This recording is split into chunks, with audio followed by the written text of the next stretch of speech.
的议题，当时他强迫了许多的企业进行这个科技技术的转移，那转移到这个所谓的流氓国家，或者是让人有所疑虑的国家来进行强迫的技术转移。所以这个国安的议题，还有经济以及治理人权都是息息相关的。那我想我们时间好像差不多，我就先说到这里。非常感谢副院长，谢谢您。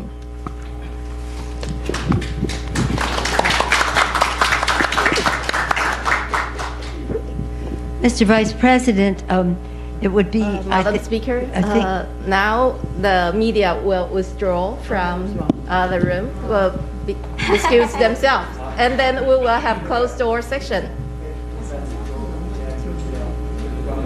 对啊，讲了，我讲了。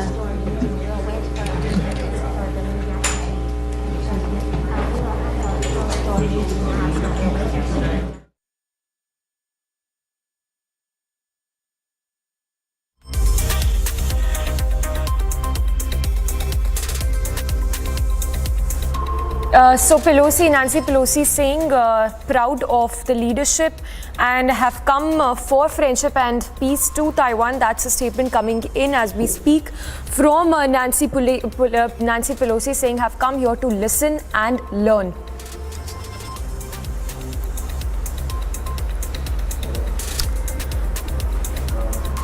So these are the live visuals coming right now of Pelosi's visit to Taiwan. In fact, where she's seen meeting the officials, the Taiwan officials there. In fact, what we understand as of now in this Pelosi's address to the Taiwan Parliament is that she said, "It's an honor to join you, saying proud of distinguished party that has come with us." Three purposes on agenda in this Taiwan visit, in which Pelosi there, mincing no words, laying out the purpose of the US there for the visit of Nancy Pelosi, saying security, economics and governance is on the agenda. So big remarks there by Nancy Pelosi.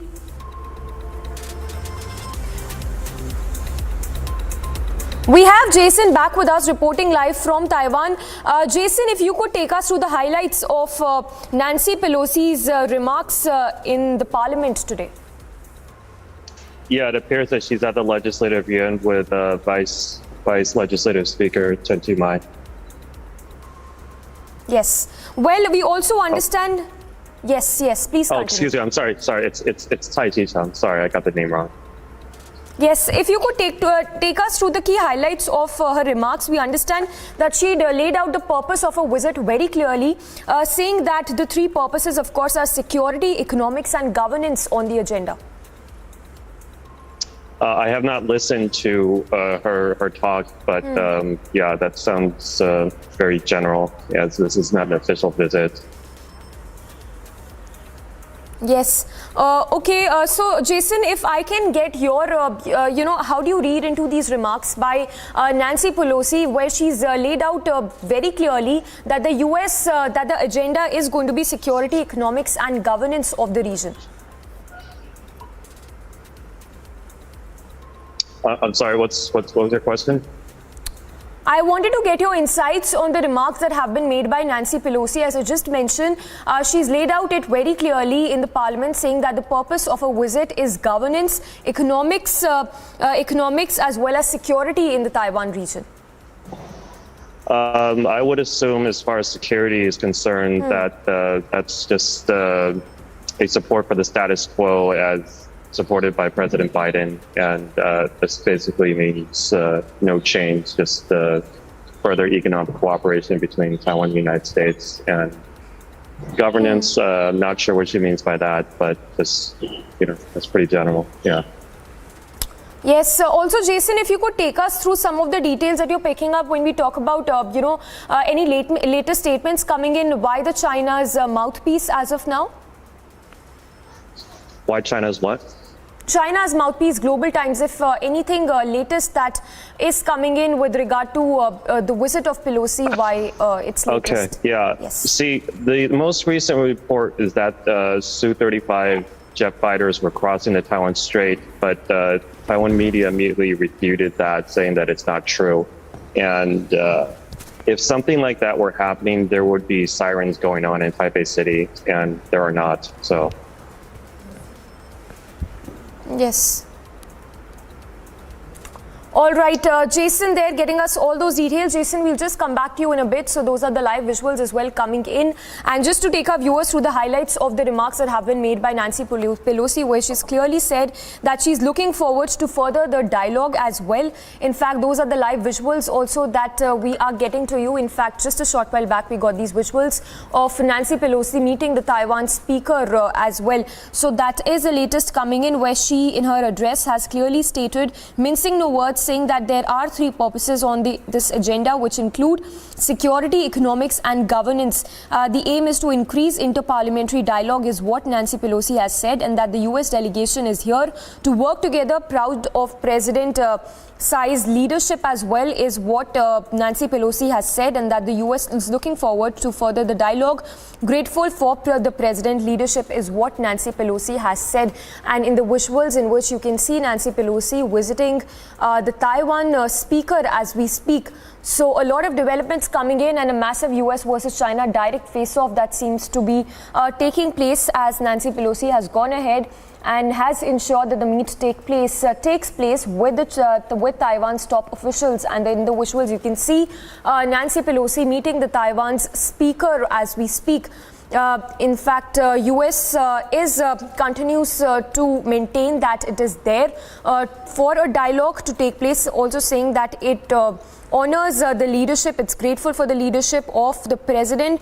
And also going on to add that the US delegation is in Taiwan to work together. So those are the latest remarks coming in.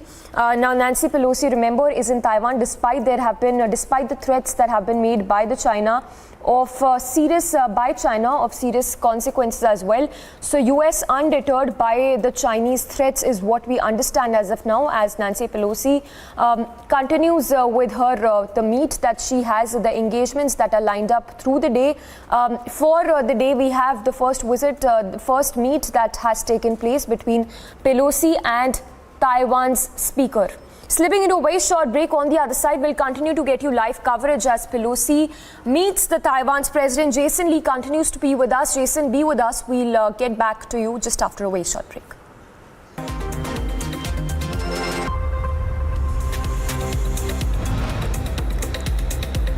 Slipping into a very short break. On the other side, we'll get you the latest as Bengal cabinet reshuffle is on the cards today.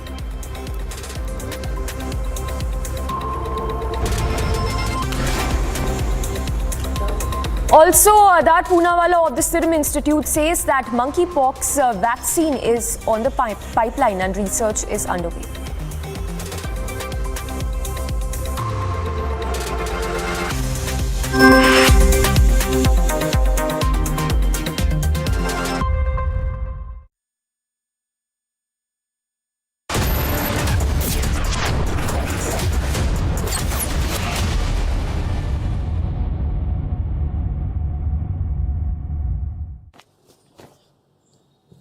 मेरे लड़के में हुनर और लगन की कोई कमी नहीं है, पढ़ाई में भी बहुत तेज है, बस उसे इंग्लिश बोलनी नहीं आती। हम गरीबों के बच्चों में यही तो है कि इंग्लिश बोलने में मार खा जाते हैं, वरना किसी से कम नहीं है मेरा लड़का। पर अब देखना, दिल्ली सरकार ने ये जो 3 महीने का इंग्लिश बोलने का कोर्स शुरू किया है ना, इससे मेरा बेटा भी फर्राटेदार अंग्रेजी बोलेगा और इंग्लिश बोलने वाला की बराबरी कर लेगा। मैं चाहता हूं सभी बच्चों को अच्छी से अच्छी शिक्षा मिले, गरीब और मिडिल क्लास के बच्चे किसी भी क्षेत्र में पीछे ना रहें। अब गरीब और मिडिल क्लास परिवारों के बच्चे भी फर्राटेदार इंग्लिश बोलेंगे। दिल्ली सरकार दिल्ली के युवाओं के लिए लाई है spoken English course by Delhi skill university, जहां सिर्फ 3 महीने में आप फर्राटेदार इंग्लिश बोलना सीख सकते हैं। जब खिलकर निकलेगा ये स्किल, सपनों से दूर जाएगा।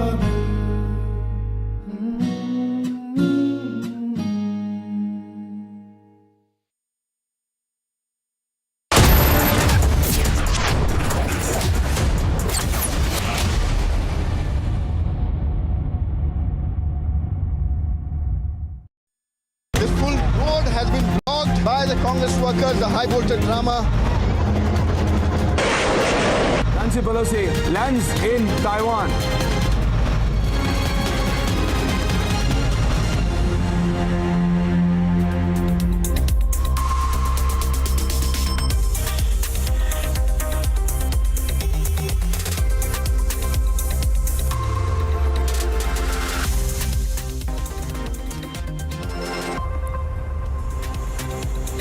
Top headlines at 7 a.m. Nancy Pelosi in Taiwan despite threats from Beijing of serious consequences.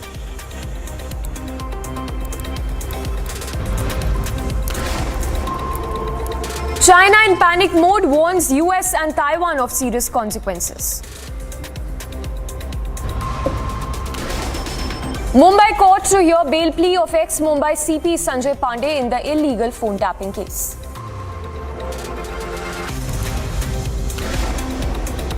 Mega Bengal cabinet reshuffle today, all eyes on the ministerial positions. Amid looming monkeypox scare, Serum Institute CEO Adar Poonawalla says vaccine very soon.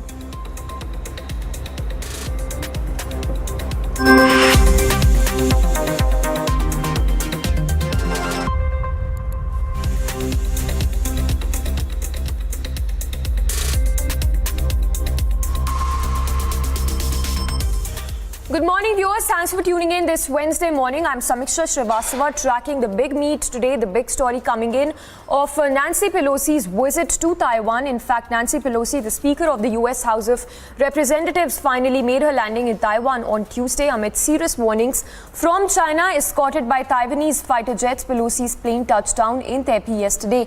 Now, according to the Taiwan media, she has in the latest held a meet as well with the Taiwan's top officials. In fact, the visuals also coming in of Nancy Pelosi's visit and her meet that took place just a short while back, and as we speak, a closed-door session is underway. The meet that is underway, it is in fact a closed-door session that has begun between the US and Taiwan as we speak.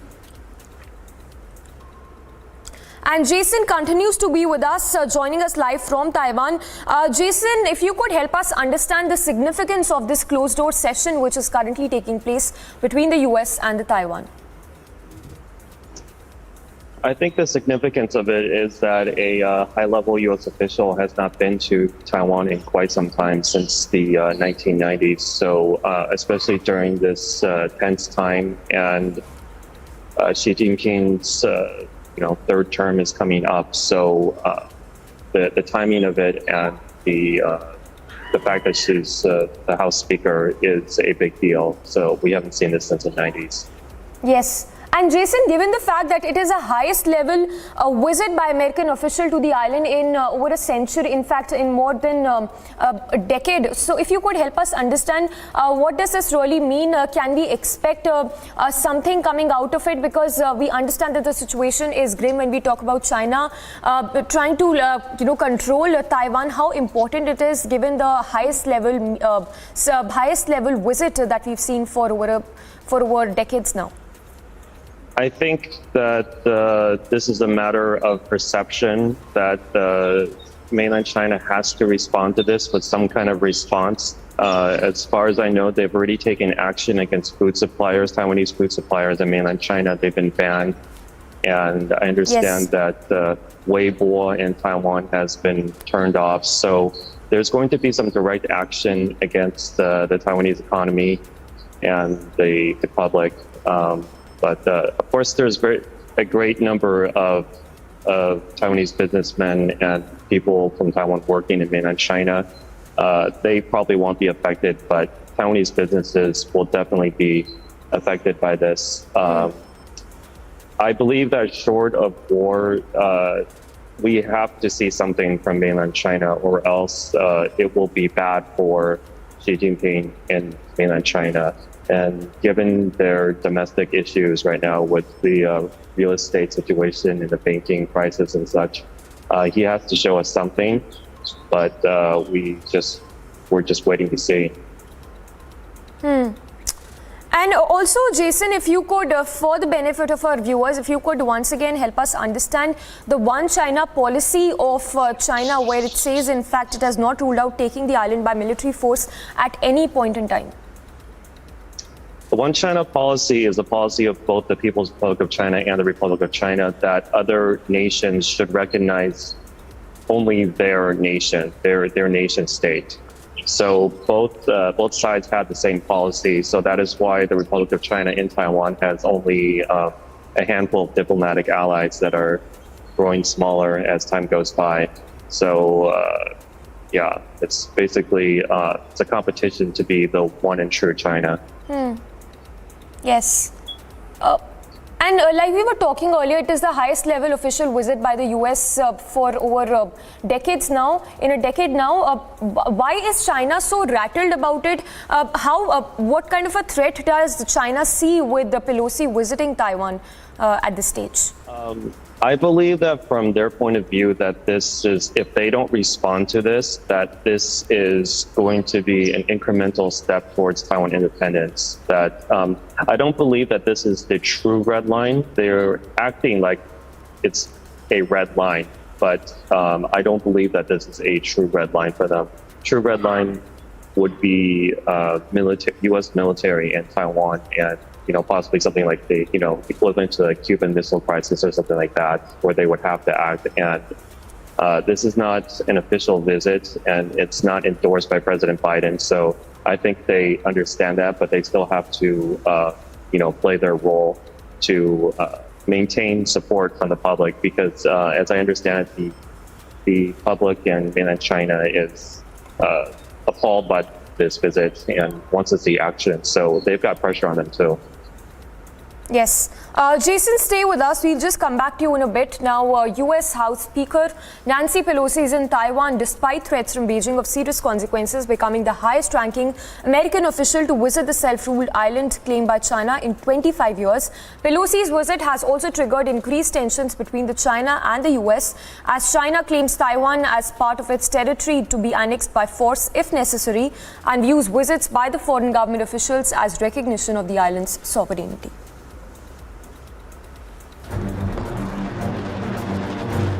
Taiwan is getting battle ready,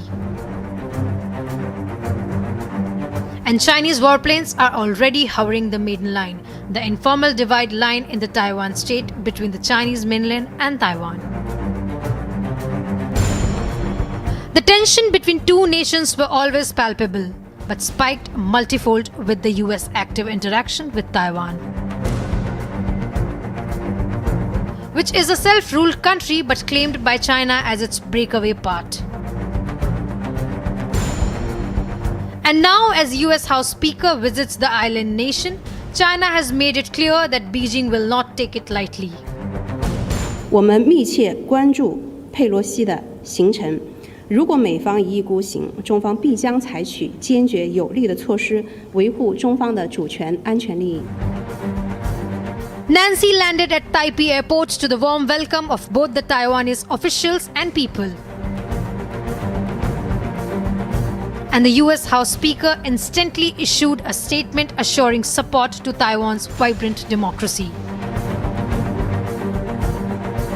Pelosi, the third highest-ranking official in the US government, is the first senior American official to visit Taiwan in 25 years. We have been clear from the very beginning that she will make her own decisions and that Congress is an independent branch of government. Our Constitution embeds a separation of powers. This is well known to the PRC, given our more than 4 decades of diplomatic relations. The Speaker has the right to visit Taiwan, and the Speaker of the House has visited Taiwan before without incident, as have many members of Congress, including this year. Though the White House has touted the Pelosi visit as personal with no official statement on the same, it is also not bowing down to the Chinese threats. But the daggers are out. Taiwan confirmed that 21 Chinese jets entered the country's defense zone after Pelosi flights touched down, adding that multi-government websites were under cyber attack, with many going offline for more than 20 minutes. While the PLA released a propaganda video just ahead her visit to Taiwan, China closed Taiwan Strait for civilians aircraft just after Nancy Pelosi's arrival.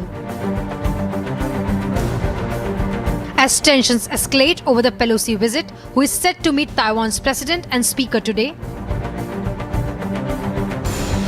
it needs to be seen if this show of strength by China is just a hollow threat, or it will transform into something serious, which may be detrimental to the already distressed global peace. Bureau Report, Republic TV. And Jason Lee continues to be live with us from Taiwan. Jason, if you could talk to us more about how does the world view Taiwan's sovereignty at this point. We understand that China, as we were talking about, believes in that one China policy, but how does the world, particularly the US, views Taiwan's sovereignty? The U.S. government likes to be vague about this issue because they don't want to upset Beijing. The U.S. general public views Taiwan as a sovereign nation. And if you could also talk to us about how the other nations other than the US view Taiwan's sovereignty. We understand that Russia has already made it quite clear that it is on side of China. But what about other states, other countries as well? I believe the Western world and most of Asia recognizes Taiwan or the Republic of China as a sovereign state. But of course, there's still varied opinions. It's not everybody in the Western world sees it that way, and there's a good number of people who view Taiwan as a part of China's territory and that it should be one nation. But that's an opinion, you know. Yes.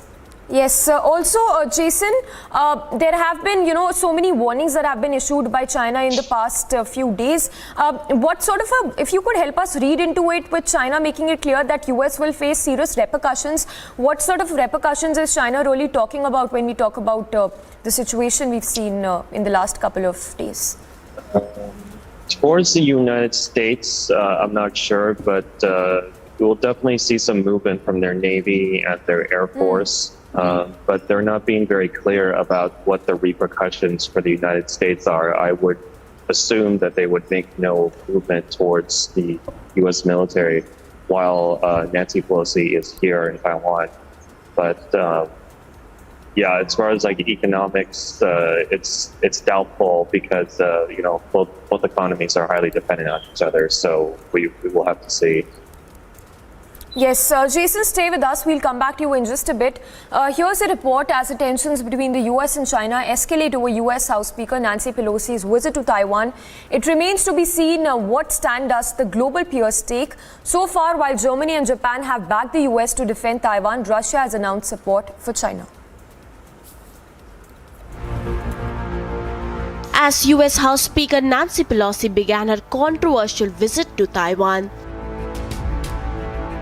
more than 20 Chinese military planes flew into Taiwan's air defense zone on Tuesday. Pelosi's landing in Taiwan came amid stark warnings and threats from China. China announced that the US and Taiwan must bear the consequences, while announcing targeted military actions in response to Pelosi's visit. However, the US too resounded its complete support to Taiwan against China. While the current scenario seems to have drifted the relations between the two superpowers to a state of turbulency. So you may have seen there, we put a statement out as I think 26 senators put a statement out supporting the trip. And the reason we put that statement out is that this is something that we as elected officials do on a regular basis, and at the end of the day, you do not want the Chinese Communist Party dictating to senior American leaders where they can and cannot travel. Germany's foreign minister responded to China's aggression, warning it against the escalated tension and voicing support to Taiwan. Similarly, Japan also stepped forward to safeguard the island nation's independence. Dozens of US Air Force fighter jets were lifted from bases in Japan to Taiwan amid consequences of a possible escalation. However, Russia called Pelosi's visit a provocation and openly backed China in its act thereon. Прежде всего, я хотела бы приветствовать начало реализации достигнутых 22 июня в Стамбуле так называемых продовольственных договоренностей. Вчера, как вы знаете, 1 августа из порта Одессы вышло первое судно под флагом Сьерра-Леоне, груженное кукурузой. Оно взяло курс на Ливан. Мы рассчитываем, что Киев выполнит свои обязательства по обеспечению безопасности судов в черноморских портах и территориальных водах Украины. The military exercises from both sides have now given rise to soaring tensions between the world's two superpowers, US and China. Agency Report, Republic TV. So a lot of global, in fact, a lot of reactions, global reactions as well coming in as we speak. Russia has backed, of course, China, but several other countries of the West have backed US when it comes to taking a stand on the visit of Nancy Pelosi to Taiwan. In fact, more news that is just coming in that China has decided to halt natural sand exports to Taiwan region from Wednesday starting today. That's a report that's China's CGTN, that's quoting Ministry of Commerce of China. So Chinese media giving this update that China will halt natural sand exports to Taiwan region from Wednesday.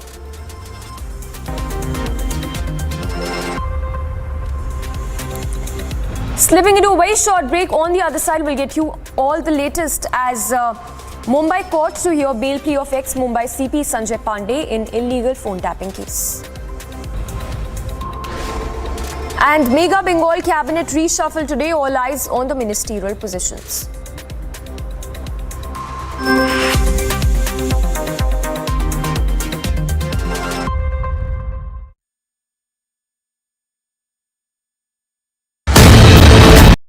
The only thing which is still in his mind is Naam, Namak and Nishan. Naam of his battalion. Yes. Namak, of course, he is eating off the banner and the Nishan of the banner he is carrying.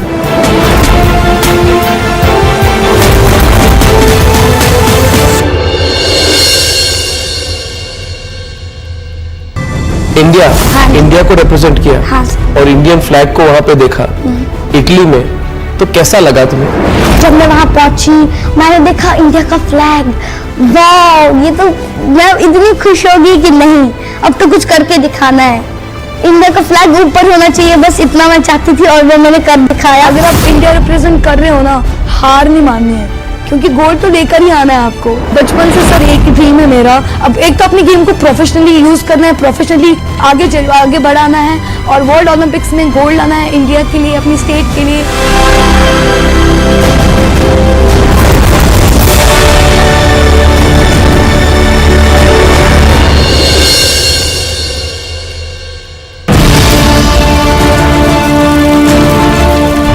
So this is the place he was hiding here. This is the heart of Kabul. This is the place where a lot of ministries are located here. You know, the Shirpur, one of the places in Kabul, on the entrance of Al-Qaeda organization, Ayman al-Zawahiri.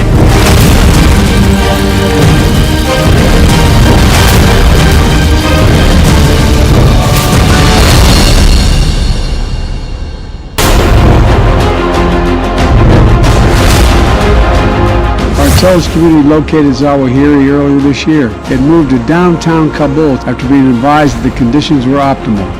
I gave the final approval to go get him. And the mission was a success. This was the place where the drone strike was done by the American forces on Sunday around early morning, around 6 a.m.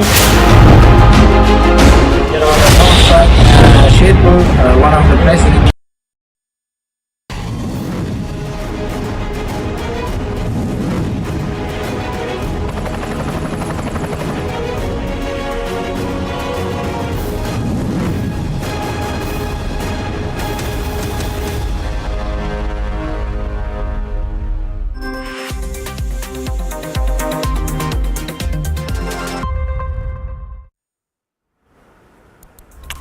And from the world of sports then, more glory to India at the Commonwealth Games as India won 2 gold and 1 silver medal on day 5 of the event. Here's a report on India's massive victory at the event.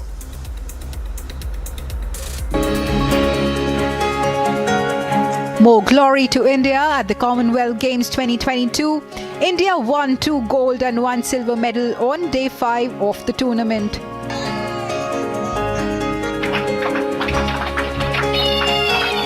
Scripting history, India's women team in a massive victory bagged the first ever gold in women's fours lawn bowl event. It's speechless. but I'm so much happy. I can't explain the feeling right now because it's a dream come true for me.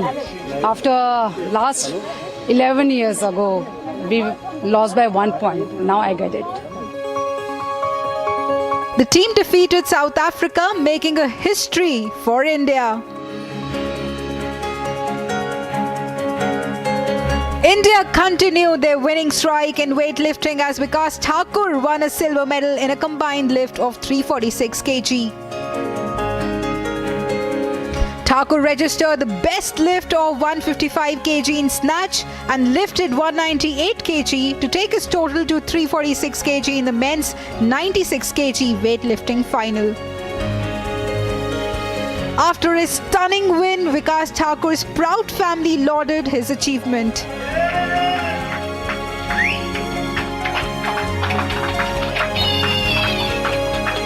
हाँ जी, hat trick लगी है Commonwealth game में। बेटे ने तीसरी बार medal आज ला करके एक खास करके अपनी माता के लिए तोहफा दिया। ऐसा दिन निश्चित हुआ कि आज उसकी माता का बर्थडे है, तो बर्थडे के ऊपर आज गिफ्ट दे रही है माता को। In yet another achievement, the Indian men's table tennis team brought home the gold medal by defeating Singapore in the final. India defeated Singapore in the final to win their 5th gold medal at CWG 2022 and 11th overall. India is outshining at the Commonwealth Games with all eyes on the medal tally.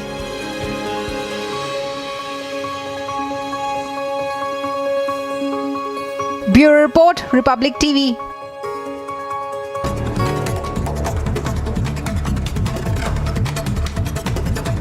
And a quick roundup of all that's making news as India registered its 8th monkeypox case with another fresh positive reported from the national capital. CEO of Serum Institute of India, Adar Poonawalla, met Union Health Minister Mansukh Mandavia. After the meet, Poonawalla said that research and preparations are being conducted for a monkeypox vaccine.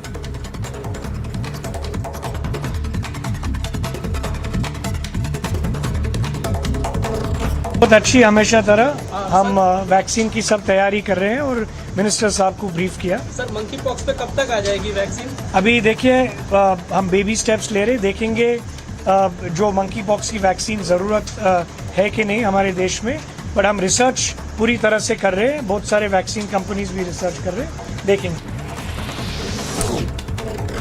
As a monkeypox cases tally rises to 8, Union Health Minister Mansukh Mandavia addressed the Parliament over the disease, claiming that monkeypox is not a new disease and that it is being witnessed by the world, and also assured that a detailed probe is, in fact, the research is also being conducted on monkeypox. 8 case और 8 disease deep contact से spread होता है। माँ को होता है तो बच्चे को होने की संभावना होती है, हस्बैंड को होता है तो वाइफ को होने की संभावना होती है। कोई स्पेसिफिक समुदाय या तो स्पेसिफिक को ही हो ऐसा नहीं है, डीप कॉन्टैक्ट जिसको हो उसको होने की संभावना होती है और इस तरह से ये केस फैलता है और उसमें इंडिया में भी उसके ऊपर पूरी निगरानी रखी जा रही है। After Rajasthan reported 2 suspected cases of monkeypox, the state health minister said that 2 persons with symptoms have already been referred to Jaipur from Bharatpur and Kishangarh, and that their samples have also been sent to the National Institute of Virology in Pune. However, no monkeypox cases have been confirmed from Rajasthan as of now. पूरी तैयारी है, दवाइयों का सारा इंतजाम है, पूरा उनको जैसे कोविड से लड़े ना उस तरह पूरी तैयारी है मंकी पास के, और लगता है मंकी पास केस राजस्थान में अभी नहीं है। अगर ये जांच आने के बाद ही खुलासा होगा मंकी पास है या नहीं। Even as the national capital reported its 3rd case of monkeypox, a total of 70 isolation rooms have been set up across 6 hospitals in the national capital to tackle the monkeypox situation.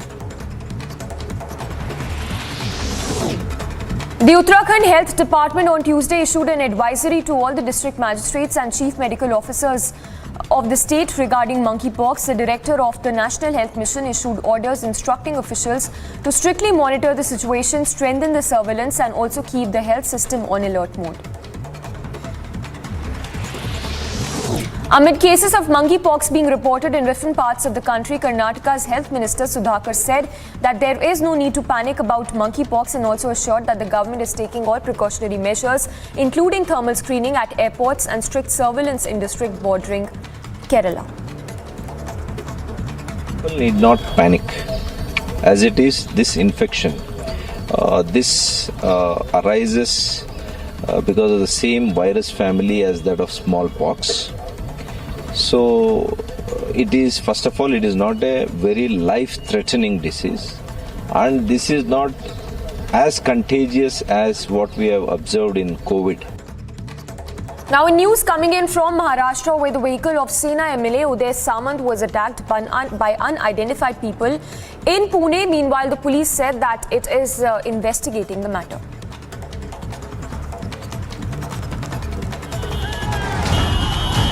Visuals show vehicle of former State Minister and MLA from Shiv Sena's Eknath Shinde faction, Uday Samant, attacked in Pune. The former State Minister vehicle was passing by a location where Yuva Sena Chief Aditya Thackeray held a public meeting few days earlier. अभी मेरे को पता ऐसा चला है कि वहाँ भी एक सभा थी 500 मीटर पे आदित्य साहब की, तो वो भी ख़त्म हो गई थी। लेकिन ठीक है, वो उनके भाषण के वजह से वो कोई गालियाँ दे रहे थे उनको, लेकिन मेरे बाजू में 2 गाड़ियाँ आके खड़ी रही, उनके हाथ में कुछ पत्थर थे, स्टिक था, और उनने गाड़ी पे हमला किया। ये प्री प्लान थी, लेकिन ये किसके लिए थी? वो मेरे कॉन्वॉय को फॉलो कर रहे थे या सीएम साहब के कॉन्वॉय को फॉलो कर रहे थे? ठीक है, उदय सामंत था इसलिए उन्होंने वो स्टिक निकाली। अभी क्या पुलिस के पास होना चाहिए उसमें कौन थे, क्या थे? Uday Samant's vehicle was allegedly attacked by former Maharashtra CM Uddhav Thackeray's supporters. Reacting to the incident, Maharashtra Chief Minister Eknath Shinde condemned the attack. याच्यामध्ये गाडीवर दगड मारून पळून जाणे ही मर्दुमकी नाही आहे. कायदा सुव्यवस्थेचं पालन करायचं काम सरकारचं, पोलिसांचं आहे. त्यामुळे ज्यांनी हे केलंय त्याच्यावर पोलीस कारवाई करतील.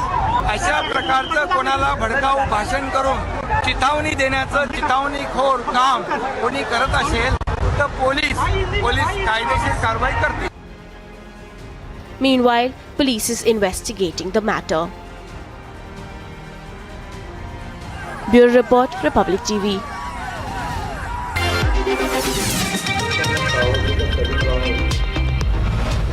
Slipping into a very short break, on the other side we'll get you the latest on Nancy Pelosi's visit to Taiwan, who's in Taiwan despite threats from Beijing of serious consequences.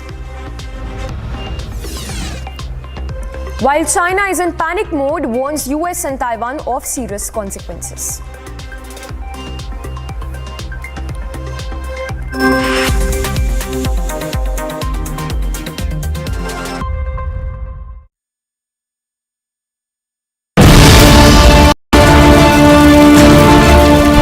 So this is the place he was hiding here. This is the heart of Kabul. This is the place where a lot of ministries are located here.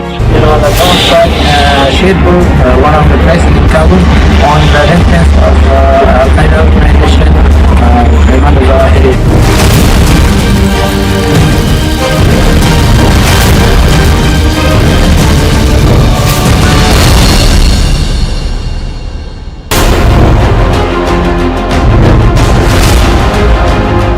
Intelligence community located Zawahiri earlier this year. It moved to downtown Kabul after being advised that the conditions were optimal. I gave the final approval to go get him. And the mission was a success.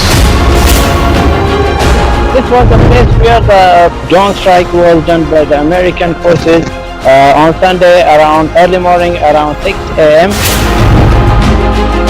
You know, the drone strike Sheikhul, one of the places in Kabul, on the entrance of Al-Qaeda organization, Taiwan is headed.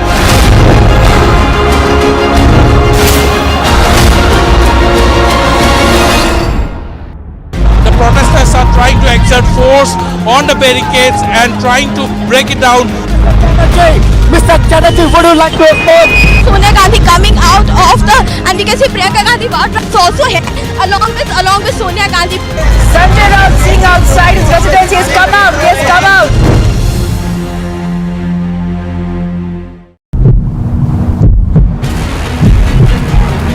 I'm reporting from right outside the Herald House. Congress karyakartas on the roads, but they were blocking the roads in the Latvian Delhi. The live images could be clearly seen in the live images. Now they are going to be detained. The police, these protesters have blocked the main ITO road. Nancy Pelosi lands and she's coming down now. Nancy Pelosi.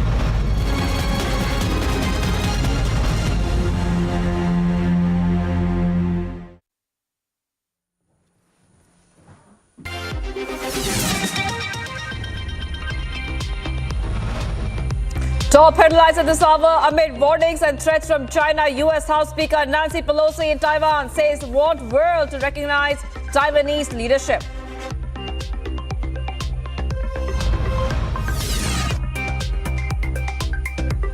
After speaking to Taiwanese Deputy Speaker, closed-door meeting between two nations underway.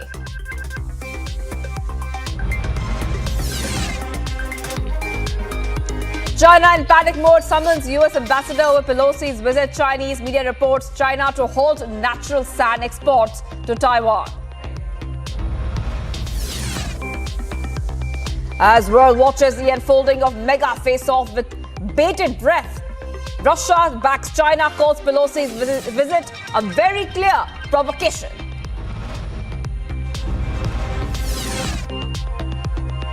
US issues cautions to its citizens after Zawahiri strike, warns of Al-Qaeda's possible revenge attack.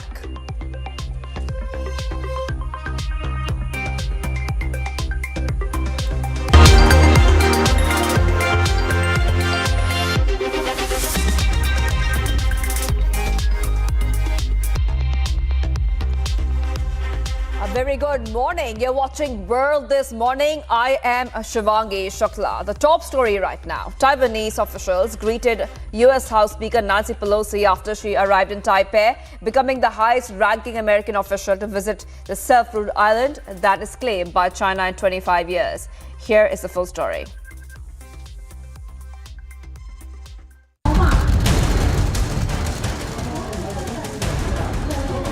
Taiwan is getting battle ready.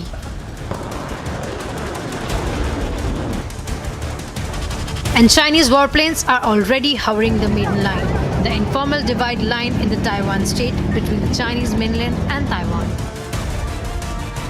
The tension between two nations were always palpable, but spiked multifold with the US active interaction with Taiwan, which is a self-ruled country but claimed by China as its breakaway part. And now, as US House Speaker visits the island nation, China has made it clear that Beijing will not take it lightly.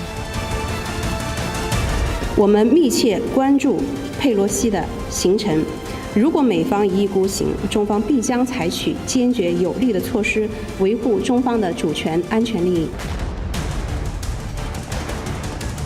Nancy landed at Taipei airport to the warm welcome of both the Taiwanese officials and people. And the US House Speaker instantly issued a statement assuring support to Taiwan's vibrant democracy. Pelosi, the third highest-ranking official in the US government, is the first senior American official to visit Taiwan in 25 years.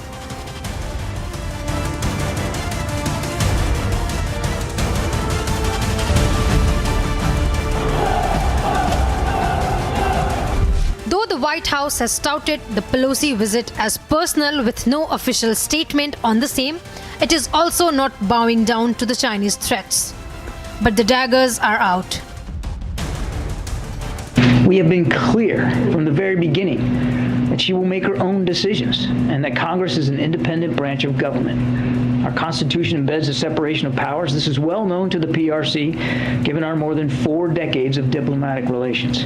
The Speaker has the right to visit Taiwan, and the Speaker of the House has visited Taiwan before without incident, as have many members of Congress, including this year. Taiwan confirmed that 21 Chinese jets entered the country's defense zone after Pelosi flights touched down.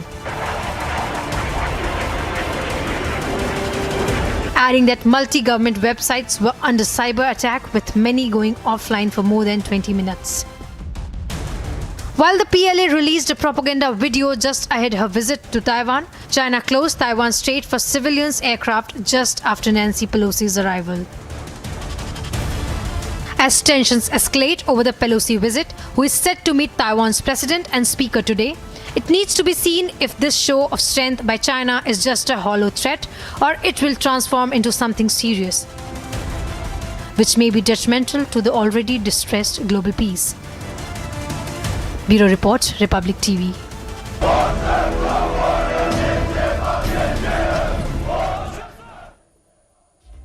China reacted very strongly as US House Speaker Nancy Pelosi landed in Taiwanese capital of Taipei.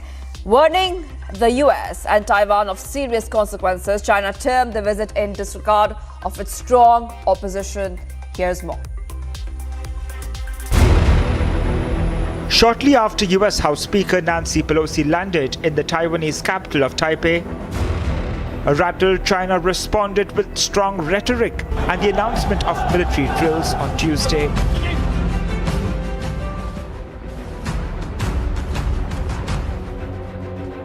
A statement by the Ministry of Foreign Affairs said Pelosi made the visit in disregard of China's strong opposition and serious representations.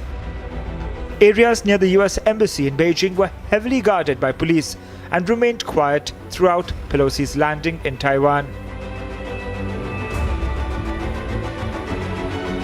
The Eastern Theater Command of the Chinese People's Liberation Army announced launch of a series of joint military operations near Taiwan. 8月2号晚开始，中国人民解放军东部战区将在台岛周边开展一系列联合军事行动，在台岛北部、西南、东南海空域进行联合海空演训。 Pelosi's visit has triggered increased tensions between China and the United States. China claims Taiwan as part of its territory to be annexed by force if necessary and views visits by foreign government officials as recognition of the island's sovereignty. Remember, China had earlier warned of resolute and strong measures if Pelosi went ahead with the trip. Agency report for Republic TV. As China ramped up its military operations following Pelosi's visit to Taiwan, the island too responded with defense arrangements. Meanwhile, the US has resounded, in fact, support to Taiwan against Chinese aggression.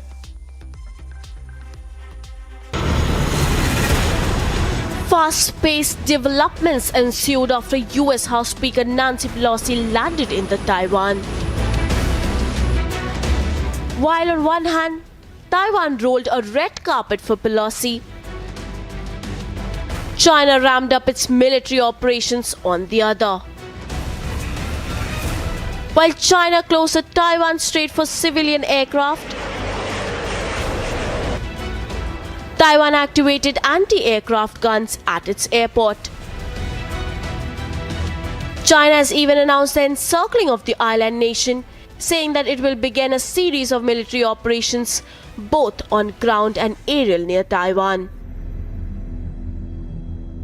Taiwanese officials confirmed the identification of 21 Chinese military aircraft in Taiwan's air defense zone, some file footages of which has also been released. China's military drills near Taiwan have started and are set to continue till August 7 when Pelosi's visit concludes. But with the US and China ready for a one-on-one, will the instigation further unfurl into consequences way more intense? Agency report, Republic TV.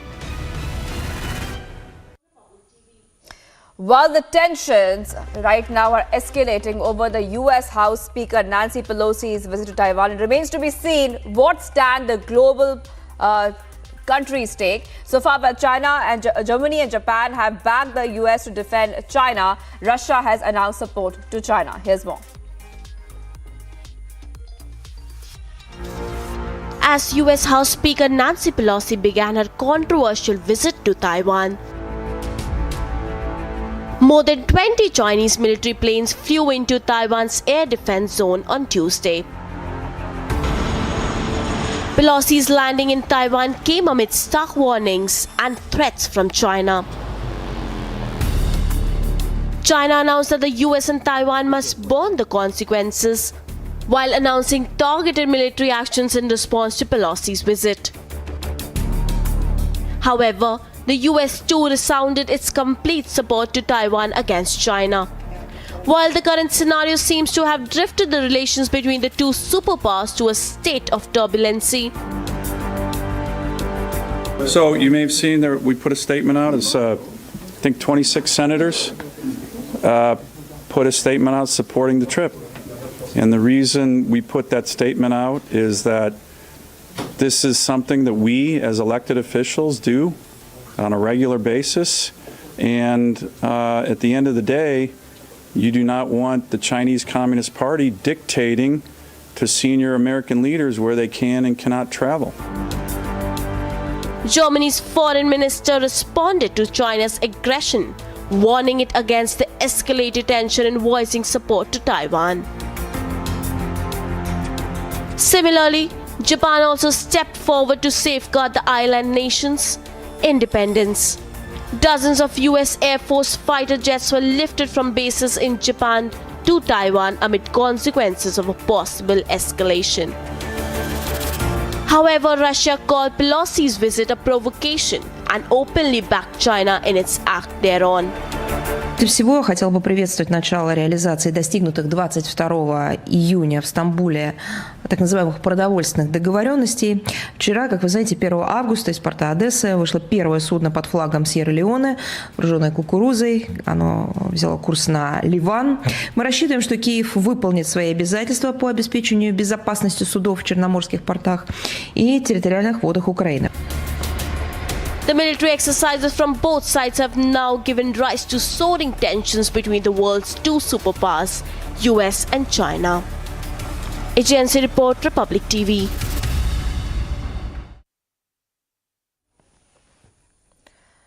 All right, so this is the big story right now, viewers, that we are tracking here on Republic TV. Visuals are on your screen as we continue to be live and breaking while we, in fact, get you all the latest from the Nancy Pelosi's Taiwan visit. Visuals that are coming on your screen, viewers, of that visit. Just a short while back, we saw there was a closed-door meeting which had taken place between Taiwanese officials and Nancy Pelosi as well. All right, I'm being joined by Jason Lee from Taipei. Thank you for joining us, Jason, here and getting us all the updates. Jason, Nancy Pelosi has also tweeted right now. She has said today Democrats took a monumental step toward fully honoring the sacrifice of our heroes in uniform. And she's saying thanks to veterans, the Honoring Pact Act has overcome Republican obstruction and will soon be the law of the land. So this is the big news coming in also right now, Jason, the Nancy Pelosi tweeting.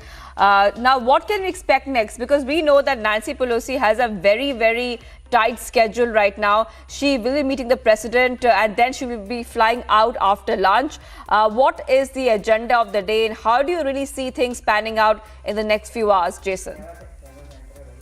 I expect them to talk about a range of issues, but she'll probably keep it very general and safe. I think that her main purpose is just to make an appearance.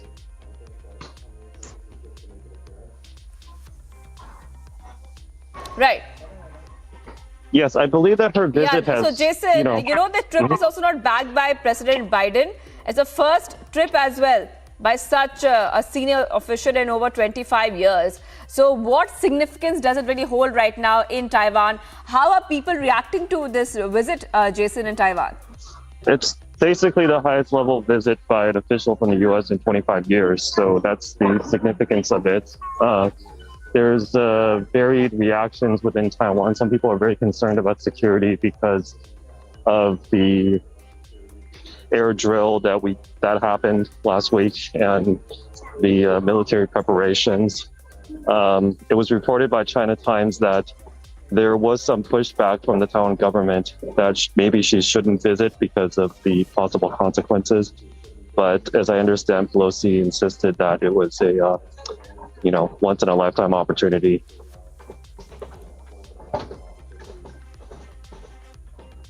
Jason, the Chinese army will be holding a military exercise in and around Taiwan. That's a news that we had got last night as well, where they're clearly saying we will be holding drills. China making it very clear they're not happy with what's happening. They didn't want this visit to happen in the first place because of some international and national, policies that they believe in at this point of time.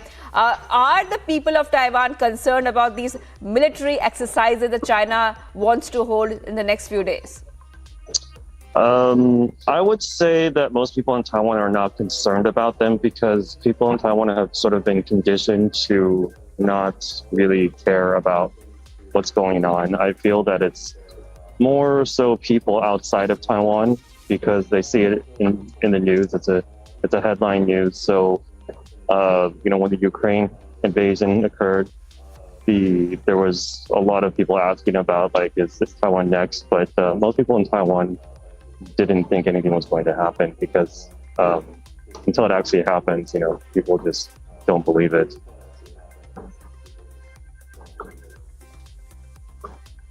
Right. Also, Jason, the US says there's no need to turn the visit into a crisis. As you can clearly see, Jason, and we can tell our viewers the same thing as well, that the visit has, in fact, has multiple angles to it. One is that she arrived in Taiwan, then she visited the parliament, and she will be meeting the Taiwanese president as well. So that's something, Jason, that we want our viewers to also get every detail and minute of when it comes to the updates. But US is saying again and again, there's no need to turn the visit into a crisis. That's a very important point that US had made. And John Kirby, who is the Pentagon spokesperson, said that America supports the status quo. So what does that really mean, Jason? When the Pentagon spokesperson says America supports the status quo, at the same time they're saying we do not want to turn into a crisis. But on the other hand, we're seeing that Nancy Pelosi is also visiting Taiwan. So multiple statements coming out there. What do you really make of it? I think that they're trying to downplay the visit so that it doesn't, the situation doesn't get worse, trying to say that emphasizing the status quo, that this personal visit by Nancy Pelosi is not necessarily recognition of Taiwan government as a sovereign nation. So they can't stop her from visiting, but they want to say that it's trying to change the status quo.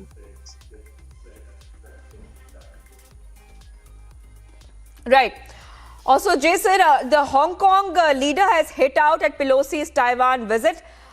He has said, and such a move betting on and in contempt of the well-being of more than 20 million people in Taiwan is extremely selfish. So we are seeing Hong Kong there hitting out, calling the move by the US of Nancy Pelosi visiting Taiwan at this point of time as extremely selfish. A lot of brickbats being received by certain nations. At the same time, we are seeing that some nations are supporting the US. What do you read out of this? Is it like a war of words which are happening right now between different factions or different, groups at this point of time? And do you think this might escalate in the next few days? Or do you think that it might, be managed? Because at this point of time, we do not want, a kind of escalation of this issue, and like US has also said, they want to manage this so-called crisis as soon as possible. I don't expect it to escalate because she's leaving after lunch. So the statement from the Hong Kong leader was just, that's just him doing his job. So he has to say that.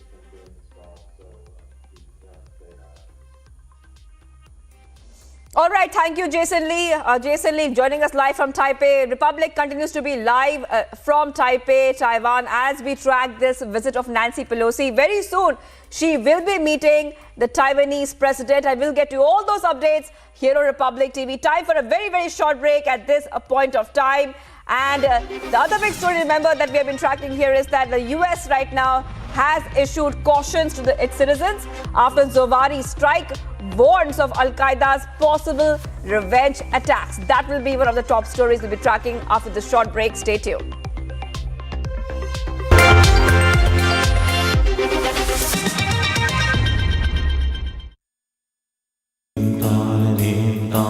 In the CBSE 2022 boards, the toppers for classes 12 and 10 are from Amity once again.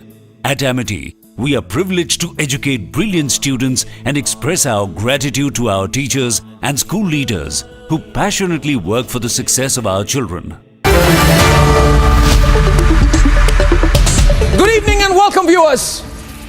Now, you all know that I'm no fan of American foreign policy, but I'm so glad that the Americans are calling China's bluff this minute. That's the live developing story in Taiwan.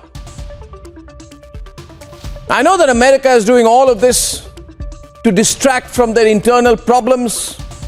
Their economy is tanking, reaching near recession levels. There is gun violence all over America. It's a complete mess. Job cuts have started. Inflation is sky high. And I know and you know that the weak Biden has sent Nancy Pelosi to Taiwan to distract the angry and frustrated American people. Ladies and gentlemen, Biden is in such trouble at home that he needs to start a war, or seem to be starting a war, to increase his pathetic approval ratings back home. So all in all, Biden and Pelosi are being opportunistic politicians, and that's what all this drama of landing in Taiwan is all about. Now, having said that, I'm really happy, delighted in fact, that China's bluff is being called. China is a country that tries to rule and run by fear. But what does it have? It has nothing. It has an army that gets a bloody nose and is defeated when they try and infringe on our sovereignty like we gave them in Ladakh.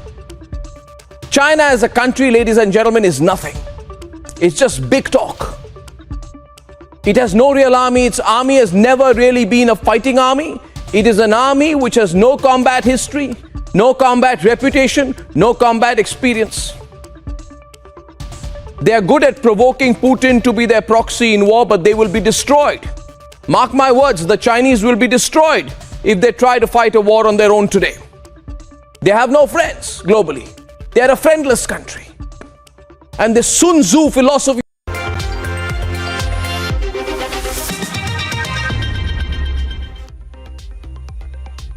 You're watching World This Morning. I am Shivangi Shukla. Victor Bout, one of the most significant prisoners, popularly known as Merchant of Death, swaps between the US and Russia. Here's a report to know who really is Victor Bout.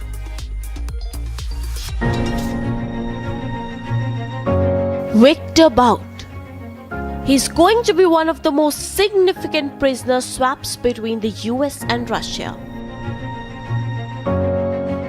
But who is he? Sentenced to 25 years in US prison in April 2012, Bout was found guilty of killing Americans and aiding terrorists. We intend to appeal his conviction. He received a sentence of 25 years, which was the minimum that he was able to receive. The judge could have given him as much as life, and he is grateful to her for carefully considering the facts and circumstances of this investigation and prosecution. Bout began his career in air transport in the early 1990s. Reports says he hauled anything for a price: food, people and arms. Soon came to be known as the Merchant of Death for his willingness to sell arms to anyone from the war crime accused Liberian president to war-torn nations in Africa. While the allegation against Bout is that he armed the Taliban in the mid-1990s, he claims of supplying the Northern Alliance of rebels. Despite multiple nations out to get him, especially after 9/11, Victor Bout gave them a slip. Bout managed to take shelter in Russia under the rule of Vladimir Putin.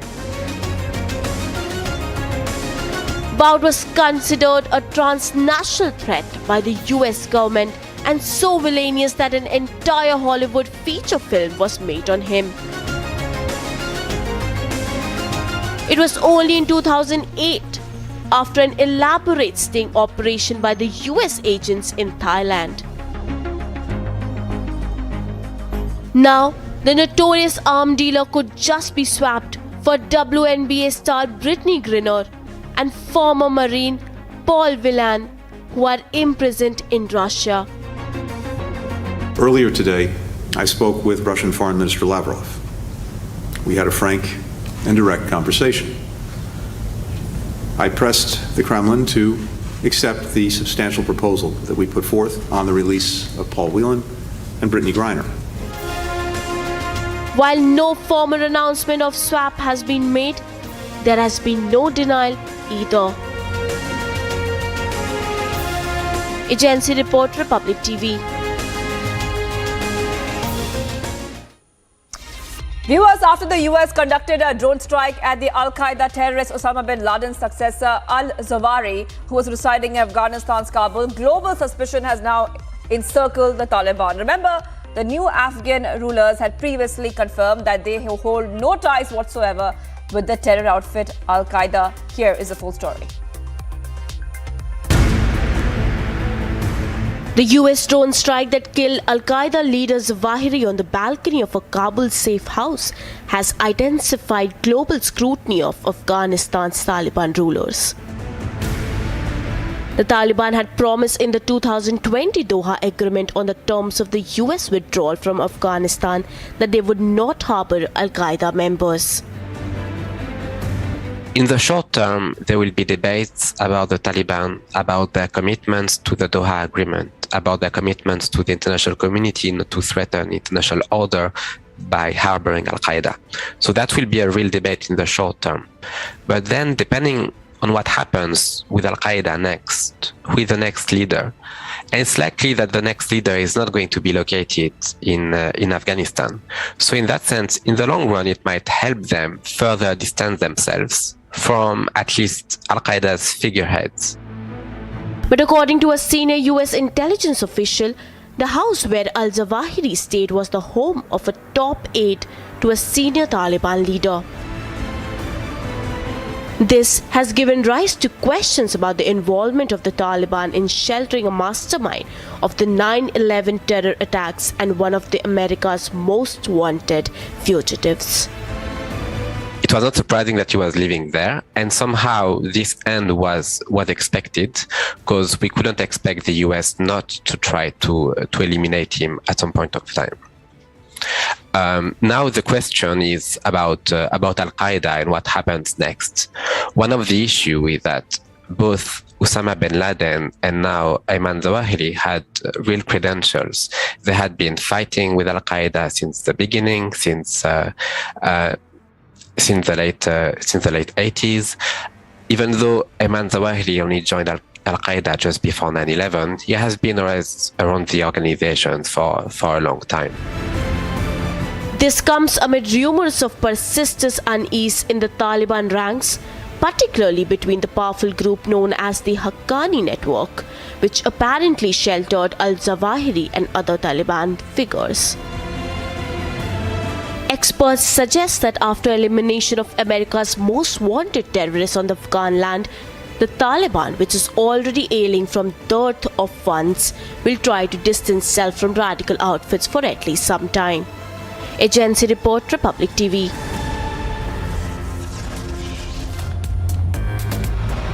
Viewers, much more coming up on the other side. And Nancy Pelosi arrives in Taiwan despite threats from Beijing of serious consequences.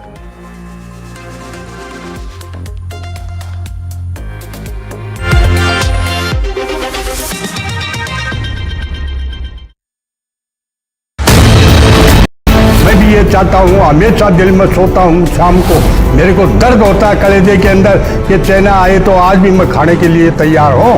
युद्ध भूमि में दुश्मन से जब हम लड़ा करते थे, तूफानों को मोड़ दिया करते थे। अभी जितना बॉर्डर पर मारते हैं उतना तो हम रोड पर छोड़ दिया करते थे।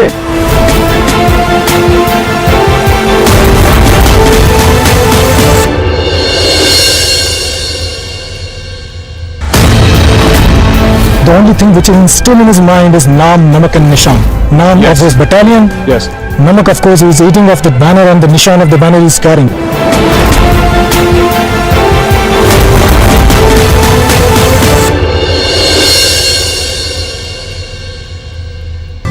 इंडिया को रिप्रेजेंट किया और इंडियन फ्लैग को वहां पे देखा। इटली में तो कैसा लगा तुम्हें? जब मैं वहाँ पहुंची मैंने देखा इंडिया का फ्लैग, वाह, ये तो मैं इतनी खुश हो गई कि नहीं, अब तो कुछ करके दिखाना है। इंडिया का फ्लैग ऊपर होना चाहिए, बस इतना मैं चाहती थी और वो मैंने कर दिखाया। अगर आप इंडिया रिप्रेजेंट कर रहे हो ना, हार नहीं माननी है, क्योंकि गोल्ड तो लेकर ही आना है आपको। बचपन से सर एक ड्रीम है मेरा, अब एक तो अपनी गेम को प्रोफेशनली यूज करना है, प्रोफेशनली आगे बढ़ाना है और वर्ल्ड ओलंपिक्स में गोल्ड लाना है इंडिया के लिए, अपनी स्टेट के लिए।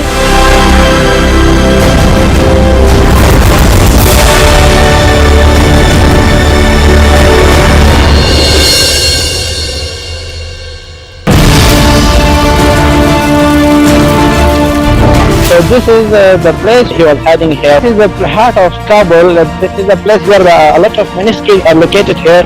You know, the Downtown Shirpur, one of the places in Kabul, on the entrance of Al-Qaeda organization,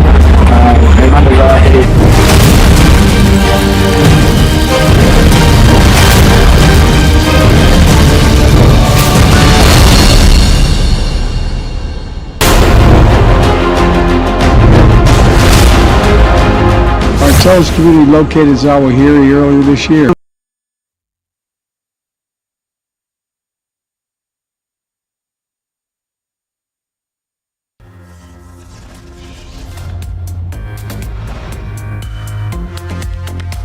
Nancy Pelosi arrives in Taiwan despite threats from Beijing of serious consequences.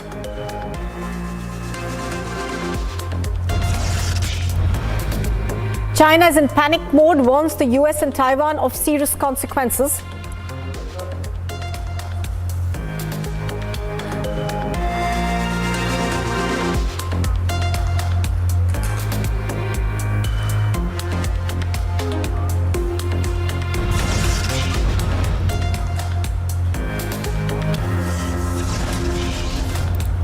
While Pelosi's visit rattles China, summons the US ambassador over Pelosi's visit likely to halt natural sand exports to Taiwan.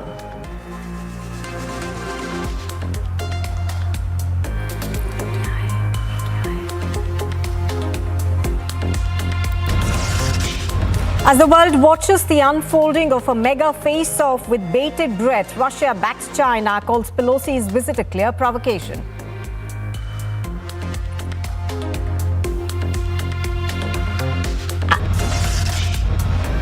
And back home, a mega Bengal cabinet reshuffle is expected today. All eyes are on ministerial positions.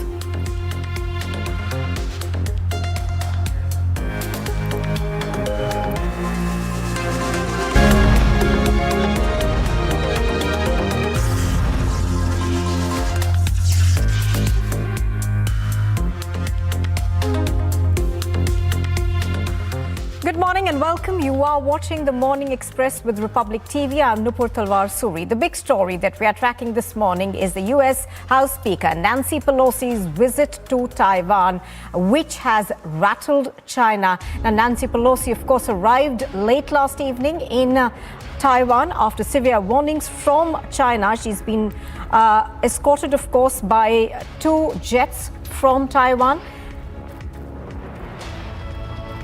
In fact, we are now getting to you the latest tweet that we are getting from her, and she says, "It is my great and humble privilege to accept on behalf of the Congress the Order of Propitious Clouds with the Special Grand Cordon, a symbol of America's strong and enduring friendship with Taiwan." Now, the trip, which is not backed, of course, by President Biden, is the first one by such a senior official in 25 years. China's foreign ministry, of course, has summoned the US ambassador to protest about this visit, saying that Beijing will not stand idly by. Now, China's army, of course, is continuing to hold military exercises in areas around Taiwan from Thursday until Sunday, according to its state media. Nancy Pelosi, of course, has a packed itinerary today. Earlier in the morning, we were hearing that she had met several senior leaders of Taiwan.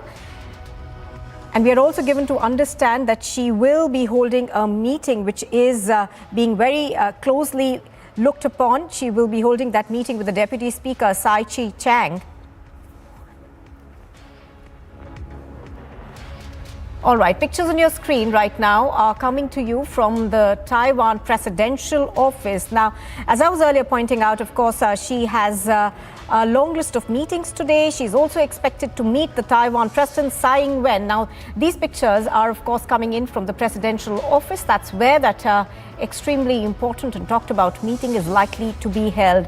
Tsai Ing-wen, that meeting with Tsai Ing-wen, of course, will be followed by lunch. Now, she's also due to meet several civil society and business figures. Various media, of course, are reporting that she will be meeting 3 prominent pro-democracy and rights activists in Taipei's Human Rights Park. Now, just to tell you a bit about Taipei's Human Rights Park, of course, it is seen largely as something that has been used to essentially speak out against China. I think we've got Jason Lee. He's live from Taipei. Good morning, Jason Lee.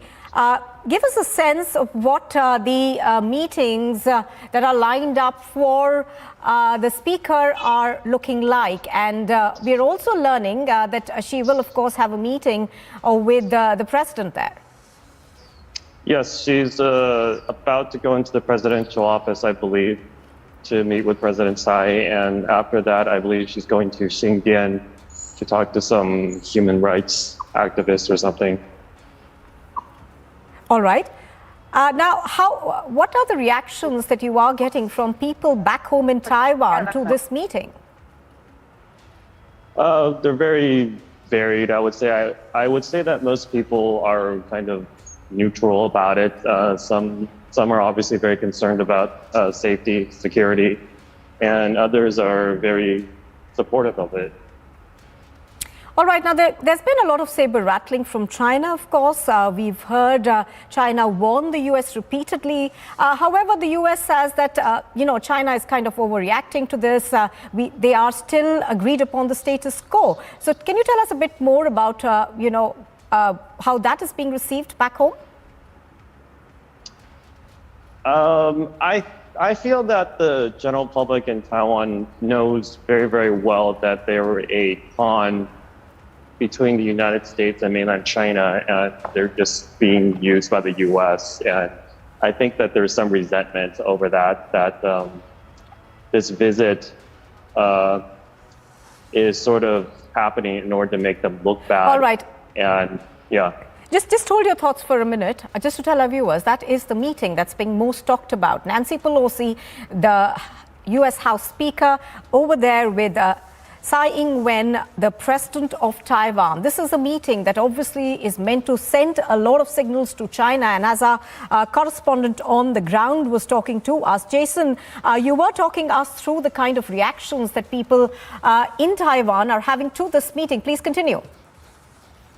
Yes, I've seen reports that some people sort of resent the fact that this visit happened and that there's no real purpose of it. It's just to show that a visit can be done, and they feel that this could potentially put them into jeopardy somewhere down the line. And so it's just there's quite a wide range of reactions, but people in Taiwan are very well aware of the fact that they're a chip in the game between the U.S. and mainland China. Right, that's very interesting what you are saying, Jason. But China, even as China, of course, threatens of dire consequences, the U.S. says that this is just a meeting, and this essentially is their relationship that they want to build with democracies in Asia. Do a lot of people buy that? In Taiwan? Yes. I think that it doesn't really matter what the U.S. says. The U.S. is going to say what they need to say in order to make it sound like they're not trying to push an agenda. People aren't going to listen to their words that carefully. I think the U.S. Overall is doing a good job making the right statements in order to not try to escalate the situation.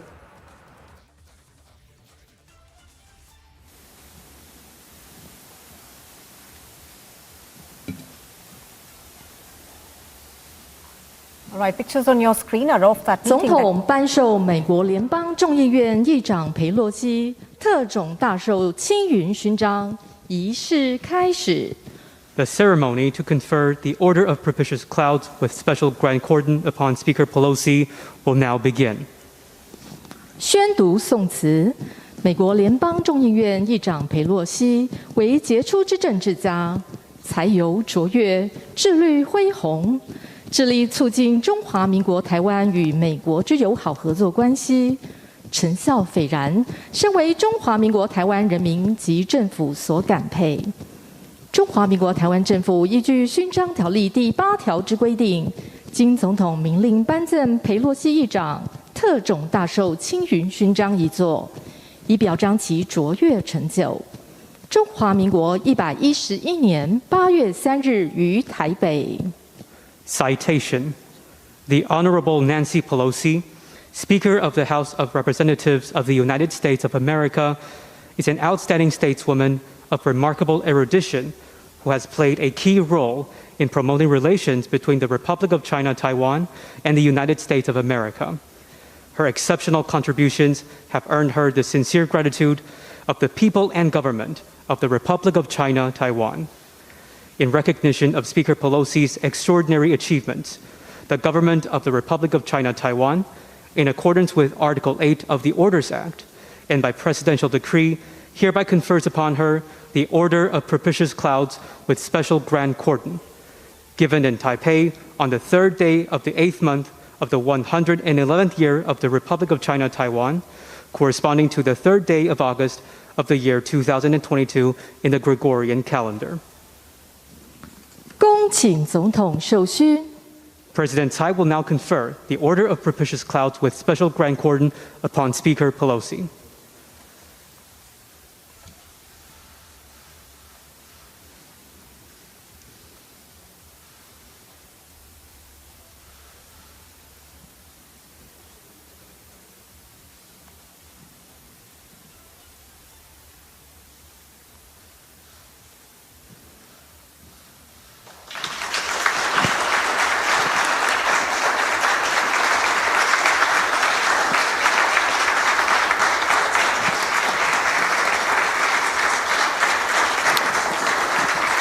We 请总统与佩洛西议长复位。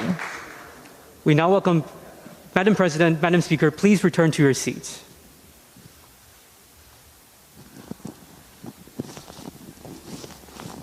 请总统致辞，各位贵宾请就座。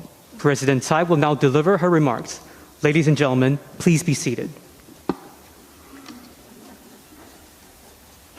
佩洛西议长、米克斯主席、高野主席、戴宾尼副主席、克里希纳莫提主席、金安迪众议员、孙改尧处长，还有黑保罗先生，各位贵宾、各位同仁，大家好。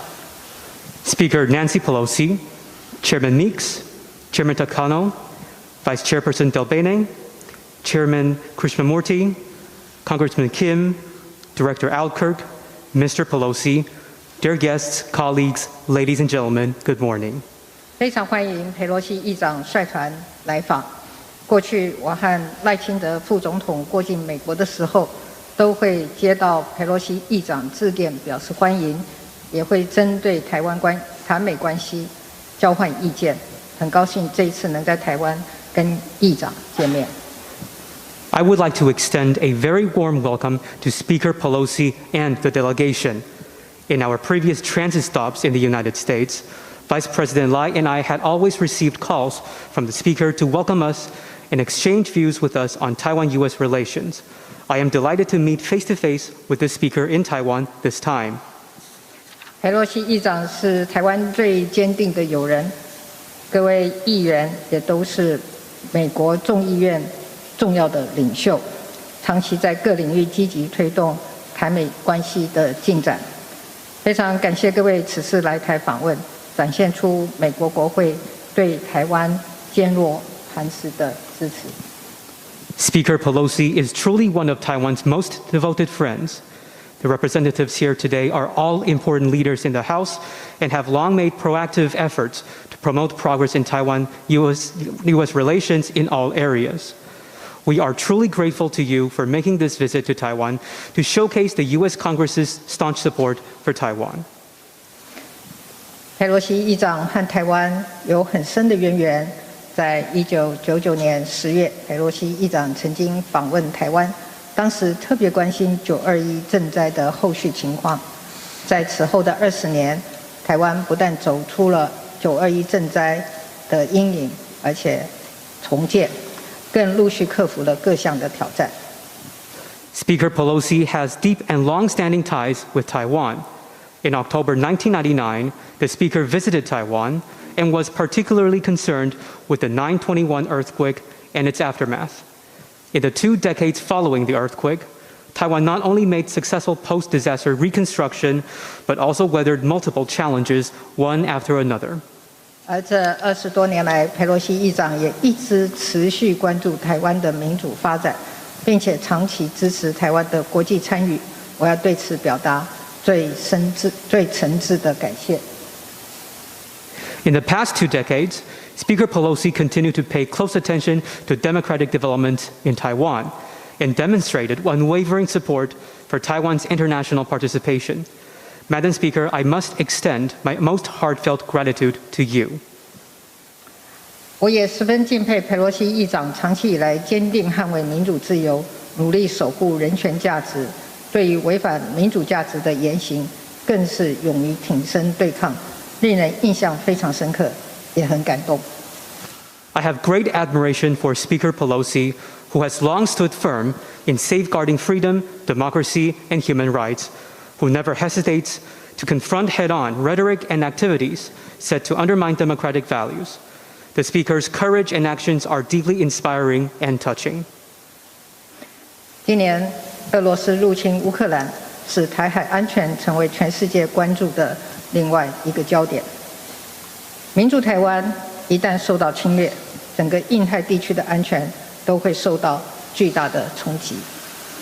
Russia's invasion of Ukraine earlier this year has made security over the Taiwan Strait another focus of worldwide attention. Aggressions against democratic Taiwan would have a tremendous impact on the security of the entire Indo-Pacific. 在这里，我要特别向各位传达台湾应对变局的几个基本态度。I would like to take this opportunity to explicitly express to you Taiwan's key principles in facing uncertainties. 第一，面对持续且刻意升高的军事威胁，台湾不会退缩，会坚定维护国家主权，坚守民主的防线，同时也希望和全世界民主国家团结合作，共同维护民主的价值。First, facing deliberately heightened military threats, Taiwan will not back down. We will firmly uphold our nation's sovereignty and continue to hold the line of defense for democracy. At the same time, we wish to cooperate and work in unity with all democracies around the world to jointly safeguard democratic values. 第二，台湾会尽最大努力来强化本身自我防卫的力量，并致力维护台海的和平稳定，让台湾可以成为区域安全的一个关键稳定的力量，确保自由开放的印太地区以及全球贸易及供应链的稳定发展。Second, we will do whatever it takes to strengthen Taiwan's self-defense capability. Taiwan is committed to maintaining peace and stability in the Taiwan Strait, and we will make Taiwan a key stabilizing force for regional security, ensuring a free and open Indo-Pacific, as well as the stable development of global trade and supply chains. 第三，台湾是美国可靠而且可信赖的合作伙伴。我们会持续和美国国会及行政部门在印太区域安全、经济发展、人才培育以及供应链合作等各层面强化合作，让台美关系可以进一步的提升。Third, Taiwan is a reliable and trustworthy cooperative partner of the United States. We will continue to work with the U.S. Congress as well as the administration to strengthen cooperation in areas such as Indo-Pacific security, economic development, talent cultivation, and supply chains so as to further elevate Taiwan-U.S. relations. 我要再次感谢佩洛西议长和各位，在这个关键的时刻，以行动表达对台湾坚定的支持，以及表达美国支持台湾自我防御的一贯政策。Once again, I welcome Speaker Pelosi and the delegation to Taiwan. Thank you for taking concrete actions to show your staunch support for Taiwan at this critical moment, and for expressing the U.S.'s consistent policy supporting Taiwan's self-defense. 特种大绶青云勋章的颁证，代表了我们对佩洛西议长的感谢，也期待透过更多的相互合作，持续的提升台美关系。The Order of Propitious Clouds with Special Grand Cordon represents our gratitude to Speaker Pelosi, and it also expresses our wish to continue progressing Taiwan-U.S. relations through more cooperation. 最后，再次感谢各位的来访，希望台湾和美国继续相互扶持，做彼此坚持的伙伴，一起让民主的光芒更加的闪耀。我们一起努力，谢谢大家。To close, thank you all again for coming. Taiwan and the United States shall continue with our mutual support and be steadfast partners to one another in our joint efforts to make democracy shine again. Thank you. 请总统回座。Madam President, please be seated. 请裴洛西议长致辞。Speaker Pelosi will now deliver her remarks. Thank you, Madam President. It is such a high honor to receive the Order of the Propitious Clouds with Special Grand Cordon from you. We are so proud of your leadership, a woman president in one of the freest societies in the world. There's great immense admiration for your leadership and great personal humility that I accept this award. Humility because I accept it not for me only, but for our members of Congress who are so instrumental in all that you said about our accomplishments together. Democrats and Republicans, House and Senate, both sides of the aisle, united in our support for Taiwan. This time I am so excited to receive this award on behalf of the United States Congress, as I said, is just unwavering. The response that we had to our visit was so positive from our colleagues. I look forward to displaying this award in the Speaker's office, or wearing it there, right? in the Capitol as a symbol of our treasured friendship. 谢谢总统阁下，非常荣幸能够接受特种青云大绶勋章的颁证，也非常的荣幸，我也为总统的女性的领导的力量，以及我自己身为女性的领导人为荣。那当然，我这一次能够获颁这个勋章，我是非常虚心接受的。会说虚心，是因为我不只是代表我自己，也代表整个美国的。我们这次来访的所有的美国的议员们一起来接受这份勋章，而且这些一同行的议员们呢，其实对于刚刚讲到的所有的对台美关系的贡献呢，其实他们都有尽一份力，而且我们这样子的贡献，无论是民主党、共和党，无论在众议院、参议院，大家都是团结一致，有了高度的共识的。那我也非常的兴奋，能够代表整个众议院呢，代表整个美国政府能够接受这样子的一个勋章。我也很期待能够把大绶青云勋章带回去，展示在我的办公室当中。毕竟我在办公室并不会穿戴整个大绶。Madam President, I think it's important to remind some and inform others of how we are here. 43 years ago, with the Taiwan Relations Act, America made a bedrock promise to always stand with Taiwan.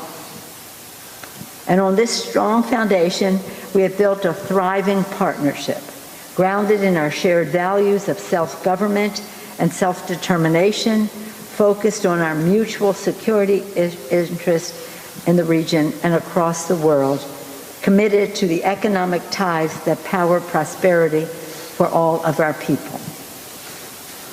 我们这一次的来访呢，其中一项重点就是要提醒大家并告知大家，43年前我们通过了《台湾关系法》，当时就许下了对台湾非常坚定的承诺，要与台湾站在一起。在这个基础之上，我们形塑了非常繁荣的合作关系跟伙伴关系。我们的焦点不但是有包括我们的共同命运的自觉，还有许多我们共同安全的议题，无论是在这个地区还是全世界的共同安全，以及我们必须要保障我们，并且深化我们的经济关系，使得我们的两国的人民能够有更好的生活。Today, our delegation, of which I'm very proud, came to Taiwan to make unequivocally clear we will not abandon our commitment to Taiwan, and we are proud of our enduring friendship. And may I mention, they are all co-chairs of this delegation. The chair of the Foreign Affairs Committee, Mr. Gary Meeks of New York, the chair of the Foreign Affairs Committee, Mr. Takano of California, the vice chair of the Ways and Means Committee, Congresswoman Del Bene of Washington State, the member of the Intelligence Committee and a leader in COVID fight and so many things in the Congress, Congressman Raja Krishnamurthy from, I say Illinois, he says Chicago. And again, one of our newest members of Congress, serving the diplomat, as a diplomat in the State Department before coming, Congressman Andy Kim of not only the Armed Services Committee, but also the Foreign Affairs Committee and others. We're very proud of our delegation, and when you hear, as you will be hearing from them in the course of our visit, you will know even more why we are. Thank you to our delegation. And we're proud to be here with the Vice President, with Mr. Wu, with other distinguished leaders who are here with you, Madam President. Thank you for your leadership. The story of Taiwan is an inspiration to all freedom-loving people in the United States and around the world.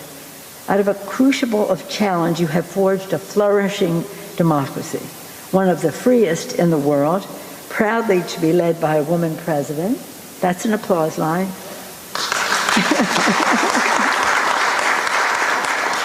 我们这一次访团非常的荣幸能够来到台湾，我们要必须向外界宣示，我们非常清楚的表达，我们绝对不会背弃对台湾的承诺。这次来访的许多议员们，他们也都是在各委员会当中担任主席或副主席或其他的要职，例如说外交委员会的主席米克斯，退伍军人事务委员会的主席高野，税计委员会的副主席戴碧妮，情报委员会以及防疫许多方面的贡献者克里绪纳莫提，军事委员会以及外交委员会的成员金安迪等等，他们都非常荣幸能够来到台湾，也非常感谢这些议员们跟我随行一起来访。那我也很高兴，也很荣幸能够在这边见到副总统、吴部长，以及蔡总统，以及非常许多杰出的台湾的政治领导者，非常感谢各位的领导。那台湾的故事呢，其实就是一群热爱自由民主的人民的故事。那其实我们在美国也在全世界都有许多这样子热爱自由的人民。And Taiwan has been an island of resilience in the world. Indeed, the people of Taiwan have proven to the world that with hope, courage, and determination, it is possible to build a peaceful and prosperous future, even in terms of the challenges you face. And now, more than ever, America's solidarity with Taiwan is crucial, and that is the message we are bringing here today. 台湾是一个韧性之岛，台湾的人民也向外界证明了，只要有希望、有勇气、有决心，一定能够打造一个和平又繁荣的未来。尽管台湾面临着这么多的严峻的挑战，那美国与台湾的团结也非常的重要。我们这一次来访，就是要向外界彰显像这样子的美台之间的团结。When we travel and leave the country as a congressional delegation, security, protect our people as well as global security, economy to spread prosperity in our own country and others, and governance are three principal pillars of our travel. In all three areas, we have great cooperation and friendship with Taiwan, and we value that. I just do want to mention and congratulate Taiwan for your governance of the COVID issue, the COVID pandemic. You're a model to the world in terms of the cooperation of the people and the success of your initiatives. Congratulations, Madam President. Congratulations to the people of Taiwan for following the lead and suggesting their own proposals. Today, the world faces a choice between democracy and autocracy. America's determination to preserve democracy here in Taiwan and around the world remains ironclad. And we're grateful to the partnership of the people of Taiwan in this mission. I'm very grateful to receive this award. I'm grateful to you, Madam President, to the people for their enduring friendship. I'm very blessed, as are my colleagues, with many Taiwan Americans who are very excited about our visit. And in fact, when I came before, in '99, I came with them, and we learned a lot. And that's what we came to do, to participate in the Asian Pacific Initiative in a way that is appropriate for Taiwan to be successful, whether in trade, security, etc., and to do so in a way that opens many more possibilities. We came here to listen, to learn, and what do you know? I got this beautiful, beautiful, beautiful award. The Order of Propitious Clouds with Special Grand Pardon. Thank you, Madam President. Thank you so much. 这一次我们访问亚洲各国，我们有3大支柱，3个主要的重点，一个就是安全，人民的安全，全球的安全；经济，也就是说我们要创造未来的繁荣，能够嘉惠更多的人；以及我们治理，好的治理。这是我们此次访问的3大支柱。那我们这一次呢，也都跟台湾在这3个领域当中都有许多的合作，我们也非常重视跟台湾在这些领域当中的伙伴关系。我们也要特别向台湾的人民以及台湾的政府去恭贺台湾在防疫方面的所有的成就。台湾的防疫真的是全世界的一个模范，可以彰显台湾人民的合作、台湾防疫政策的成功等。现在我们全世界面临着2个选择：选择民主或者选择威权。那美国致力于保障台湾以及全世界的民主，我们像这样子的决心是非常坚定不移的。我也非常感谢这次总统给我颁赠的勋章，以及总统以及许多的台湾的领导阶层给我彰显的许多非常热诚的友谊。我也看到许多美国在台湾的侨民都非常的兴奋，看到我们的到来。的确，1999年我那次来访的时候也学到很多。我们也在立法的殿堂当中也致力了非常多，许多亚裔美国人，还有说去跟台湾之间发展更多紧密的贸易关系等的许多的工作，我们都持续的在推展。这些工作的推展能够开启更多的可能性，让我们能够有更多的机会互相学习，这就是我们的来意，互相学习。而且呢，除了互相学习之外，还获得了非常美丽的奖章，大受青云勋章，非常感谢总统。接下来进行合影，请总统、副总统、佩洛西议长、AIT 处长及各位众议员合影。Madam President, Mr. Vice President, Madam Speaker, distinguished members of the House of Representatives, please come together for a group photo.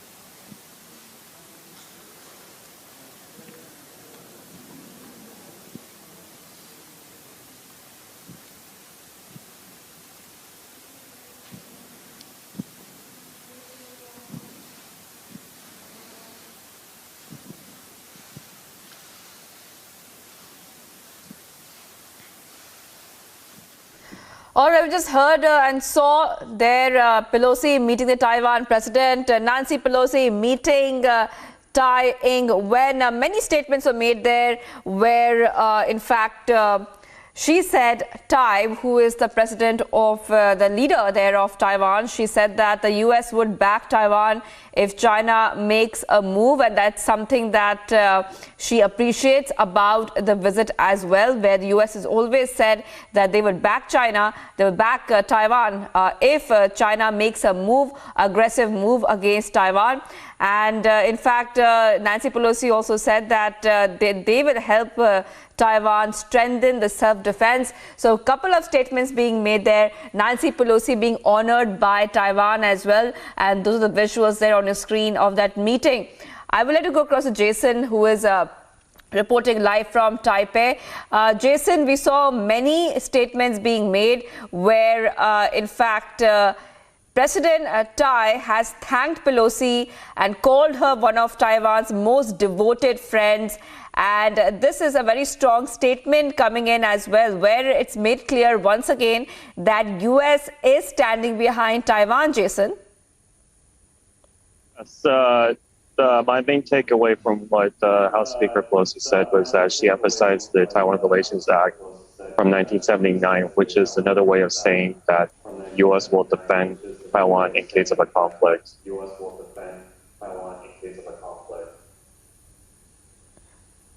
Right.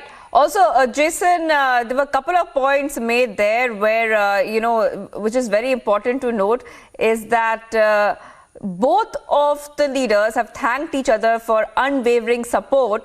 Also, we saw that Nancy Pelosi has, in fact, lauded Tai for her leadership as a very strong woman leader. This really talks a lot about the kind of bond that US and Taiwan share at this point of time. Now, China would be looking at the statement very closely. What do you think China is really making out of this statement, this joint press conference between the two leaders? I think that this supports what President Biden said earlier when he was asked directly by the media that if he would support Taiwan in case of a conflict, and he said yes. And by quoting the Taiwan Relations Act, this is a way of supporting that, although she didn't state that as clearly as he did, but the Taiwan Relations Act is very clear on this matter. Right. Jason, so what is the next plan right now of Nancy Pelosi? She had that meeting with Tai Ing-wen, who is the leader of Taiwan. So next, what will she do? Because we believe that she's going to have lunch and then she'll be flying out. Is there any other important engagement that we need to keep a track on right now? As far as I know, according to Taiwan media, she's going to Xinjiang to meet some human rights activists or something like that. There is a museum down there, as far as I know. I don't know how significant this will be. She has a history of supporting Taiwan on a personal level because she was here after the bad earthquake in 1999. So I believe she has some personal ties here. Right, Jason. All right. Hold on, Jason. Do not go anywhere. We continue to be live from Taipei and Taiwan. Our senior executive editor, Abhishek Kapoor, is joining us. Abhishek, that was a couple of statements being made there. Like I was telling Jason as well earlier, that China would be looking very closely and hearing those statements. And what do you think is the next step right now? Because for China, the kind of statements which are made is something that they do not like. They believe in that one China policy. And once again, US has reiterated its support for Taiwan. Yes, they may see these statements on the Taiwan Relations Act as crossing a red line as far as the one China policy, but the Taiwan Relations Act clearly does not violate the one China policy. It only says that they will supply arms and come to its aid in case of a conflict. So it is not an official recognition of the Republic of China as a state. So, however, it's what matters here is the cosmetics of the meeting. I mean, she is here and meeting President Tsai Ing-wen at the presidential office and receiving an award. So, and very nice things were said. So, this will be perceived in mainland China as a recognition of Taiwan as an independent state, for sure. Right, Jason. Now we are also being joined by a senior executive editor, Abhishek Kapoor. Abhishek, if you could like to come in here and really explain to our viewers and break down those statements made by Nancy Pelosi and Tai, who is the leader of Taiwan. What do you make out of it? Why is it very significant politically and strategically? What really happened just a short while back? Shivangi, we have seen how the United States has really gotten its act together after some wobbling early on facing Chinese aggression or aggressive statements on the issue of visit of Nancy Pelosi, the Speaker of U.S. Congress, to Taiwan. Remember, in the itinerary, Taiwan was not mentioned, and reports suggested that both the State Department and the Pentagon had some security concerns. But despite that, it is to the credit of Pelosi that she has continued with the engagement. And in the pictures a while back, we saw how she was given, I believe, the highest civilian award of Taiwan, called the Order of Propitious Clouds, with special grand cordon. And the kind of comments that were made by both the sides clearly suggested that this was in the offing for a while, and essentially a statement of intent by the United States that for some time more it's going to stand with Taiwan. Remember, Speaker Pelosi mentioned the Taiwan Relations Act that was passed by the United States some time back, I believe, to circumvent the limitations that come in with the 3 understandings and 3 communiques that exist between China and the United States on Taiwan that were signed, I believe, in the Nixon-Reagan era. And now, of course, things have changed. China is the bully, not in the neighborhood, not just in the neighborhood, but globally. We have seen the kind of military muscle flexing that the Chinese are indulging in, accompanying the visit of Pelosi to Taiwan. In fact, huge military exercises are on around the Taiwan Strait. In fact, yesterday, the details that were shared by the Ministry of Defense of China about these exercises clearly indicate that China is trying to create choke points around the island of Taiwan, to the extent that they are leaving only just one small window for the U.S. military aircraft carrying the U.S. Congress delegation to come out of Taiwan and make its way to South Korea, which is their next leg of the visit. So I think clearly in optics, Nancy Pelosi has still made a point by being there, by being as the guest of the president of Taiwan with that ceremony. Obviously, America is sort of putting a finger in the eye of the Chinese, and the Chinese have been throwing a lot of dragon fire and a lot of flexing of military muscle statements and some measures like, influencing the imports and exports with Taiwan. Obviously, China making it clear that some stage they have to take over Taiwan if need to be forcefully. And in that context, I think this diplomatic row that has emerged over Taiwan between China and the United States, sort of dividing the rest of the world into 2 camps. We have seen how Russia came out supporting China. We have seen how Germany came out supporting the United States. So Japan come out and support the United States. So obviously, this is global geopolitical dynamics and geoeconomic dynamics at play, and they will go on for a while. All right. Thank you, our senior executive editor, Abhishek Kapoor, on this, analyzing this big visit of Pelosi. So statements have been, in fact, said by both the leaders. There was a press conference, viewers. Now we have to see, will China react to what was said? That, of course, we'll be tracking on Republic TV minute by minute. We have a reporter in Taipei, and we also have experts here who will break down this visit for you. Also, Pelosi's visit has triggered increased tension between China and the U.S. China claims Taiwan as part of its territory to be annexed by force if necessary, and views visits by foreign government officials as recognition of the island's sovereignty. Here's more. U.S. Speaker of House of Representatives Nancy Pelosi landed in Taipei, in the capital of Taiwan, on the 2nd of August. Pelosi became the senior-most U.S. official to land in the island country in over 20 years. Prior to this, U.S. Representative Newt Gingrich had visited Taipei in 1997. Needless to say, the Chinese were miffed by this visit. The Chinese Foreign Ministry issued a statement condemning the visit.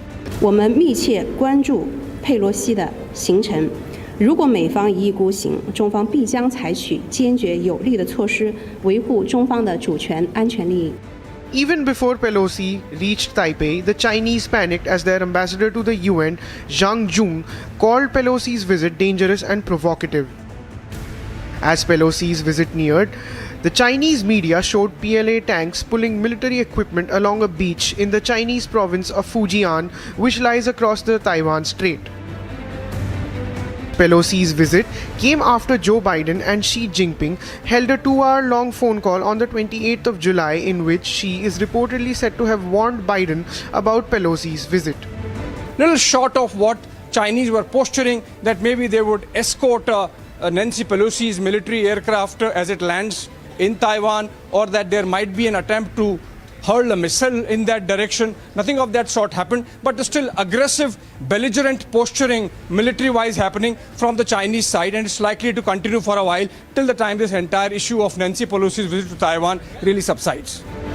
As Pelosi landed in Taiwan, China's mouthpiece Global Times announced that the PLA would conduct live-fire drills in 6 regions surrounding Taiwan starting from the 4th of August till the 7th of August.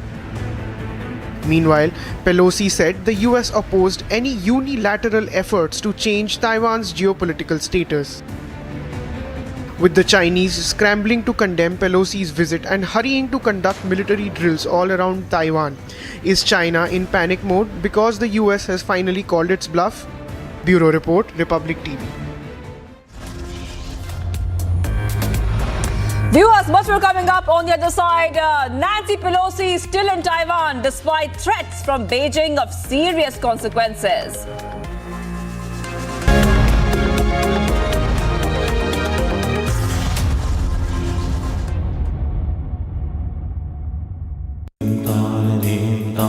In the CBSE 2022 boards, the toppers for classes 12 and 10 are from Amity once again.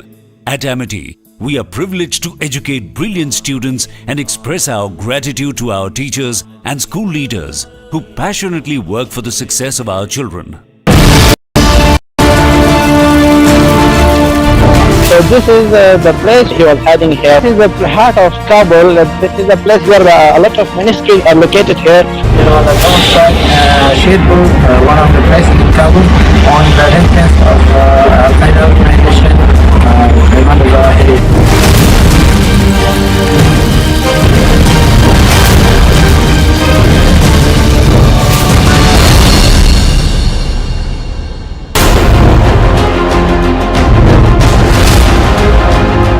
Intelligence community located Zawahiri earlier this year. It moved to downtown Kabul after being advised that the conditions were optimal. I gave the final approval to go get him, and the mission was a success. This was the place where the drone strike was done by the American forces on Sunday around early morning, around 6 a.m. You know, the drone strike Shirpur, one of the places in Kabul, on the entrance of Al-Qaeda organization,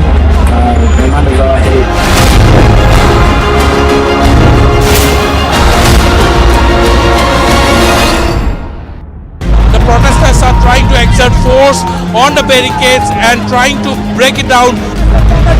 Mr. Chatterjee, would you like to expose? Sonia Gandhi coming out of the, and we can see Priyanka Gandhi is also here, along with Sonia Gandhi. Sanjay Raut Singh outside his residence. He has come out. He has come out.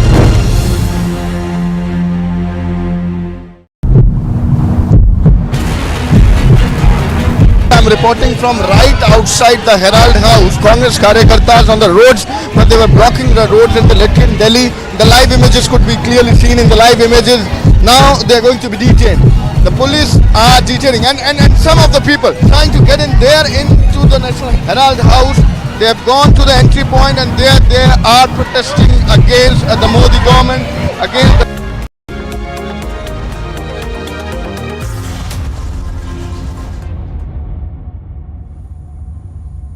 Good morning, viewers. You're watching the Morning Express on Republic TV. I am Shivangi Shukla. After the U.S. House Speaker Nancy Pelosi's visit to Taiwan, China resorted to territorial integrity. China announced plans for live fire drills that would infringe on Taiwan's territorial waters, escalating already high tensions. Here's the full story. As the Speaker of US House of Representatives, Nancy Pelosi, made a historic touchdown in Taipei, Taiwan erupted in joy and rolled out the red carpet for Nancy Pelosi. While Nancy issued a statement assuring support and any change in the status quo, China's PLA announced military drills encircling Taiwan. An isolated China scrambled to issue a laughable statement on infringement of China's sovereignty and territorial integrity.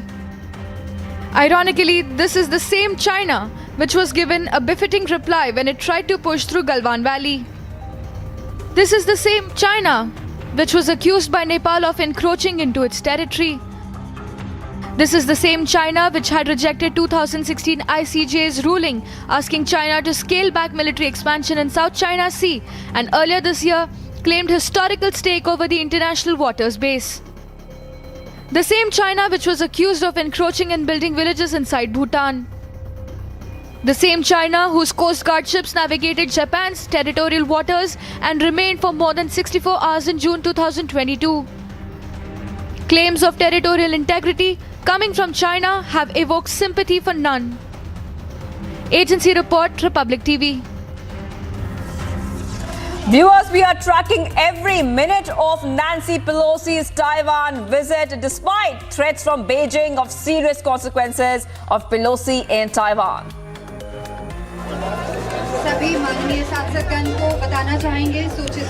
While marking the week-long celebrations of 75 years of independence, now parliamentarians from different political parties are congregating here at Red Fort to take part in a bike rally, Tiranga bike rally. Right behind me, you can see the sea of tricolors. Those are here. After this very short break, we'll get more and more colorful pictures as the preparations for this bike rally are underway. Stay tuned for more updates.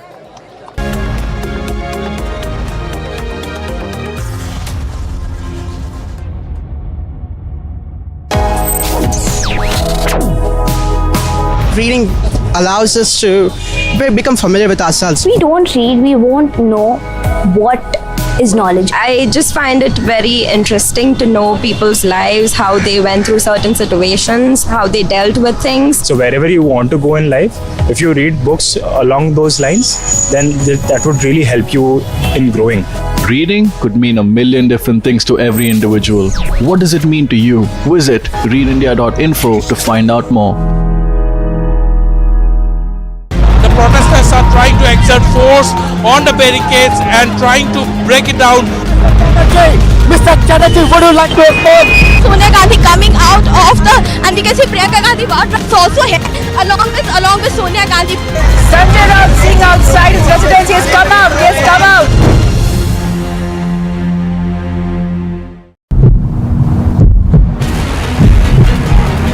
I'm reporting from right outside the Herald House. Congress karyakartas on the roads, but they were blocking the roads in the Lithium Delhi. The live images could be clearly seen in the live images. Now they are going to be detained. The police are detaining and some of the people trying to get in there into the National Herald House. They have gone to the entry point and there they are protesting against the Modi government, against the enforcement directorate.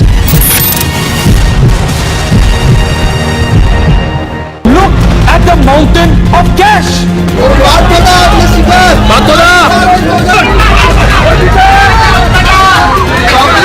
Rahul Gandhi को हिरासत में लिया जा रहा है। बड़ी खबर, बड़ी जानकारी।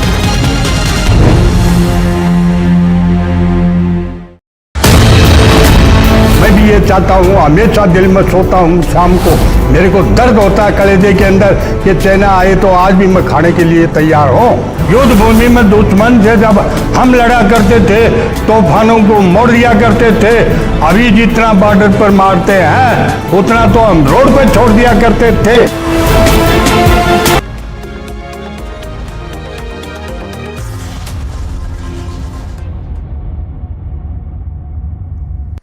A very good morning. You're watching the Morning Express. Right now, my colleague Piyush is on ground because hundreds of people have gathered at the Red Fort to take part in the Tiranga bike rally. Over to you, Piyush, right now. What's happening on ground? Well, absolutely. Tiranga bike rally is going to start from Red Fort, which will go towards the Vijay Chowk Parliament. I'm also joined with Union Minister Giriraj Singh. Sir, क्या message देना चाहेंगे इस तिरंगा यात्रा के?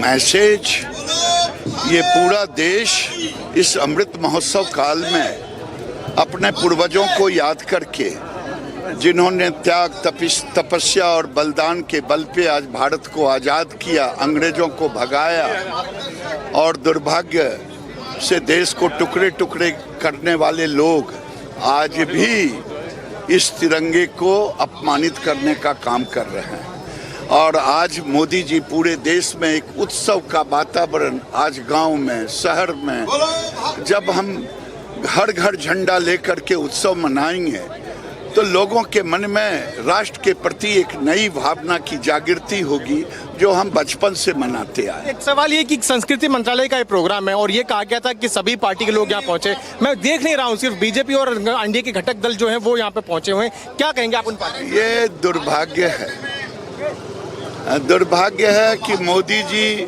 अगर तिरंगा उठा रहे हैं तो विपक्ष उनका उल्टा, अगर उसके हाथ में कोई चाइना थमा दे तो वो भी थम लेंगे।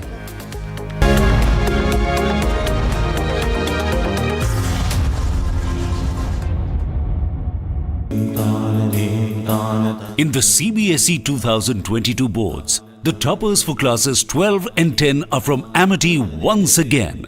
At Amity, we are privileged to educate brilliant students and express our gratitude to our teachers and school leaders who passionately work for the success of our children. Good evening and welcome, viewers.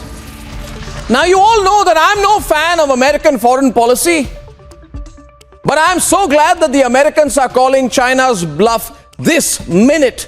That's the live developing story in Taiwan.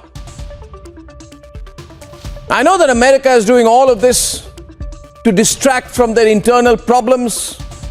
Their economy is tanking, reaching near recession levels. There is gun violence all over America. It's a complete mess. Job cuts have started. Inflation is sky high.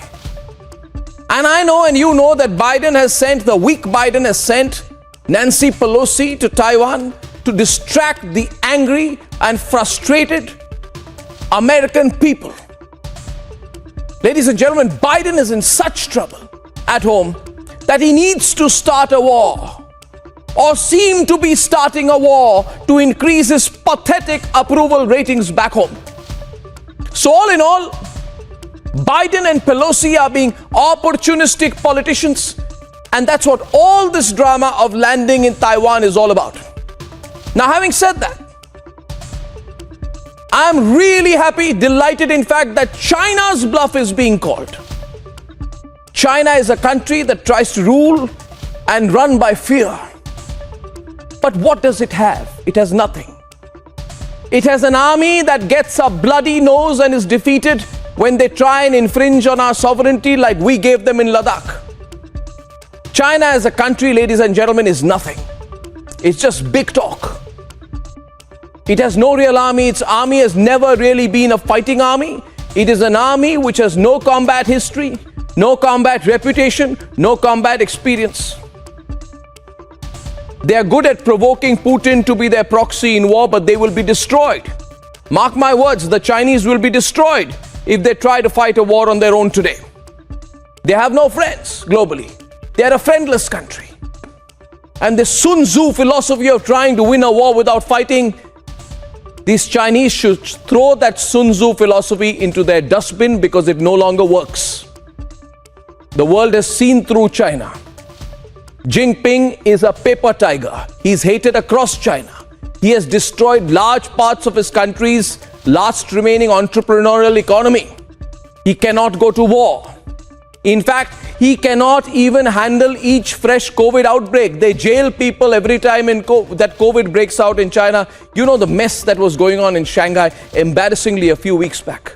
China is a mess, ladies and gentlemen. So then you would ask, what's going on in Taiwan? And what is the need to start a war? Watch the space of what's going on in Taiwan very closely, ladies and gentlemen. Let's debate that tonight. मैं भी ये चाहता हूँ, हमेशा दिल में सोता हूँ शाम को, मेरे को दर्द होता है कलेजे के अंदर कि चाइना आए तो आज भी मैं खाने के लिए तैयार हूँ। युद्ध भूमि में दुश्मन से जब हम लड़ा करते थे, तूफानों को मोड़ दिया करते थे, अभी जितना बॉर्डर पर मार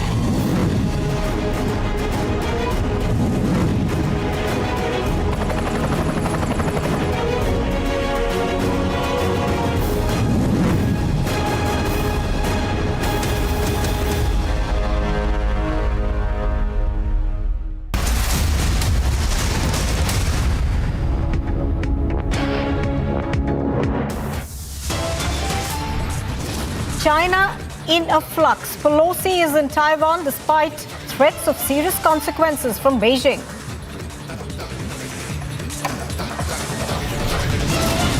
Nancy Pelosi meets the Taiwanese President Tsai Ing-wen, says want world to recognize Taiwan's leadership. Taiwan digs its heels in, says we'll do whatever it takes for self-defense. China in panic mode summons the US ambassador over Pelosi's visit, likely to halt natural sand exports to Taiwan.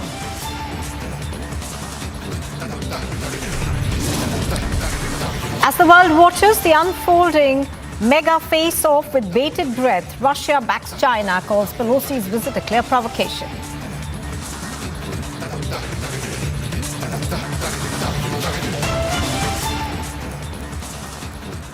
Good morning and welcome. You are watching Live and Breaking on Republic TV, and we begin with the Tiranga rally that's taking place in Delhi. In fact, Piyush is reporting on it. Piyush, good morning. People have, of course, gathered at the Red Fort. Take us through what's happening.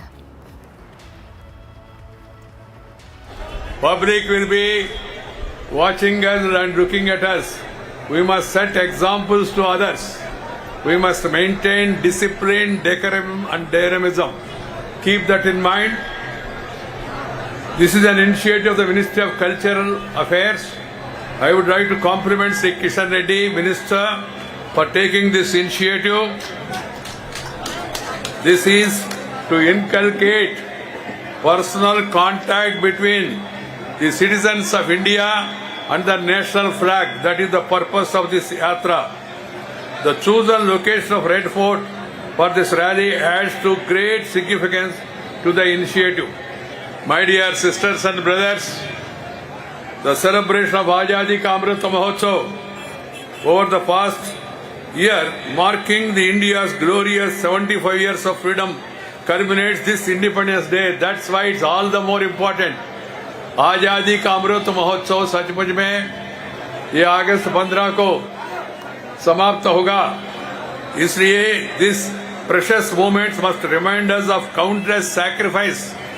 देश का एकता के लिए, आजादी के लिए जो महान भावों ने कुर्बानी दिया, अपना जीवन त्याग किया, इन महान भावों का हम सब लोग इस समय पे याद रखना है और याद करना है और हमारा बच्चों को याद दिलाना है. This is a great tribute we can really pay to them. We proudly hoist our national flag, reflect on our national values, recount tales of bravery and social harmony from our freedom struggle. That is only my appeal. I don't want to make a long speech. Please recall the memory of the great sacrifices made by the freedom fighters, the path shown by our people, and the values that we have inherited from Indian culture, heritage. They have to be preserved and passed on, irrespective of caste, creed, sex, religion and region. India is one. We are one nation, one people, one country. This has to be remembered by one and all. अलग भाषा, अलग वेश, फिर भी अपना एक देश. विविधता में एकता, भारत का विशेषता. This is the message of this Tiranga. So take that message to the people, and I appeal to the members of parliament. Take this message to the people in your constituency. See to it that everybody is involved in this program, and the program becomes a grand success. There is a cultural renaissance and awakening of the patriotism among the people, and we march forward to make India a strong, stable, prosperous and peaceful country in the world. सर्वे जना सुखिनो भवन्तु वसुधैक कुटुंबकम. Share and care is the core of Indian philosophy. Keep that in mind and take the message forward. सबको मेरे ओर से शुभकामनाएं. नमस्कार, धन्यवाद. बहुत बहुत धन्यवाद सर. मैं बहुत आभार प्रकट करता हूं आदरणीय उपराष्ट्रपति जी का. M नायकुड. Animate from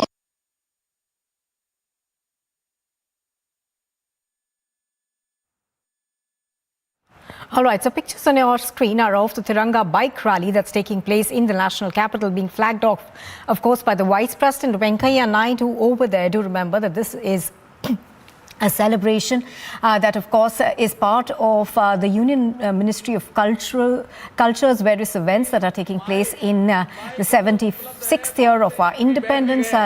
This is also part of the Azadi Ka Mahotsav that is being celebrated across the country.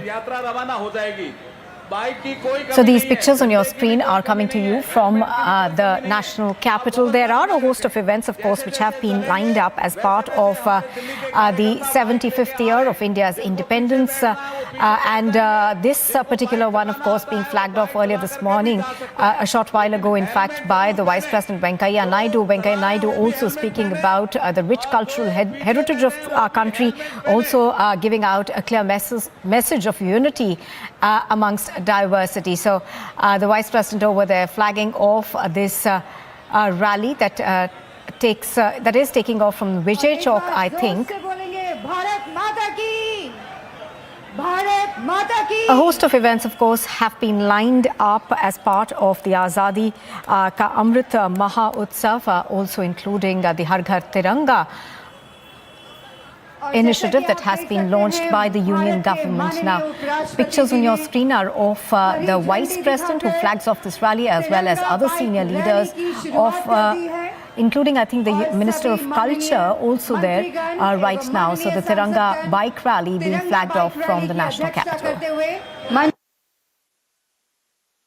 हाँ सब मिलेगा उधर सब है ये आ रहे हैं जैसे जैसे उपराष्ट्रपति जाएंगे उस तरह से हाँ उपराष्ट्रपति जैसे ही प्रस्थान करेंगे उसके बाद हम यात्रा शुरू Well, the Culture Ministry, of course, has organized a Tiranga bike rally that takes place from the Red Fort to Parliament for the MPs of all parties.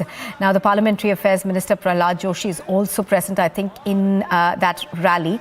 The rally, of course, was flagged off just a short while ago by the Vice President Venkaiah Naidu over there. He also gave out a message of peace and harmony. And as I was pointing out earlier, of course, this rally takes place from Red Fort to Parliament, and MPs of all parties are believed to be participating in this rally. Let's cut across live to Priyanka, who's reporting from New Delhi on this. Priyanka, this, of course, is part of the Azadi Ka Mahotsav celebrations that we are seeing in this year, that is the 75th year of our independence. सबने तो इसमें यात्रा के आयोजन में मदद की है मीडिया कर्मियों का आभार प्रकट करता हूं विशेष करके मीडिया कर्मियों का Priyanka, can you hear us? Press के बंधुओं का जिन्होंने इस यात्रा के प्रसार All right, I don't think Priyanka can hear me over there, but सब एकजुट होकर तिरंगा यात्रा में जुटे हैं। बहुत सारे केंद्रीय मंत्री, सांसद, अलग अलग दलों के नेता वो भी इसमें जुड़े हैं। मैं चाहता था विपक्षी दल भी बड़ी संख्या में जुड़ते, लेकिन वो तिरंगा यात्रा में नहीं जुड़े, लेकिन अपने अपने क्षेत्रों में तिरंगा यात्रा वो अवश्य करें, क्योंकि ये संदेश है आज की पीढ़ी को, आने वाली पीढ़ियों को, कि हम सब भारत को एकजुट रखेंगे, भारत को आगे बढ़ाएंगे, भारत को और मजबूत और ताकतवर बनाएंगे। राष्ट्रपति जी प्रस्ताव कर गए हैं यात्रा प्रारंभ हो रही है सभी व्यवस्था बनाए रखें बहुत ही सुंदर दृश्य And of course was Anurag Thakur over there who's participating in this rally, also urging MPs from the opposition to participate. Let me go across to Priyanka. Priyanka, if you can hear me now, give us a sense of what's happening around you. These pictures that are coming in of this bike rally, extremely colorful, of course. आप अगर कहीं भीड़ नजर आ जाए या कुछ देखिए मैं आपको सारी चीज समझाती हूँ। यहाँ पर हमारे पीछे बीजेपी सांसद मीनाक्षी लेखी जी हैं और यहाँ पर सैकड़ों हजारों की तादाद में लोग पहुंचे हुए हैं। यहाँ पर तिरंगा महोत्सव हर घर तिरंगा अभियान के तहत रैली का आगाज हो चुका है और यहाँ पर देखिए हम पूरी कोशिश कर रहे हैं ताकि इस रैली में पीछे न रहे, लगातार आगे हम चलते रहे। इसलिए कोशिश है कि एक तस्वीर दिखाए। यहाँ पर 13 से 15 अगस्त तक कोशिश है यहाँ बीजेपी की तरफ से कि किसी भी पार्टी का नहीं है, यहाँ बाकी और पार्टियों के सांसद भी पहुंचे, उनको भी निमंत्रण दिया गया है। और यहाँ पर देखिए आप देख रहे हैं यहाँ पर केंद्रीय मंत्री, यहाँ पर सांसदगण, यहाँ पर भारी तादाद में लोग पहुंचे हुए हैं और दूर दराज से लोग पहुंचे हैं। हमारे पीछे मीनाक्षी लेखी जी हैं, सीधा हम उनको माइक देंगे और कोशिश करेंगे कि वो अगर माइक पकड़कर अपनी प्रतिक्रिया दे पाए, क्योंकि यहाँ स्कूटी चलाते हुए माइक से प्रतिक्रिया लेना थोड़ा मुश्किल होगा। मीनाक्षी जी, क्या संभव होगा? भारत माता की नारे लग रहे हैं यहाँ पर, भारत माता की जय के नारे लग रहे हैं यहाँ पर। और देखिए हम कोशिश करते हैं। All right, so those, of course, are parliamentarians who are undertaking this Tiranga bike rally from Red Fort to Parliament. This, of course, has been organized by the Culture Ministry. It's an initiative which is part of the Azadi Ka Amrit Mahotsav. The Vice President of the country, Venkaiah Naidu, of course, inaugurated this rally just a short while ago, and MPs of all political parties have been asked to participate in it, but what we are given to understand is that several opposition MPs have given this event a skip. Anurag Thakur, of course, was part of the rally earlier, and Meenakshi Lekhi also bike-borne right now. So all these, I think that appears to be Smriti Irani, if I'm not mistaken. Yes, that's Smriti Irani, who's also on that bike over there. So this, of course, is part of the several programs that have essentially been launched by the Centre for celebrating 75 years of India's independence. I think I'm going to cut across live on the ground to Piyush. Piyush, pictures coming in extremely colourful this morning. This, of course, is part of the Azadi Ka Mahotsav program that's been launched by the Centre. This particular event, Piyush, organised by the Ministry of Culture?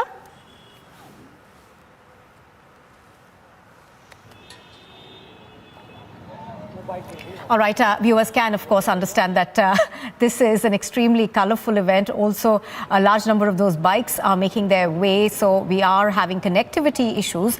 But just to tell our viewers that this, of course, is an extremely is one of the programs that has been put in place by the Ministry of Culture.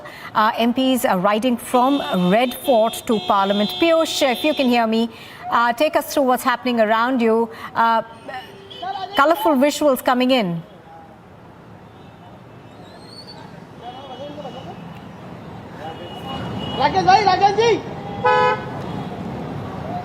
See as to how there is a bike rally which is being organized by the Ministry of Culture. Parliamentarians from BJP and other parts of the other constituents of NDA, they are taking part in this. Krishnapal Gujjar is also taking part in this. Sir, क्या message आप हिस्सा ले रहे हैं bike rally में? देखिए, सभी देशवासियों को आज संदेश दिया जा रहा है।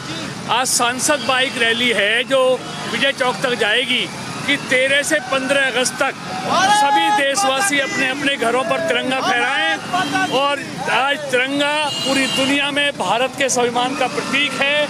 पूरी दुनिया में तिरंगे का सम्मान बढ़ा है उसका, इसलिए पूरे देश के हर घर में तिरंगा फहरे, इसके लिए ये बाइक रैली निकाली जा रही है। Bike rally is being organized to send out a message to the people across the country to hoist a tracker on their roofs from 13th to 15th of August. Right behind me, you can see sea of tricolors, people taking part in this Tiranga Yatra with chants of Vande Mataram, Bharat Mata Ki Jai. You can see Venkaiah Naidu is the one who had basically flagged off this entire Tiranga rally, and this rally will go towards the Vijay Vijay Chowk in Delhi. We are in Parliament, and a message is being sent out to the people to hoist tracker from 13th to 15th of August. Anurag Thakur is also sitting there, who is going to take part in this bike rally. G. Kishan Reddy, Ministry of Culture Minister, is also there. Even he will take part in that. So it's a huge program which has been organized by Ministry of Culture. And if you can talk to us. Okay, there's a okay. So he's facing some problem in speaking. G. Kishan Reddy is facing some problem in speaking, but yes, he's taking part in this bike rally. Let's try to show you more and more pictures. I would ask Vivek to come with me. Then we'll move more beyond and then try to get more pictures.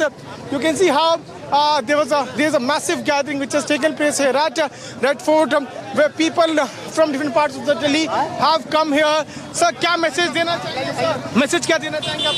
Bharat की शान बान आन की प्रतीक है तिरंगा।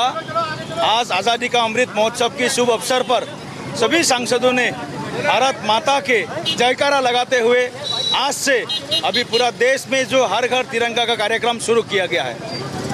All parliamentarians are taking part in this. We will also try to, take part in this Tiranga rally.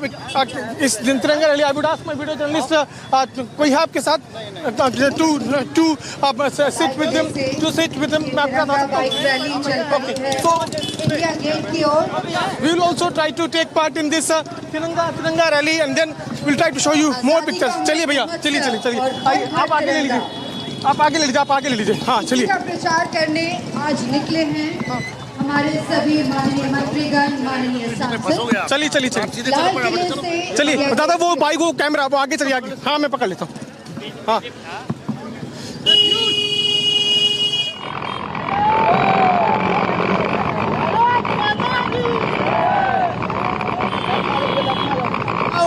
taking place from which has now begun from Red Fort. Which is now begun from the Red Fort. We'll try to show you different colors. I would ask Vivek to continue to show you the pictures. We are taking part in this Tiranga rally, Tiranga bike rally, which has now begun from Red Fort. Many parliamentarians have taken part in this bike rally, Tiranga bike rally, which has now begun from Red Fort. They are going towards the Parliament, so it's a big day. A message is being sent out clearly by the parliamentarians to hoist tricolor on their respective houses from 13th to 15th of August. So it's a huge Tiranga rally, Tiranga bike rally, which has now begun from Red Fort. We'll have to wait and watch how this program is further going to be continued. But yes, a clear message being sent out by the government, by the Ministry of Culture, and also is being told to people across the country to take part in flag hoisting ceremony on their roofs from 13th to 15th of August. So we are continuously showing you live pictures from this Tiranga bike rally, which has now kick-started from Red Fort. This bike rally will go towards the Vijay Chowk in Delhi, and till there we will be also taking part in this bike rally. We are also following all the precautions by wearing helmet, and also we are also taking part in this bike rally, which has now been kick-started. अपने कर्तव्य बोध को ध्यान में लेते हुए हर घर तिरंगा फहराने का, भारत के भविष्य को लहराने का काम करें।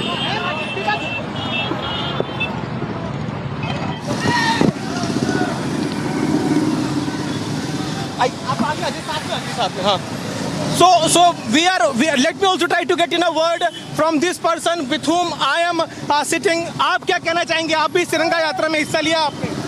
हाँ जी। जी बोलिए, क्या कहेंगे आप? आज हमारे लिए बहुत ही हर्षोल्लास का दिन है। आज हमारे माननीय प्रधानमंत्री श्री मोदी जी की वजह से ये संभव हो पाया है। जी हाँ जी। और यहाँ से विजय चौक तक जा रहे हैं। 13 अगस्त से 15 अगस्त तक जो है ये कहा गया है कि आप झंडा लहराएं अपनी छतों पर। क्या कहना चाहेंगे आप? हम तो पूरे साल झंडा लहराते हैं, कोई आज स्पेशल नहीं है। हम हिंदुस्तानी हैं। आप क्या कहेंगे? हेलो। हैं, क्या कहेंगे? जी बहुत अच्छा है और हम सबको अपने घर पे तिरंगा लगाना चाहिए और इससे अपनी देश की शान बढ़ती है और that is the message sent out by the people. And now here there are few people who are now saying हर काम में जुट जाए, उठ जाओ और जुट जाओ। कुछ ऐसा नहीं जो हम पा नहीं सकते और कुछ ऐसा नहीं जो हम कर नहीं सकते। यही हमारी प्रेरणा हो और भारत का तिरंगा हर मन में लहराए। जी ये तो बहुत ही खुशी का माहौल है और चारों तरफ जो ये माहौल है तिरंगा यात्रा का वो आप सबके सामने है। हर भारतीय के मन में बसता है तिरंगा। किसी एक पार्टी से जोड़ के देखना बिल्कुल गलत है। ये कोई पार्टी और कोई राजनीतिक व्यवस्था का हिस्सा नहीं है। भारत पर जिन वीर और वीरांगनाओं ने अपना सर्वस्व न्यौछावर किया उनको श्रद्धांजलि देते हुए भारत के प्रति एकता का भाव रखते हुए देश को सर्वस्व न्यौछावर करने की प्रेरणा का प्रतीक है।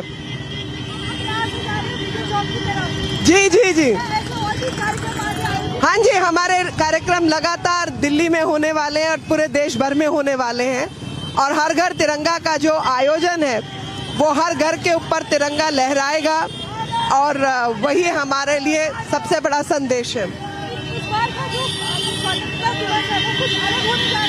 हाँ जी, हर घर में जाएगा।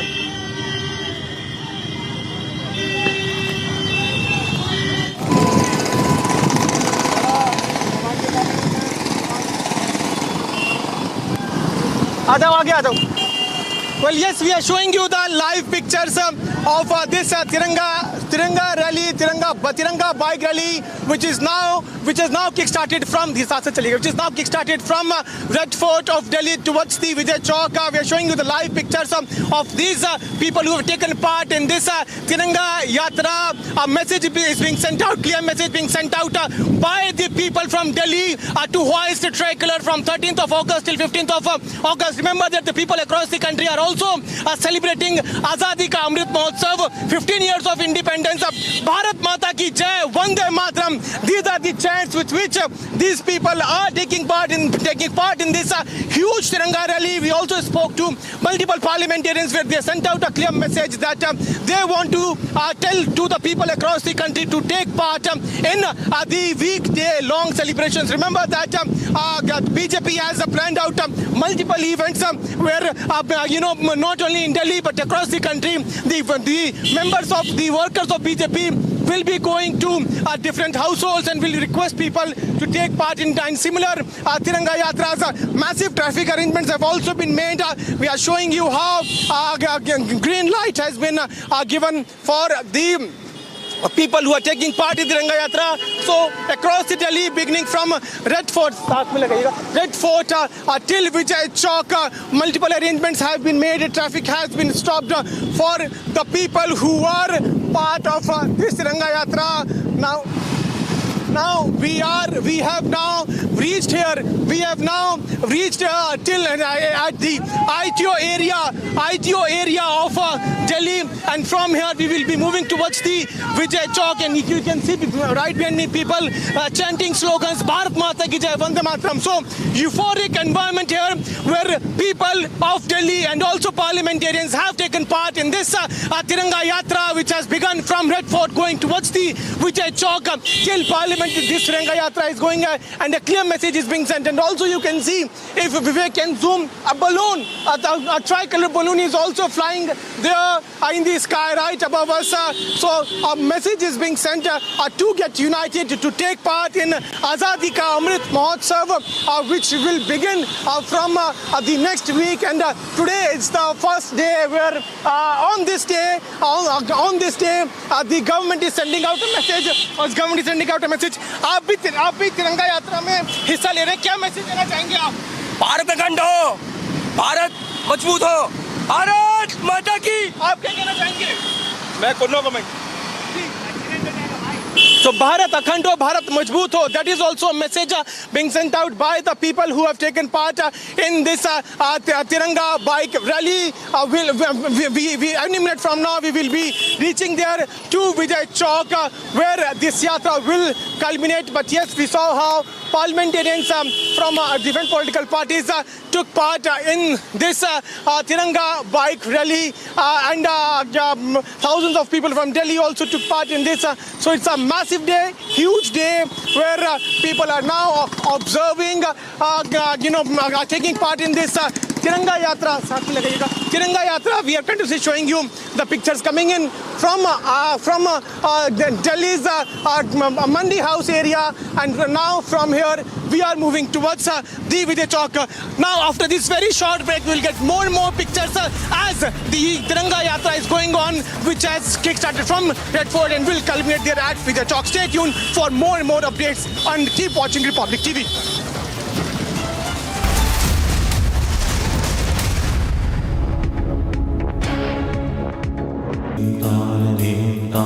In the CBSE 2022 boards, the toppers for classes 12 and 10 are from Amity once again. At Amity, we are privileged to educate brilliant students and express our gratitude to our teachers and school leaders who passionately work for the success of our children. मैं भी ये चाहता हूँ, हमेशा दिल में सोता हूँ शाम को, मेरे को दर्द होता है कलेजे के अंदर कि चाइना आए तो आज भी मैं खाने के लिए तैयार हूँ। युद्ध भूमि में दुश्मन से जब हम लड़ा करते थे, तूफानों को मोड़ दिया करते थे। अभी जितना बॉर्डर पर मारते हैं उतना तो हम रोड पर छोड़ दिया करते थे।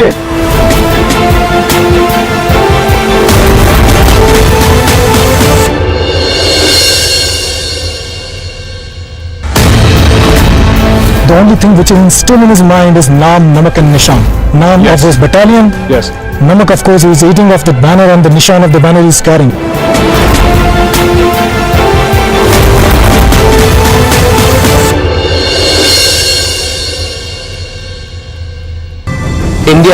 इंडिया को रिप्रेजेंट किया और इंडियन फ्लैग को वहाँ पे देखा इटली में, तो कैसा लगा तुम्हें? जब मैं वहाँ पहुंची मैंने देखा इंडिया का फ्लैग, वाह, ये तो मैं इतनी खुश हो गई कि नहीं, अब तो कुछ करके दिखाना है। इंडिया का फ्लैग ऊपर होना चाहिए, बस इतना मैं चाहती थी और वो मैंने कर दिखाया। अगर आप इंडिया रिप्रेजेंट कर रहे हो ना, हार नहीं माननी है, क्योंकि गोल्ड तो लेकर ही आना है आपको। बचपन से सर एक ड्रीम है मेरा, अब एक तो अपनी गेम को प्रोफेशनली यूज करना है, प्रोफेशनली आगे बढ़ाना है और वर्ल्ड ओलंपिक्स में गोल्ड लाना है इंडिया के लिए, अपनी स्टेट के लिए।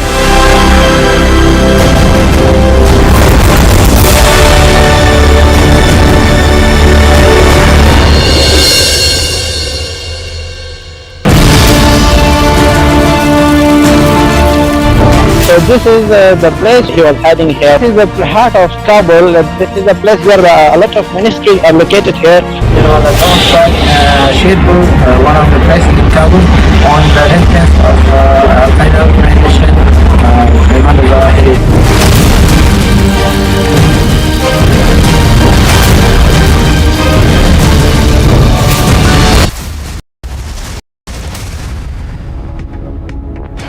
Well, pictures on your screen are of the Tiranga bike rally that's taking place in the national capital. Piyush is reporting on this. Piyush, colourful pictures coming in there.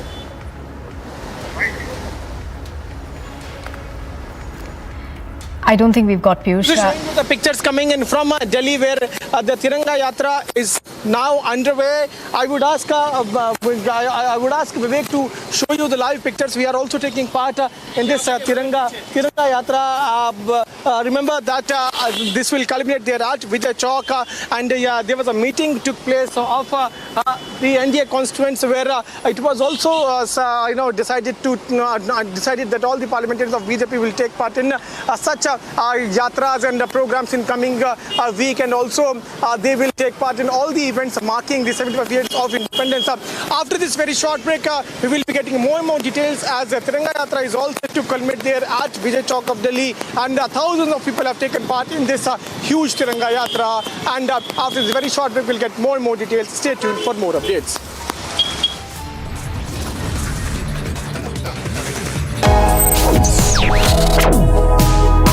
reading allows us to become familiar with ourselves. We don't read, we won't know what is knowledge. I just find it very interesting to know people's lives, how they went through certain situations, how they dealt with things. So wherever you want to go in life, if you read books along those lines, then that would really help you in growing. Reading could mean a million different things to every individual. What does it mean to you? Visit readindia.info to find out more.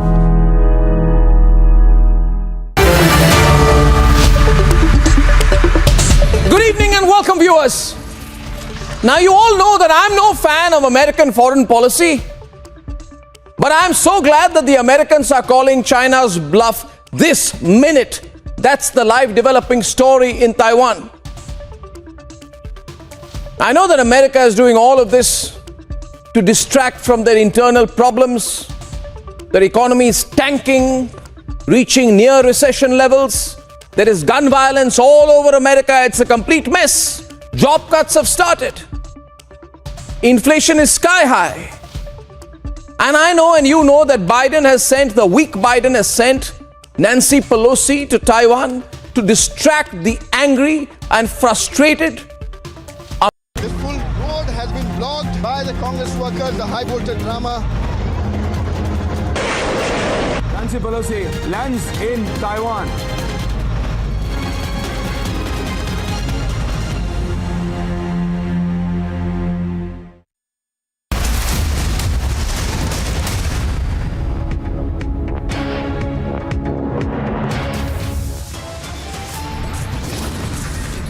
Top headlines at 9:30 a.m. China in a flux. Pelosi in Taiwan, despite threats of serious consequences from Beijing.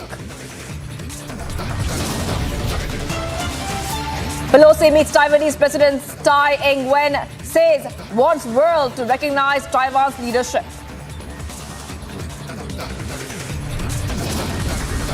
Taiwan digs its heels in, says will do whatever it takes for self-defense.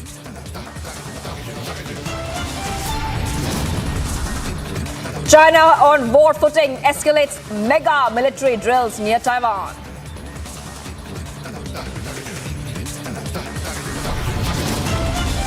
As world watches the unfolding of mega face-off with bated breath, Russia backs China, calls Pelosi's visit a clear provocation.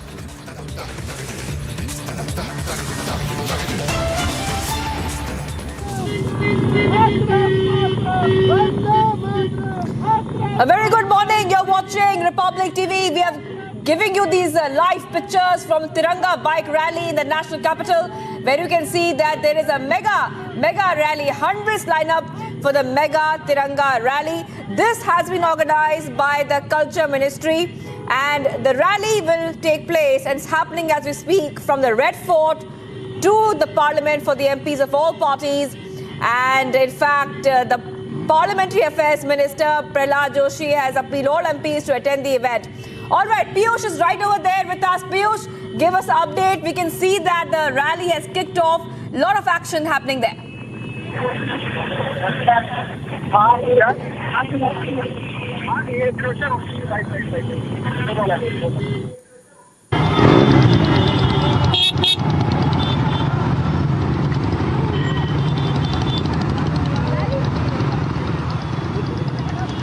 All right, we'll be getting to Piyush. He's right over there where all the action is happening. The visuals you see on your screen of the bike rally, which has kick-started already.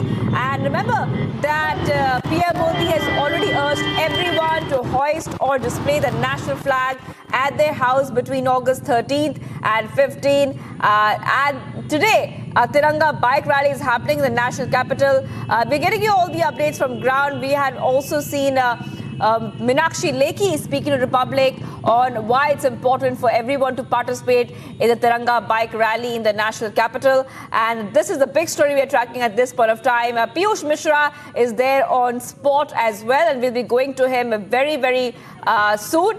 But a lot of appeal by a lot of MPs as well for all party members to take out the bike rally to publicize the Har Ghar Tiranga campaign, while the youth wing also across the country of the BJP is carrying out a Tiranga Yatra on bikes. So we are seeing a lot of action and color coming in from the national capital as the cultural ministry is organizing the Tiranga bike rally from the Red Fort to the Parliament, and you can see that it has kicked off and hundreds have lined up on the roads to participate in the Tiranga bike rally, visuals of which you can see there on your screen, viewers.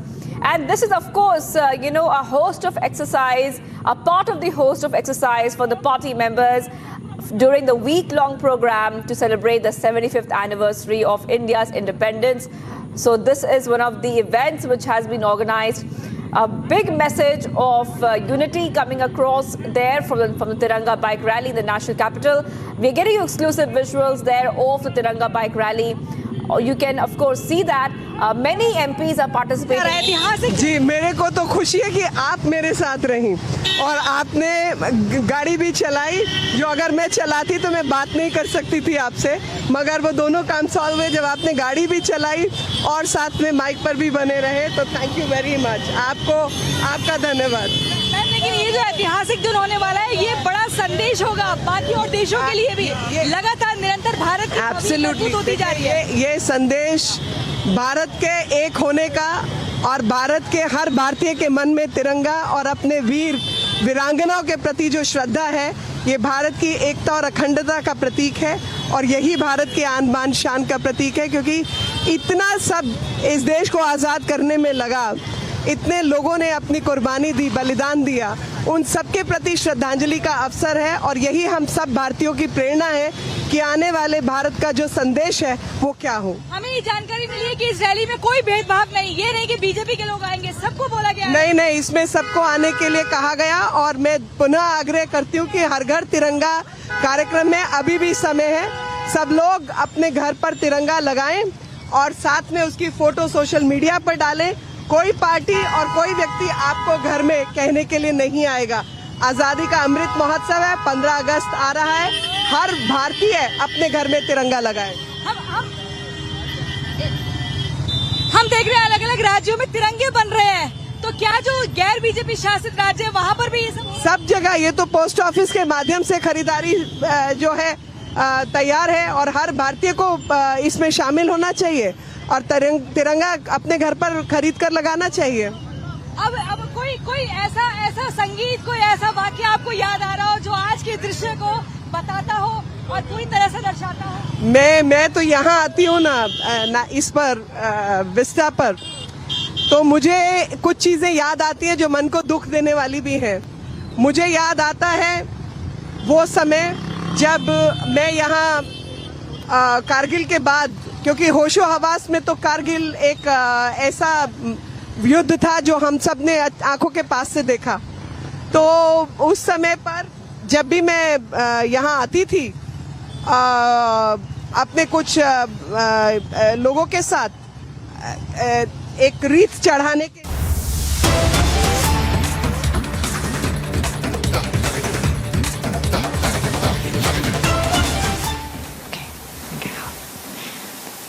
And first, I would like to invite the host, our President of the Republic, Dr. Tsai Ing-wen, to make her remarks.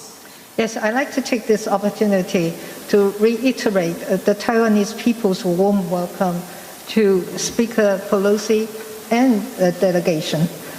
We're grateful for the delegation's visit under such challenging circumstances as a demonstration of unwavering support to the people of Taiwan.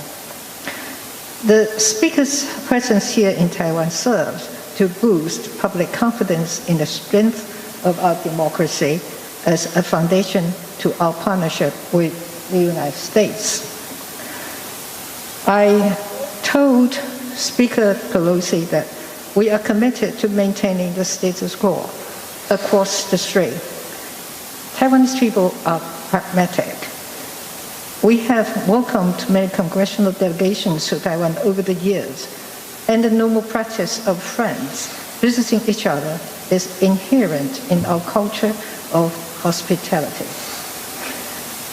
Military exercises are unnecessary responses. Taiwan has always been open to constructive dialogue and we will work with stakeholders to bring about stability and peace in the region. Thank you. Thank you very much, Madam President. And now I'm honored to give the floor to Speaker Pelosi to deliver her remarks. Thank you very much. Thank you, Madam President, for your leadership and for the leadership gathered here with you today. I'm proud of my delegation. We're almost like one unit. The chairman of the Foreign Affairs Committee, the chairman of the Mr. Meeks, Mr. Takano, chair of Veterans Affairs, vice chair of Foreign Energy and Ways and Means, the Trade Committee, Congresswoman Susan DelBene, a member of the Intelligence Committee, Mr. Krishnamurthy, and a member of the Foreign Affairs and Armed Services Committee, Mr. Kim. I say that because when I speak, my receiving your kind words as well as this invitation is really received and appreciated by members of Congress. On both sides of the aisle, on both sides of the Capitol, great enthusiasm for the U.S.-Taiwan relationship. Let's just put it in perspective. Over 4 decades ago, the Taiwan Relations Act was built in building a strong bond between our two countries, advancing our shared interests of governance, economy, and security, while respecting the One China policy. Our solidarity with you is more important than ever as you defend Taiwan and your freedom. In our bilateral meeting, we discussed key opportunities to deepen our partnership, upholding democracy and human rights and respect for the individual, combating, well, I'll get around to comment. 3 areas that I just mentioned: security, economy, governance. Security, our relationship is a strong one, and we discussed how we can make it stronger and more and up to date. In economy, we talked about a trade agreement that might be possible and soon. And in governance, among other things, and in governance, I want to salute Taiwan for the leadership you have provided in fighting COVID. Probably one of the highest rates of vaccination, but also the lowest number of deaths from COVID, a real model for the world. It's about science, but it's also about community acceptance of a plan, and that is called leadership. So thank you for that lesson to all of us. And so as we deal with those 3 areas, we come here following the President's lead on the Indo-Pacific economic framework. That's interesting. We support that. Again, in terms of security, economy, and governance. Taiwan's not part of that, so we want to build a different set with the economic package, with our security package, and the trade agreement, hopefully, that is imminent. So this is a very important time for us because we came here to listen and to learn about how we can do this more effectively, really achieving the goals for Taiwan that we all aspire to but don't understand as fully as we do now because of this trip. So again, I said it's a great pride for us today, the first woman speaker in the House, meeting the first woman president of Taiwan. We have some enthusiasm for that, and again, we're very proud of our representatives, Sandra Kirk, and I'm proud of my colleague, Susan DelBene. So they took a moment to take some pride in women's leadership. Again, our delegation came here to send an unequivocal message. America stands with Taiwan. Thank you, Madam President. Thank you very much, Your Honorable. Right now, with the permission of our President and Speaker Pelosi, we'll be taking up questions from the media. So we'll proceed right now taking the first questions from Taiwanese media, and it will be raised by Mr. Joseph Ye from CNA. Joseph? President Tsai, Madam Speaker, I'm Joe from the Central News Agency. I'm representing more than hundreds of Taiwanese media. I was given one question, so the question will be a little bit long, so please bear with me. because we have waited for 25 years for this chance. So you're the first House Speaker to visit Taiwan in 25 years. So do you foresee that your visit will bring up even more similar high senior official U.S. To visit Taiwan in the future, or maybe future speakers? This is the first part of my question. And the second part is, in accordance with Taiwan Travel Act, high-level visit a two-way thing. So a lot of U.S. congressmen has proposed President Tsai to speak at U.S. Congress, if possible.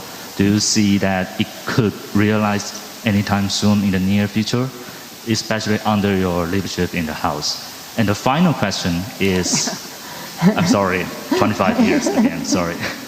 The final question is, how do you see how the Chinese welcome you with military exercise and sanctions against Taiwan? Do you foresee that? Thank you. Well, first let me thank you for your questions on behalf of all of those other people. And to say that in terms of our visit here, and would that lead to other visits, I certainly hope so. But I think it's important to note that members of Congress, several of them have made trips just earlier this year. 5 senators, bipartisan, came, again, including the chair of the Foreign Relations Committee, Mr. Menendez, came. Not too much of a fuss was made. Individual senators have made trips or plan to make trips.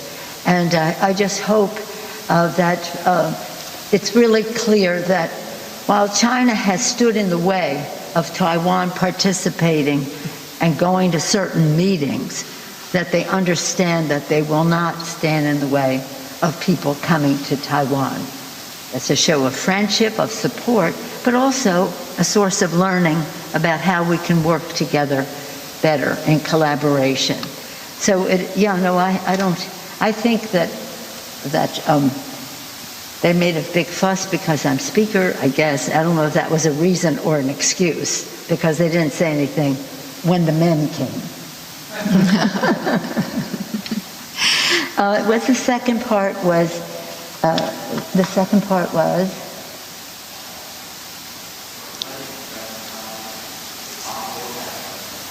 Invited to the U.S. Congress to make... Oh, that was the third part, but I'll go there. Okay. That was the third part I thought. We haven't had a joint session in probably 3 years in Congress, partially because of COVID, but even before that it was Christmas and all that. So we haven't had many joint sessions. But we have tried to accommodate visits by bringing together, both sides of the aisle and both sides of the Capitol. And I would hope that that opportunity would be there. The joint session has become something, again, because of COVID, we aren't able to. It's even hard for us to do the President's State of the Union address, because you have to space and you have to time, and, well, here we are. I don't know. I think that whatever China was going to do, they will do in their own good time. What excuse they may use to do it is another thing. But you really know more about that than I do. I do think that it's really important for the message to be clear that in the Congress, House and Senate, Democrats and Republicans are committed to the security of Taiwan in order to have Taiwan be able to most effectively defend themselves. But it also is about our shared values of democracy and freedom, and how Taiwan has been an example to the world in that regard. And whether it's certain insecurities on the part of the president of China as to his own political situation, that he's rattling a saber, I don't know. But it doesn't really matter. What matters to us is that we salute the successes of Taiwan. We work together for the security of Taiwan, and we just take great lessons from the democracy in Taiwan. Thank you very much, Madam Speaker. Right now, we take questions from the international media, and I would like to invite Samson Ellis. He is the Taipei Bureau Chief of Bloomberg News. Samson? Oh, thank you. Madam President, Madam Speaker, we have seen the Chinese authorities take multiple economic actions against individual Taiwanese companies and entire sectors of the economy here. Taiwan has already paid a cost for your visit and is likely to continue to do so over the coming days and weeks. What concrete, tangible benefits can you promise Taiwan to offset the cost of your trip? Well, at the same time as this trip is taking place and in recognition of our common interest economically, we just passed the Chips and Science Act. This is something that opens the door for us to, again, have better economic exchanges. I know that some Taiwan businesses, significant ones, are already planning to invest in manufacturing in the United States. And the ingenuity, the entrepreneurial spirit, the brain power, whatever, the intellectual resource that exists in Taiwan, and the success of the tech industry here, for one sector, has been really a model. And again, we want to increase our relationship. So I think that I would be saying that would be a goal we share, but with the CHIPS Act, we're really facilitating reaching that goal. And it's pretty exciting. It's pretty exciting, and I think that you will see a recognition of the scientific success that Taiwan has had, being a model for how we go forward. That's why our bill is called Chips and Science. Thank you very much, Madam Speaker. Right now, last but not the least, we will have a representative from the Japanese media, Mr. Ishiro Koichiro-san. He is the bureau chief of Asahi Shimbun of Japan. Hello. 你好，总统。 Konnichiwa. Hello, Speaker Pelosi. Konnichiwa. Thank you very much for taking my questions. My question is about the Chinese democracy.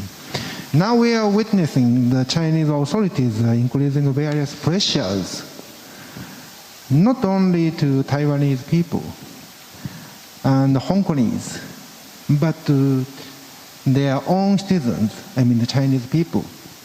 And as a strong and long-time advocate of democracy, please let us share your ideas.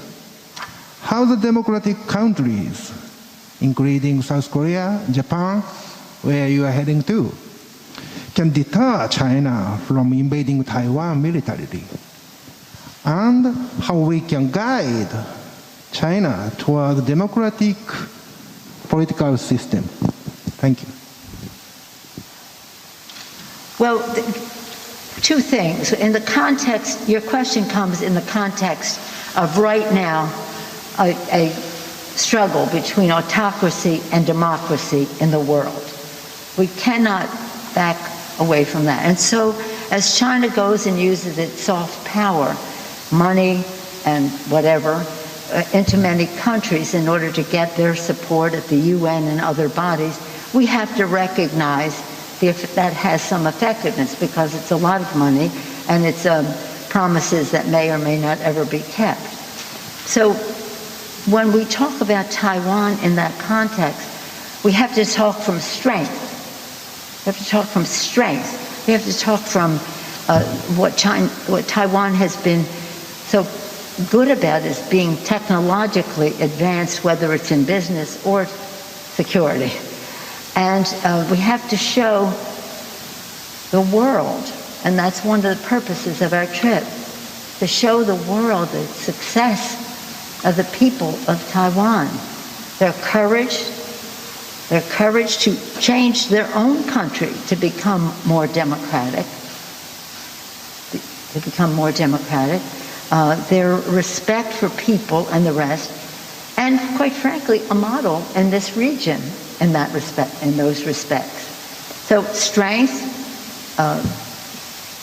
goodwill, and again, the demonstration of a democracy that has evolved to a stronger place now, and it offers a very strong contrast to what's happening on mainland China. No more evidence needed than what happened in Hong Kong under one country, two systems. It didn't happen. But again, we're not here to talk about mainland China. We're here to talk about Taiwan. We have our our Taiwan Relations Act. We support the communiques, this, that, and the other thing that have gone before. So we're supporters of the status quo and the rest. We don't want anything to happen to Taiwan by force. So strength, and one of the biggest sources of strength is democracy.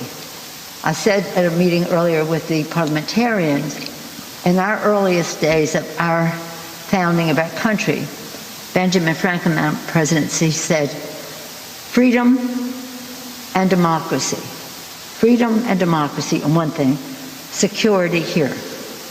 If we can't have either if we don't have both.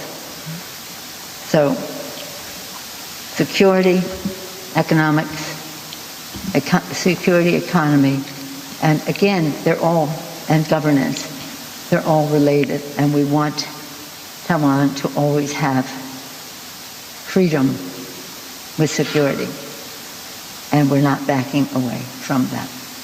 Okay? Thank you very much. Anything you'd like to add to anything? Okay. Thank you so very much, ladies and gentlemen. Today's event is especially important because we are witnessing the historical visit of Speaker Pelosi to Taiwan to convey the message of the U.S. support to Taiwan. So we know, in a challenging time like this, Taiwan is not alone. We also would like to thank very especially to President Tsai Ing-wen for her leadership, her resilience, strength, and wisdom shown in leading Taiwan. Also, our sincere appreciation goes to the distinguished members of the U.S. Congress who accompanied Speaker Pelosi in her trip, and your friendship means a lot to us. Thank you so much for being here in Taiwan. Also, thanks for the presence of so many officials from the U.S. side, from the Taiwan side, whose effort made this event possible. Thank you also very much to the media friends with us today, and also hundreds right now watching the live transmission. Thank you very much to you all. Have a great day.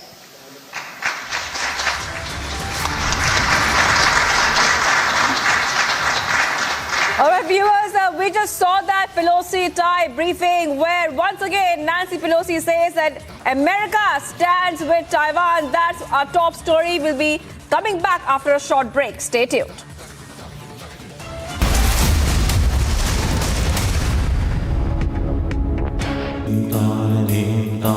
In the CBSE 2022 boards, the toppers for classes 12 and 10 are from Amity once again.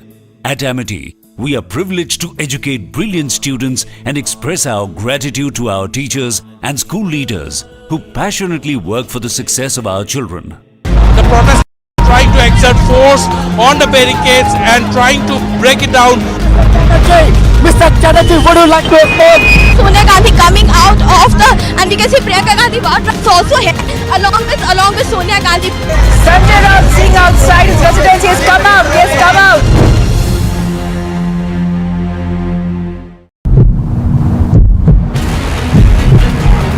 I'm reporting from right outside the Herald House. Congress karyakartas on the roads, but they were blocking the roads in the Latin Delhi. The live images could be clearly seen in the live images. Now they are going to be detained. The police are detaining and some of the people trying to get in there into the National Herald House. They have gone to the entry point and there they are protesting against the Modi government, against the enforcement directorate.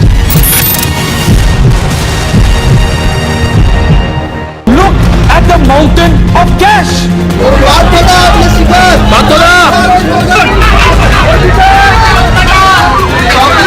Rahul Gandhi को हिरासत में लिया जा रहा है। बड़ी खबर, बड़ी जानकारी।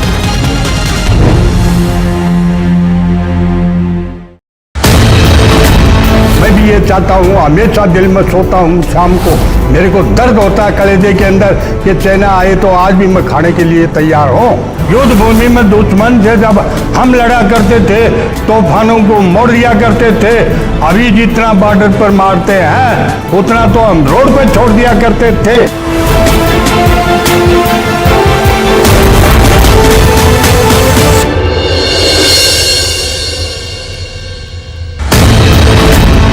The only thing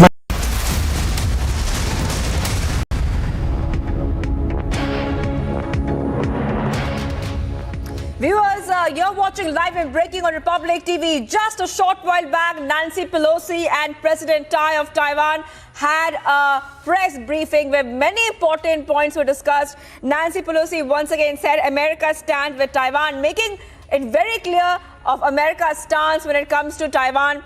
And President Tai has also said that there could be a possibility of a trade agreement.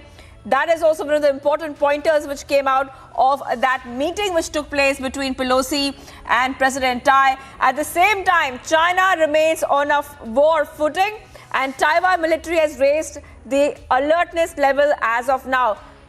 Taking a short break, much more coming up on the other side. Stay tuned.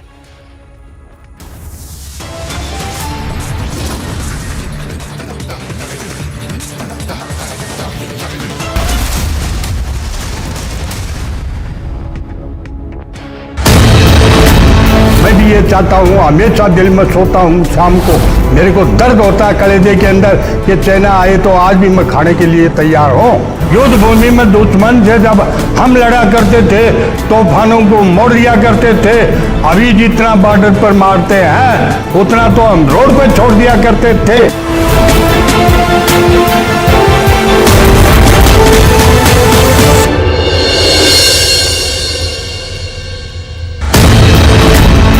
the only thing which is still in his mind is Naam, Namak and Nishan.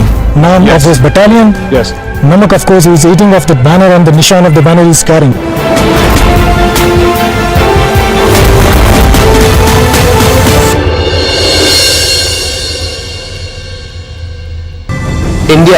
India को represent किया और Indian flag को वहाँ पे देखा Italy में, तो कैसा लगा तुम्हें?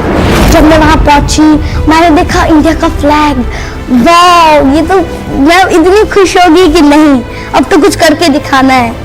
इंडिया का फ्लैग ऊपर होना चाहिए, बस इतना मैं चाहती थी और वो मैंने कर दिखाया। अगर आप इंडिया रिप्रेजेंट कर रहे हो ना, हार नहीं माननी है, क्योंकि गोल्ड तो लेकर ही आना है आपको। बचपन से सर एक ड्रीम है मेरा, अब एक तो अपनी गेम को प्रोफेशनली यूज करना है, प्रोफेशनली आगे बढ़ाना है और वर्ल्ड ओलंपिक्स में गोल्ड लाना है इंडिया के लिए, अपनी स्टेट के लिए।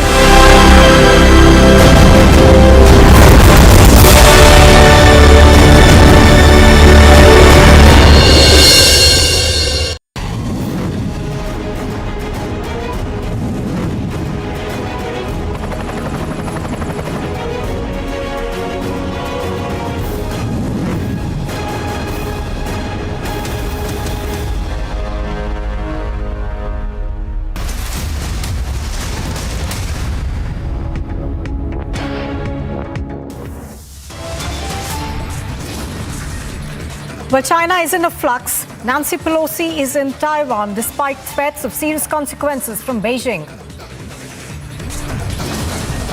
Nancy Pelosi meets the Taiwanese President Tsai Ing-wen, says wants the world to recognize Taiwan's leadership.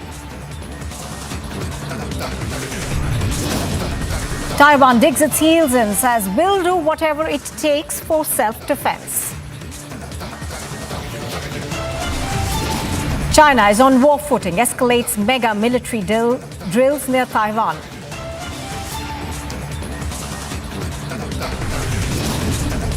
And as the world watches the unfolding mega face-off with bated breath, Russia backs China, calls Pelosi's visit a clear provocation.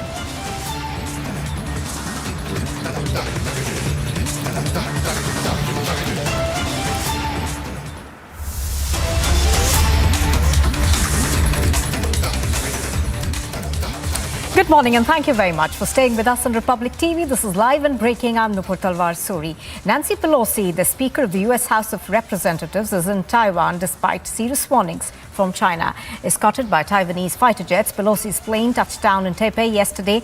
Now earlier, Speaker Pelosi was awarded the Order of the Propitious Clouds at the Presidential Palace, where she met the President Tsai Ing-wen. And thereafter, of course, there have been meetings between the two top leaders, and very firm words have come out from both sides. Of course, Nancy Pelosi over there saying that the US continues to support democracies in Asia, and that is why she is here. Taiwan going on to say that it will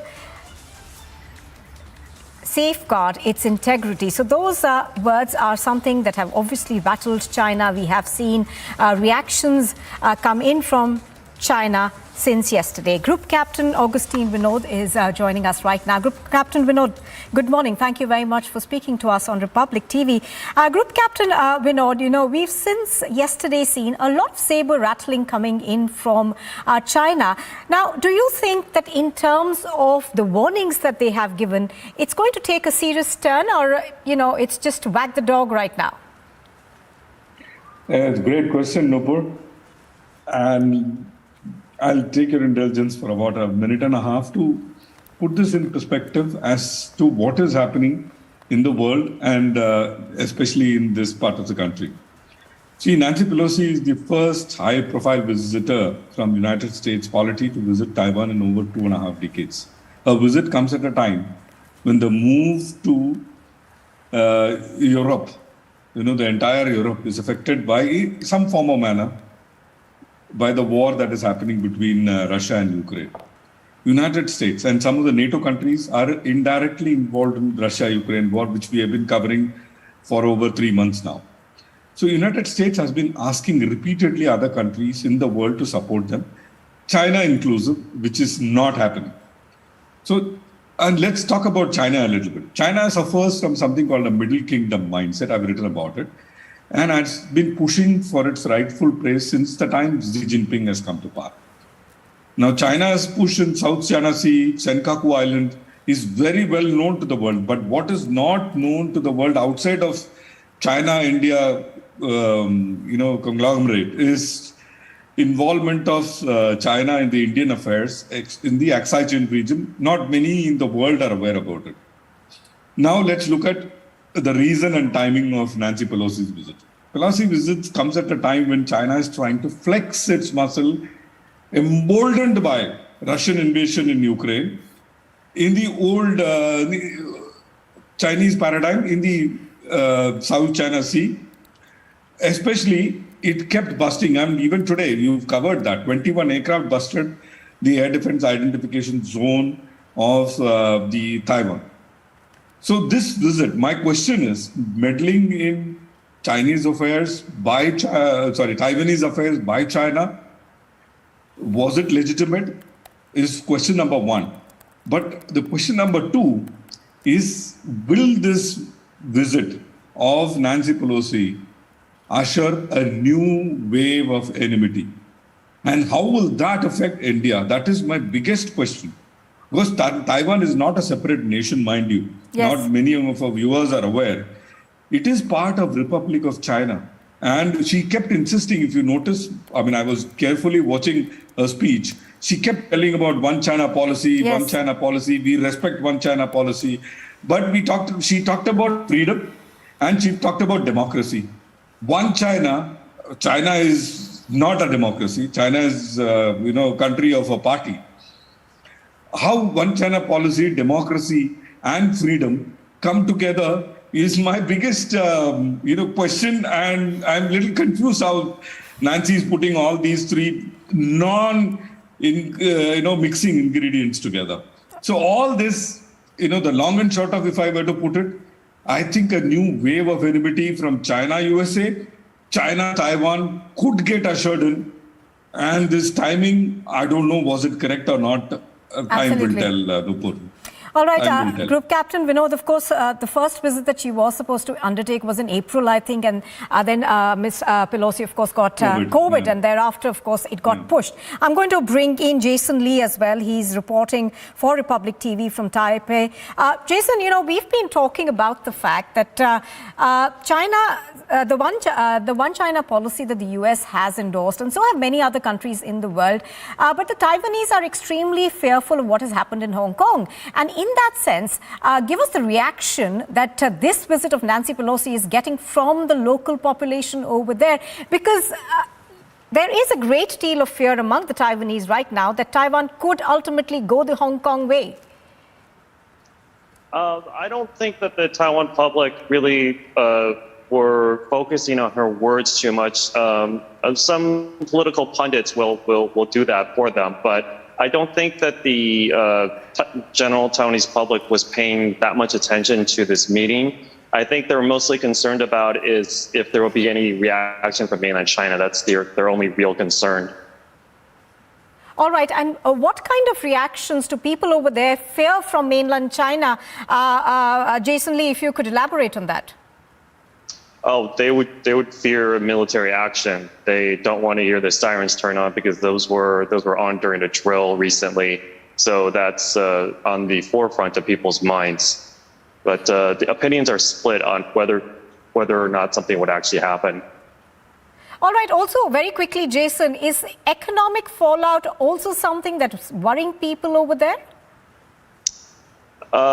No, I think it may impact certain industries, like food industry has already been impacted, but I don't see a huge wave of sanctions coming towards Taiwan from mainland China over this. All right, stay with us, Jason Lee. I'm going to go back to Group Captain Vinod on this one. Group Captain Vinod, economically, China isn't doing too well right now. The no COVID policy that the Chinese government seems to has impacted their domestic economy quite a bit. So do you think in that scenario, what we are seeing in terms of saber rattling is also directed to its internal constituency? Nupur, once again, thanks for that question. Let's look at it. How will it affect day-to-day lives of people, and how will it affect polity? For the viewers, I want to tell you, 84% of Taiwanese investment, including the small investment of common people, is in mainland China, Nupur. It is not in Taiwan. Most of the industries of Taiwan are dependent on the manufacturing capability of mainland China. Lot of industry that I know of are getting their stuff made in China, bringing it to Taiwan and selling from Taiwan as made in Taiwan by rebranding them. So these things are happening. It will affect even a common man's life. Now the next question, which Jason Lee alluded to a little, is food. The food industry, major part of the food industry is still dependent on mainland China, because Taiwan, if you look at Taiwan and how the population is spread out, it is all spread out on the eastern coast facing China, that side. Because the other side of Taiwan is hilly region, non-arable region. So a lot of it's wheat, corn, rice, lot of fishing industry, everything happens in mainland China. So rightfully, it is called the People's Republic of China. But the way Taiwan is flexing its muscle, with Nancy's going there, it will have a great effect on common man's life. And second thing is this siren going off. That will greatly affect day-to-day life, day-to-day traffic, day-to-day going to office and coming back. So which is why my question is, people going gung-ho about Pelosi's visit. Pelosi will come and go. But the lives of Taiwanese people is what I'm worried about. Right, absolutely. Group Captain Vinod, do stay with us. I think we've also got Major General Bakshi joining us live right now. Major General Bakshi, good morning. Thank you for joining us. Major General Bakshi, the question on everybody's mind today will be, just how far will Beijing go to deter foreign support? Because at the end of the day, this visit is largely seen as a foreign support coming in for Taiwan. Look, the simple fact is that this has been an exercise in brinkmanship by both sides. When the two presidents had spoken, Xi Jinping had spoken to Joe Biden, he had said, don't play with fire, it will burn you. Now, having made threats like this, I don't think it will be possible to China to sit back and do nothing. It will lose a lot of face.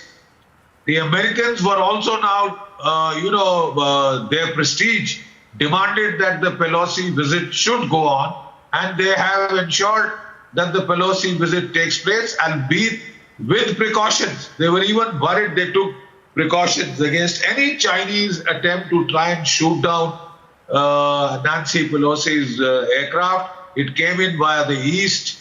It had 8 F-15 fighter jets protecting it, along with the refuelers, etc. So they have taken full precautions. The 4 American aircraft carrier battle groups are in position. One in South China Sea, one in Japan, one in Hawaii Island, etc. They are all fully ready. Now, what is the matrix of options that China has got? It starts with do nothing, just do exercises. China loses face. Xi Jinping is facing the prospects of getting a third term. So he has to look strong. He cannot hope for a third term if there is a big back down, loss of face over Taiwan. Second is that they do a blockade. They surround Taiwan on all sides on the pretext of exercises, do a blockade. They've already stopped export and import from China, right? Third level is that they do some kinetic action. That means they may do some demonstrative missile strikes, not on US targets, but on Taiwanese targets. They would not like to tangle with the United States right away. Third is that there are some islands, Taiwanese islands, close to the Chinese shore. They could go in for one of them and take it as a kind of a warning shot across the bow. The fourth level is that they go in for a full-scale assault, amphibious assault on Taiwan.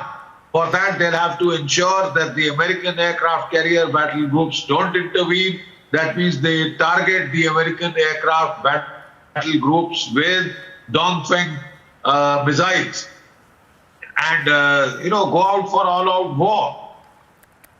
They'll have to cater for American submarines hitting their armada, American cruise missiles targeting their armada. So there are a lot of serious problems with that, and China had said it will be fully ready by around 2025.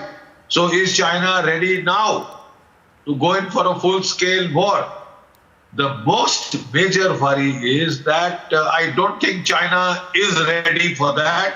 That is why the Americans have put pressure on China now. All right, Major General Bakshi, I'll have to interrupt you there. We are getting breaking news right now. What we are hearing is that a statement has come in from Taiwan. It says China's drills, military drills have encroached upon our territory. So that's the comment that we are getting right now from Taiwan. I'm going to go across on the ground to Jason Lee. Jason, can you give us the latest in terms of what Taiwan is saying? Of course, it was an extremely resolute Tsai Ing-wen who just said a while ago that we will make sure that our defenses are safe. Well, the statement is kind of vague, and the sea zones for both sides overlap each other. So it's the truth is that both sides are violating each other's quote unquote territory on almost a daily basis. So we would need to hear more specifics to make anything out of this. But yeah, she's making the statement to bring attention to the situation, obviously. But Jason Lee, we have been hearing these kind of statements come in from Tsai Ing-wen for a while now. She has spoken about self-defense. She has spoken about safeguarding democracy, which, by the way, in Taiwan is something that's hailed across the world. Yes, she's talked about this at length with the foreign media. I just wanted to ask you also, Jason Lee, are there fears amongst the local Taiwanese population that once again, perhaps they could be caught between these two superpowers, that's the US and China, in their battle for supremacy? Yes, that's always the concern in Taiwan, not just now. But this is talked about a great deal amongst the Pan-Blue supporters in the opposition that were just being used. And I think people on all sides know that. But on the Pan-Green side, the ruling party side, they don't really emphasize that as much because it benefits them. Because the DPP strongly benefits from having strong U.S. support, where it's like the KMT party is sort of like 50-50 in between mainland China and the U.S. Also, Jason, what I wanted to ask you is that, is there a fear of a repeat of a Ukraine-like situation? Because what we've seen in Ukraine is that European powers, as well as America, kept talking about how important an ally they really were. But when it came to the war, apart from sending them arms and ammunition, not much has been done except for sanctions, of course. And Ukraine is still caught in that war. It's almost, 3 months on now? Yeah, I wouldn't say that due to the situation in Ukraine that people are more worried. I think that most people view the situation as being different because we're an island. So they don't expect to be invaded because of the Ukraine invasion. All right.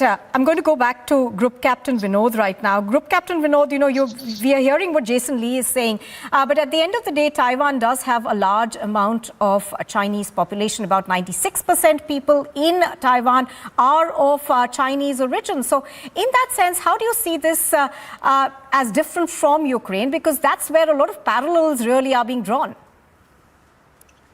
Yeah. Nupur, if you could get me into little bigger screen, I want to emphasize a point which Jason talked about. So if you can get me a slightly bigger screen of mine, just me. So if you look at my right here, which is where the air defense identification zone of South China Sea lies. Just beyond that is the air defense identification zone of China. What Jason talked about, the entire ADIZ of Taiwan overlaps both ADIZ of South China Sea and mainland China. So the aspect of each other breaching each other's territory is a possibility because 70% of ADIZ of Taiwan overlaps into mainland China. So that is point number one. And second is China invading Taiwan will be a joke of sorts because as far as China is concerned, Taiwan is integral part of China. So it has to be looked at in that perspective. But China doesn't need to go to the level of invading or carrying out a offensive action using military. China has much more tools in his hands, which is what he talked about, the graduated response. It will start from economy, tightening common man's pockets. That is where it will start, and mark my words, Nupur, and that is going to start immediately. All it has to do is, cut down few basis points of investment from the mainland China, the Taiwanese people who have invested in mainland China, small-scale industries, right? Stop their supplies. All this will start. All this will start pinching. Right. And eventually, I don't know whether this move was right or not, Tsai Ing-wen will feel the heat. Absolutely. So as you're pointing out, we are expecting to see a graded response. I'm going to go back to General Bakshi on this. General Bakshi, for India, how should we be reading these developments? Because at the end of the day, China is something, that continues to bother us. Their expansionist policies are well known. And India, of course, has been, battling those. So in terms of that, how do you see this going forward? Look, if China takes Taiwan, it will dramatically alter the perspective in the Indian Pacific region, right? What is constraining China's breakout towards the Pacific and beyond into the Indian Ocean is Taiwan. Taiwan is like an unsinkable aircraft carrier just 80 miles from the Chinese shore. And as such, it constrains China's options of a breakout towards the Pacific or towards the Indian Ocean. To that extent, the loss of Taiwan, any Chinese attempt to capture Taiwan has serious strategic ramifications for the world and for India. Number two, our defenses are tied up in the manner that Taiwan ties down a significant amount of Chinese military power, air power, naval power, land power, which would otherwise be available for projection against India. So if Taiwan goes all of a sudden, all that power is rendered surplus to come to Ladakh, to come to Arunachal Pradesh, to come to Tibet and create problems for us. So it is in our interest to see that Taiwan stands up to Chinese bullying. It is in the interest of the world to see that Taiwan doesn't cave in. And that is why Nancy Pelosi is there. The Americans had a policy of strategic ambiguity so far that they wouldn't really put it down in black and white whether they would intervene if China attacked Taiwan. But the simple fact is that Joe Biden stated as much that they would come to the effect. Then Washington officialdom made him walk back that thing. But now there were a lot of ifs and buts about Nancy Pelosi coming. She has come. This is a clear signal. Those are very important points that you bring out. Also, the ambiguity over this visit till the very last moment that she touched down does send sort of dichotomous signals. Do stay with us, all of you. We're going to slip into a very short break. We're going to come back with our coverage. You are watching Republic TV, and we come back and bring you more details of the visit of Nancy Pelosi to Taiwan.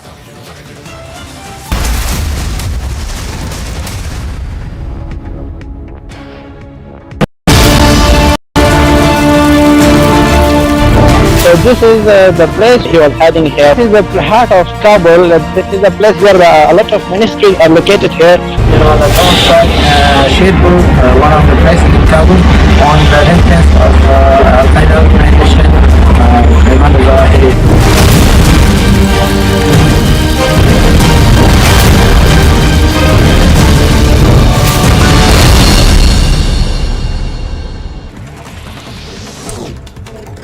As a monkeypox cases tally rises to 8, Union Health Minister Mansukh Mandaviya addressed the Parliament over the disease, claiming that monkeypox is not a new disease and that it is being witnessed by the world, and also assured that a detailed probe is, in fact, the research is also being conducted on monkeypox.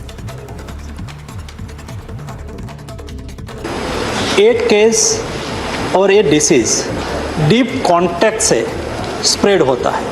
माँ को होता है तो बच्चे को होने की संभावना होती है, हस्बैंड को होता है तो वाइफ को होने की संभावना होती है। कोई स्पेसिफिक समुदाय या तो स्पेसिफिक को ही हो ऐसा नहीं है, डीप कॉन्टैक्ट जिसको हो उसको होने की संभावना होती है और इस तरह से ये केस फैलता है। The protesters are trying to exert force on the barricades and trying to break it down. Mr. Chatterjee, would you like to expose Sonia Gandhi coming out of the, and we can see Priyanka Gandhi is also here along with Sonia Gandhi. Sanjay Raut Singh outside his residence. He has come out. He has come out. Fox case with another fresh positive reported from the national capital. And news in brief now. Bahujan Samajwadi Party chief Mayawati has announced that her party will support the NDA's candidate for vice presidential elections, Jagdeep Dhankar, in the upcoming elections on the 6th of August. Taking to Twitter, the BSP Supremo also said that she took the decision keeping in mind the wider public interest and its movement in the election being held for the post of vice president. The 34th batch of the Amarnath Yatra left for the holy shrine from the Bhagwati Nagar base camp in Jammu. A total of 226 pilgrims left for the holy caves, which included 152 pilgrims. You are watching Republic TV, and when we come back, we bring you responses from China to this visit by Nancy Pelosi. Is computing in science and engineering an essential part of industry growth?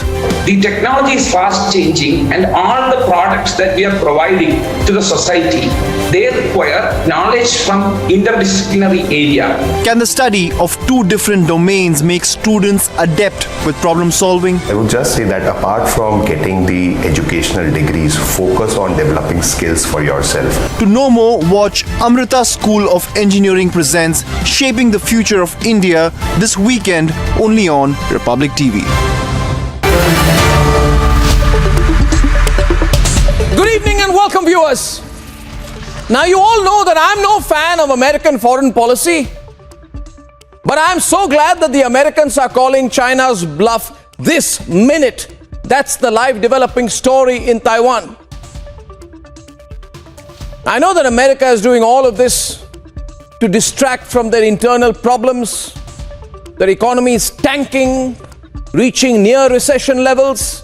There is gun violence all over America. It's a complete mess. Job cuts have started. Inflation is sky high. And I know and you know that the weak Biden has sent Nancy Pelosi to Taiwan to distract the angry and frustrated American people.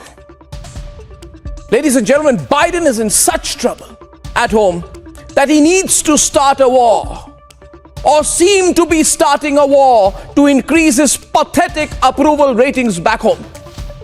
So all in all, Biden and Pelosi are being opportunistic politicians, and that's what all this drama of landing in Taiwan is all about. Now, having said that,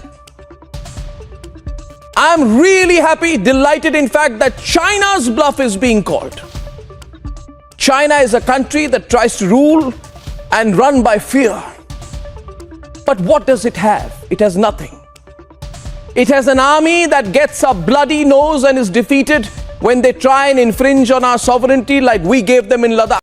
From this body only, I have won 21 international medals, including that of Asian Games, World Championships, and the first ever medal in the Paralympics. That means somewhere I have contributed in getting my national flag to fly high in the global arena.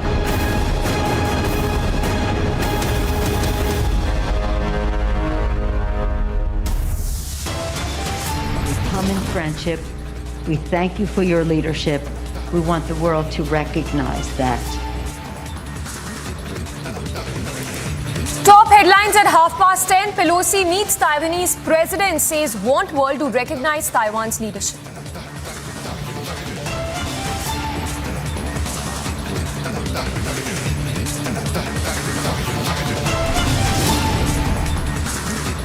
Taiwan digs its heels in, says will do whatever it takes for self-defense.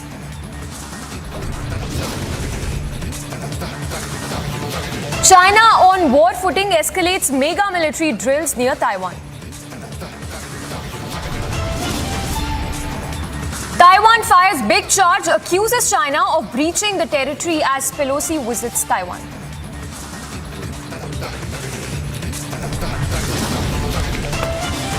As world watches the unfolding of mega face-off with bated breath, Russia backs China, calls Pelosi's visit a clear provocation.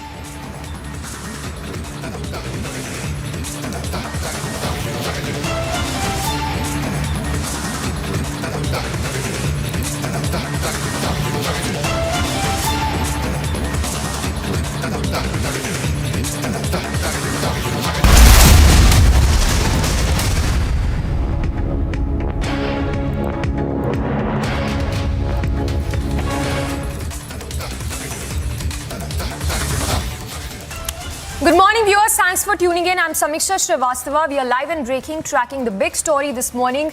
Nancy Pelosi's visit to Taiwan. In fact, the Speaker of the U.S. House of Representatives is in Taiwan despite serious warnings from China, escorted by Taiwanese fighter jets. Pelosi's plane touched down in Taipei yesterday, so tracking all the latest. In fact, just a short while back, Pelosi also met Taiwanese president as well and sent out a very strong message saying that the world wants the world to recognize Taiwan's leadership. In fact, the Chinese minister there also issuing a big statement saying that China will be the first to use nukes. So nuke warning coming in from China. just after Pelosi met the Taiwanese president. So another provocation by Chinese military there, issuing yet another warning, and this time it's a nuke warning by China. That is the latest, in fact, coming in. We have some sound bites as well. Let's listen in to them.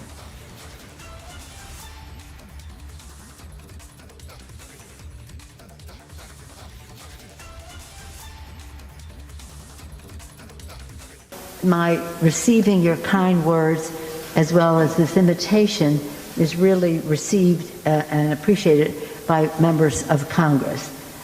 On both sides of the aisle, on both sides of the Capitol, great enthusiasm for the U.S.-Taiwan relationship. Let's just put it in perspective. Over 4 decades ago, the Taiwan Relations Act was built in building a strong bond between our two countries, advancing our shared interests of governance, economy, and security, while respecting the one China policy. Our solidarity with you is more important than ever as you defend Taiwan and your freedom. In our bilateral meeting, we discussed key opportunities to deepen our partnership, upholding democracy and human rights and respect for the individual, combating, well, I'll get around to comment. 3 areas that I just mentioned: security, economy, governance. Security, our relationship is a strong one, and we discussed how we can make it stronger and more and up to date.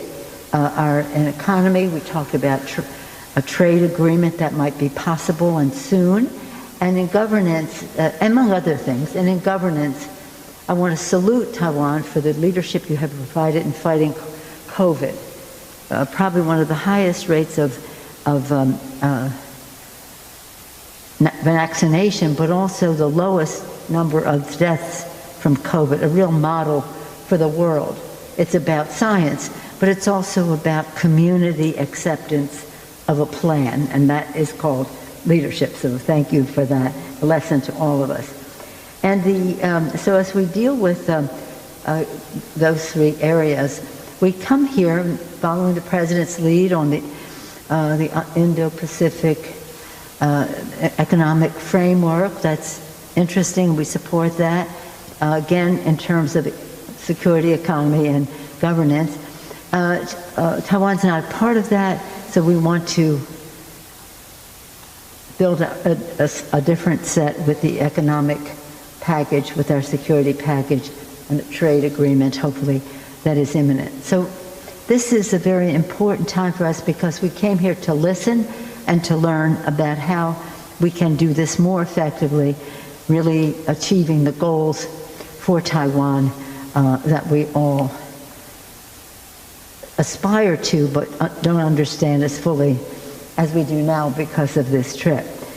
So again, it's a great pride for us today, the first woman speaker in the House, meeting the first woman president of Taiwan. We have some enthusiasm for that, and again, we're very proud of our representative, Sandra Kirk.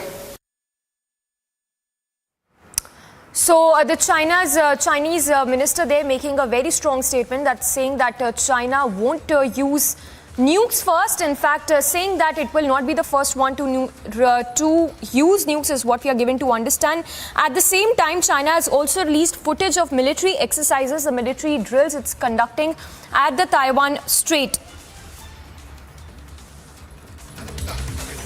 So that's in fact the footage as well of the that China has released, the footage of the military drills being conducted by China at the Taiwan Strait. So you can see there a big action there by the Chinese at the Taiwan Strait. So that is the latest coming in right now. China's military drills, which are in full force. Remember, China has planned to carry out massive military drills between August 4th till the August 7th. In fact, an operation that would also imply huge economic repercussions as well on Taiwan. 东部战区部队有充分的信心和能力反击一切挑衅，坚决捍卫国家主权和领土。 So with the military drills that China plans to undertake, it intends to put pressure on Taiwan militarily as well as the economic pressure.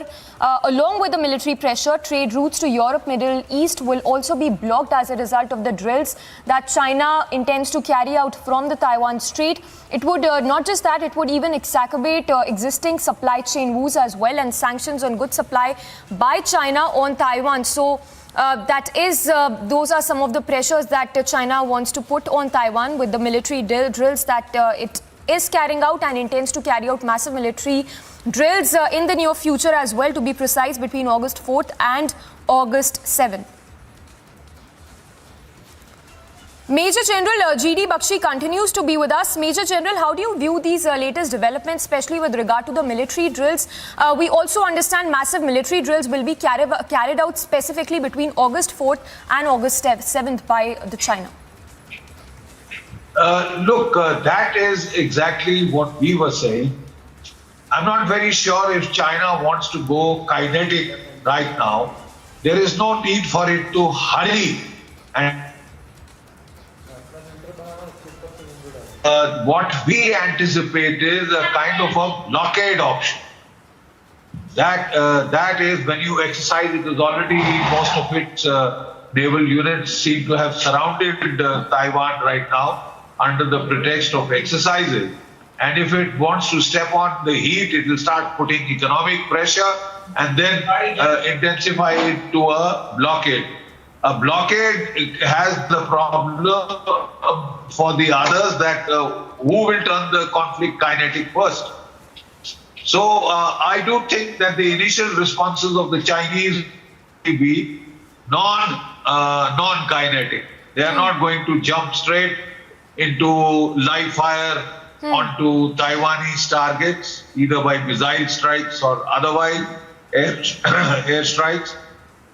It would be graduated pressure, and the Chinese, if they have to go for any higher option, anything kinetic, may like to do it on their own terms and timings, rather than be pushed by the Nancy Pelosi visit to straight away hurry up and give a very knee-jerk kind of a response.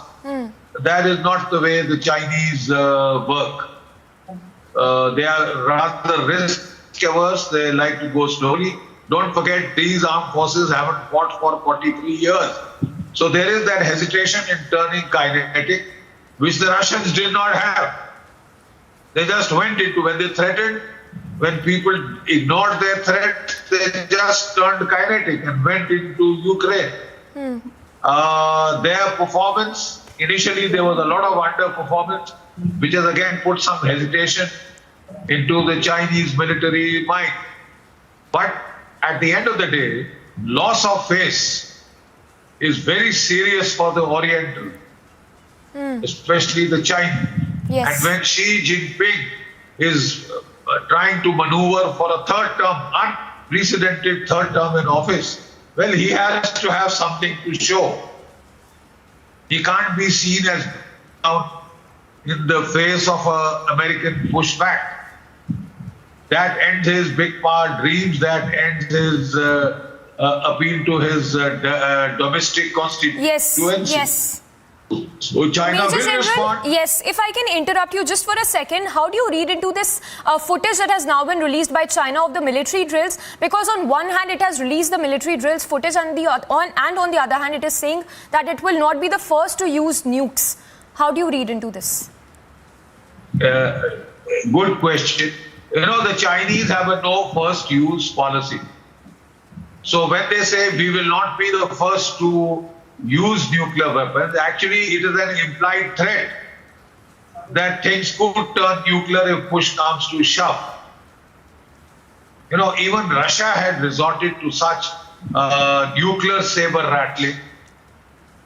So the Chinese are doing it in a very more sophisticated way by saying we have given a no first use pledge and we will not be the first to use nuclear weapons. The unstated implications, if you read between the line, is that there could be a conflict that could go to the nuclear threshold or approach the nuclear threshold. So it is a very roundabout way of giving a nuclear threat. Right. And do you see this in any way? Do you think that the US as well as it could deter in any way US and Taiwan when it comes to the military drills being carried out by China? Look, the entire purpose of this American exercise was that China had held out dire threats. And the United States of America, being the greatest or the only superpower in the world, did not want to be seen as backing down. In the face of threats, it would create a new equation altogether, where it would be quite apparent that America has backed down in the face of a direct Chinese threat. So they went ahead with the Nancy Pelosi visit, albeit with precautions. Very, very certain precautions. They were even concerned that the Chinese would try and shoot down Nancy Pelosi's plane. So they, came in via the eastern direction, away from China, and then they escorted it with about 8 F-15s from Japan, as also, they had their refuelers, etc., for them to come so far and go back, etc. I suppose even on the way out, they would like to escort Nancy Pelosi back and not leave it to chance. But will China turn kinetic right away? I don't think so. If they are planning to do, like I said, what is their range of options? One is just posture, which is what they've already started doing. They've started this major exercise 4th to 8th of August. This posturing could be turned into a blockade, which then, puts the onus of the firing the first shot on the other side to, if they want to break down that blockade or contest the blockade. Then they could sort of go in for a symbolic shot across the bow by firing on Taiwanese target with their missile stroke by air attacks. Then they could go to a medium level option, trying to take any Taiwanese islands close to the China mainland, and then they could go the full scale option. So I do not reckon that the Chinese, given how risk averse they really are, given the fact that they are not done any kinetic action for 41 years, though I would not rule it out, but the chances are much less. Percentile chances are much less. So they will escalate by demonstrative military deployments. They have already done that. They could escalate to a blockade. They could escalate to symbolic strikes, but they will do it. I don't think they will do it as a knee-jerk response. They have all the time. Why should it be tied only to Nancy Pelosi's visit? Even post the visit, I don't think the crisis will be over. The Chinese will continue to graduate pressure. Yes. Well, because otherwise, they stand to lose face very badly. Major General, stay with us. Slipping into a very short break. On the other side, we'll come back to you in just a bit, and just stay with us just to take our viewers through the visuals that we are playing on our screens. This is a fresh footage of Chinese drills which are being carried out, the military exercise being carried out by the Chinese forces there. So that is the latest footage that has been released by China with respect to the military drills being carried out. It intends to send out a very strong message. In fact, what we are given to understand is that China has warned airlines operating in Asia to avoid flying in areas around Taiwan where it is conducting military exercises in response to US House Speaker Nancy Pelosi's visit to the island nation. In fact, an official notice has also been sent on Tuesday's Hong Kong time, designating 6 areas of airspace as danger zones, according to carriers who received the message as well. So China there sending out a very stern warning and asking airlines operating in Asia to avoid flying in these zones above the Taiwan Strait, as the military drills that are being carried out by China on the Taiwan Strait. Slipping into a very short break. On the other side, we'll continue with our live coverage as China goes ballistic when it comes to its aggression on Taiwan, conducting military drills above the Taiwan Strait. Is computing in science and engineering an essential part of industry growth? The technology is fast changing, and all the products that we are providing to the society, they require knowledge from interdisciplinary area. Can the study of two different domains make students adept with problem solving? I would just say that apart from getting the educational degrees, focus on developing skills for yourself. To know more, watch Amrita School of Engineering presents Shaping the Future of India this weekend only on Republic TV. मैं भी ये चाहता हूँ, हमेशा दिल में सोता हूँ शाम को, मेरे को दर्द होता है कलेजे के अंदर कि चाइना आए तो आज भी मैं खाने के लिए तैयार हूँ। युद्ध भूमि में दुश्मन से जब हम लड़ा करते थे, तूफानों को मोड़ दिया करते थे। अभी जितना बॉर्डर पर मारते हैं उतना तो हम रोड पे छोड़ दिया करते थे।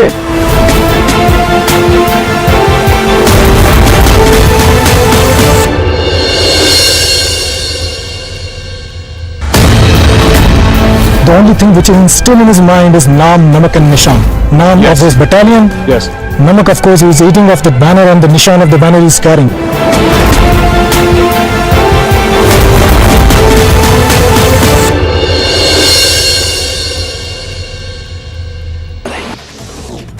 After Rajasthan reported 2 suspected cases of monkeypox, the state health minister said that 2 persons with symptoms have already been referred to Jaipur from Bharatpur and Kishangarh, and that their samples have also been sent to the National Institute of Virology in Pune. However, no monkeypox cases have been confirmed from Rajasthan.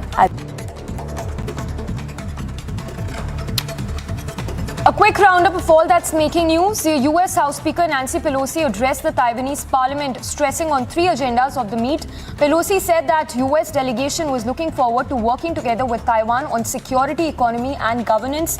Hailing her efforts, Pelosi also added that the entire world should recognize Taiwan's president-sized leadership. We look forward to our conversation about how we can work together, learning from you and sharing some thoughts ourselves on how to protect the planet from the climate crisis, how to accelerate and learn from you how you addressed the COVID crisis, how we advance respect for all of the people in our countries as we go forward. And again, we come in friendship. We thank you for your leadership. We want the world to recognize that. China called US House Speaker Nancy Pelosi's visit to Taiwan a major political provocation to escalate official exchanges between the US and Taiwan, and said that China will never accept it. The Chinese Ministry of Foreign Affairs also said that the US side is trying to use Taiwan to control China and constantly distorting and hollowing out the One China principle.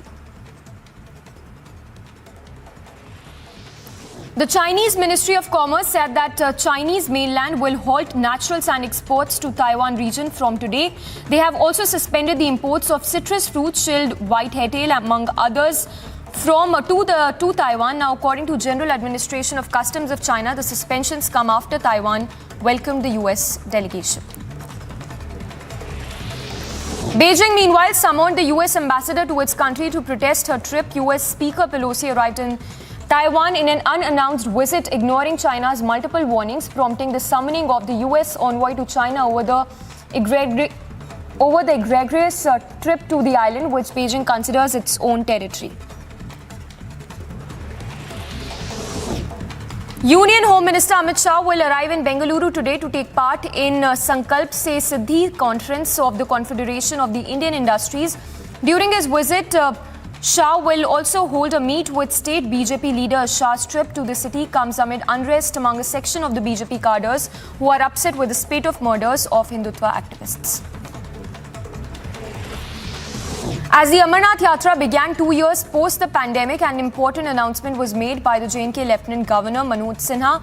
He noted that due to several accidents in the Yatra due to inclement weather conditions, the Amarnath Yatra will have to be halted. The J&K Lieutenant Governor also asked all devotees to perform and complete all their rituals before 5th of August. Meanwhile, protests erupted in Pakistan-occupied Kashmir, where people protested against rising prices and high inflation. And people even thought that they were made to pay hefty electricity bills. Protesters also raised concerns that they were made to pay more amount of service charges and taxes than was due. इससे पहले भी बिलात आते रहे हैं, लेकिन इस दफ़ा जो बिल जारी किए महकमा बरक़ियात की जानिब से, उसके अंदर फ्यूल एडजस्टमेंट चार्जेस के नाम पे एक बहुत बड़ी जो अमाउंट है वो हर बिल के अंदर ऐड की गई है। और जुल्म की इंतहा देखें कि एक तो पहले आप फ्यूल एडजस्टमेंट चार्जेस डाल रहे हैं, उसके बाद आप उन चार्जेस के ऊपर टैक्स दोबारा डाल रहे हैं। वो इतने बड़े आपके अमाउंट बन गए कि अगर किसी का 10,000 बिल है तो उसके अंदर 4,500 से 5,000 रुपया जो है वो फ्यूल एडजस्टमेंट चार्जेस की मद में एक नया जो है वो गुंडा टैक्स शामिल कर दिया गया है, जो एक आम आदमी की दस्तरस से बाहर है। और उस वजह से इस वक्त आपको पूरे आज़ाद कश्मीर के अंदर जो है लोग एहतजाज करते हुए नजर Expelled Haryana Congress leader Kuldeep Bishnoi hinted at joining the BJP. He declared that he would resign from the Haryana Assembly very soon. कार्यकर्ता मेरा 4,500 कार्यकर्ता हरियाणा के क्यों? क्योंकि पैसों से टूट रही है बेचारे का पैसा। उसके बावजूद भी भाई साहब आपके साथ खड़े, आपके साथ खड़े, तो मन में तकलीफ होती है कि जो आदमी बेचारा इतना दुखी हो रहा है, इतना पिट रहा है, उसके बावजूद भी मेरे साथ खड़ा है, तो मेरा भी धर्म बनता है कि तो आज मैं आपसे परमिशन मांगने आया हूँ कि मैं इस्तीफा दे दूँगा।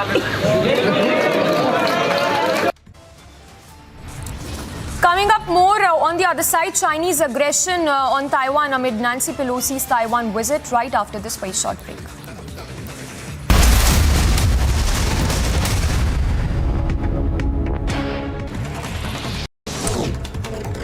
As a monkeypox cases tally rises to 8, Union Health Minister Mansukh Mandaviya addressed the Parliament over the disease, claiming that monkeypox is not a new disease and that it is being witnessed by the world, and also assured that a detailed probe is, in fact, research is also being conducted on monkeypox.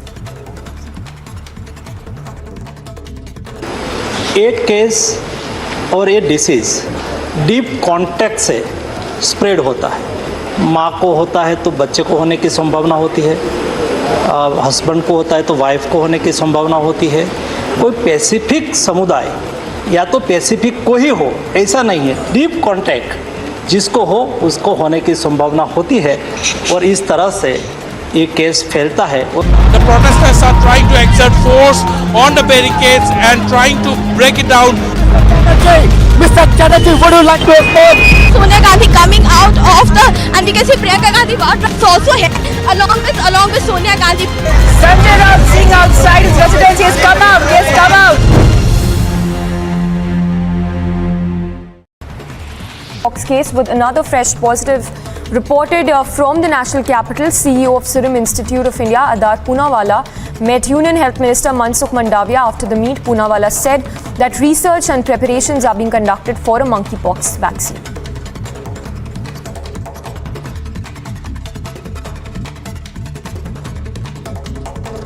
बहुत अच्छी हमेशा तरह हम vaccine की सब These protesters have blocked the main ITO road. Nancy Pelosi lands and she's coming down now. Nancy Pelosi.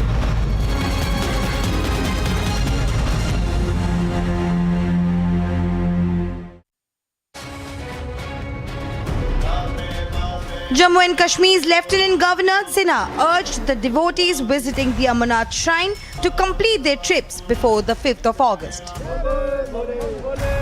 While stating that the yatras to the shrine were planned till the 11th of August, he warned of the bad weather conditions in the state in the coming days.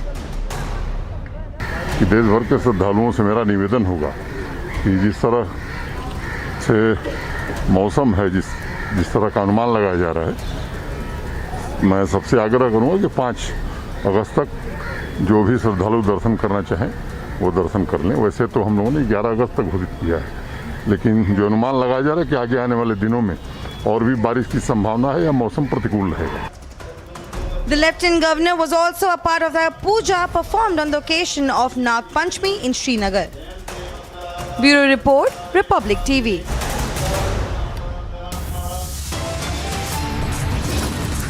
Slipping into a very short break. On the other side, we'll get you the latest as Nancy Pelosi is in Taiwan. Meets Taiwanese president, says want world to recognize Taiwan's leadership. trying to exert force on the barricades and trying to break it down. Mr. Chatterjee, would you like to oppose Sonia Gandhi coming out of the, and we can see Priyanka Gandhi is also here along with Sonia Gandhi. Sanjay Ram Singh outside his residence. He has come out. He has come out.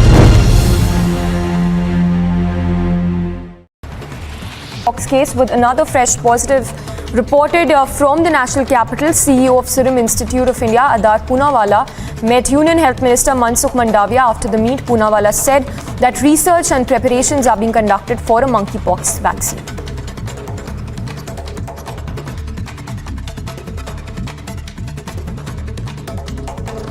बहुत अच्छी हमेशा तरह हम vaccine की सब तैयारी कर रहे हैं और मिनिस्टर साहब को ब्रीफ किया। सर मंकी पॉक्स पे कब तक आ जाएगी वैक्सीन? अभी देखिए हम बेबी स्टेप्स ले रहे, देखेंगे जो मंकी पॉक्स की वैक्सीन ज़रूरत है कि नहीं हमारे देश में, बट हम रिसर्च पूरी तरह से कर रहे हैं। बहुत सारे वैक्सीन कंपनीज भी रिसर्च कर रहे हैं। Look at the mountain of cash.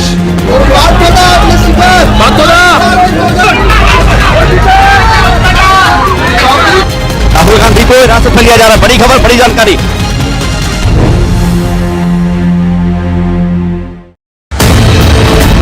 मैं भी ये चाहता हूँ, हमेशा दिल में सोता हूँ शाम को, मेरे को दर्द होता है कलेजे के अंदर कि चाइना आए तो आज भी मैं खाने के लिए तैयार हूँ। युद्ध भूमि में दुश्मन से जब हम लड़ा करते थे, तूफानों को मोड़ दिया करते थे। अभी जितना बॉर्डर पर मारते हैं उतना तो हम रोड पे छोड़ दिया करते थे।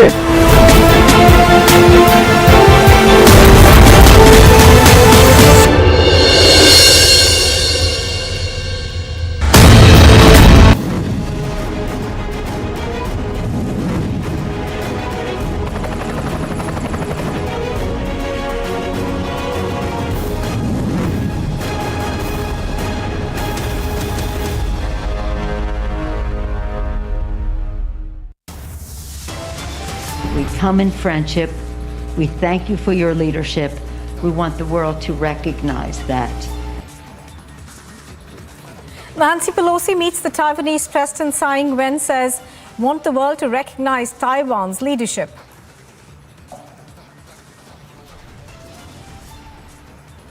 Taiwan digs its heels and says, we'll do whatever it takes for self-defense.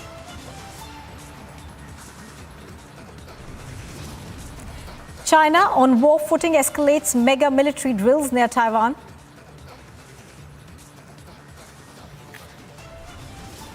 Taiwan fires a big charge, accuses China of breaching the territory as Nancy Pelosi visits Taiwan. As the world watches the unfolding of a face-off with bated breath, China is backed by Russia, calls Pelosi's visit a clear provocation. It is a Republic super exclusive as Shavan Sen uncovers the joint Partha Arpita link. The undeniable proof of the link is now out.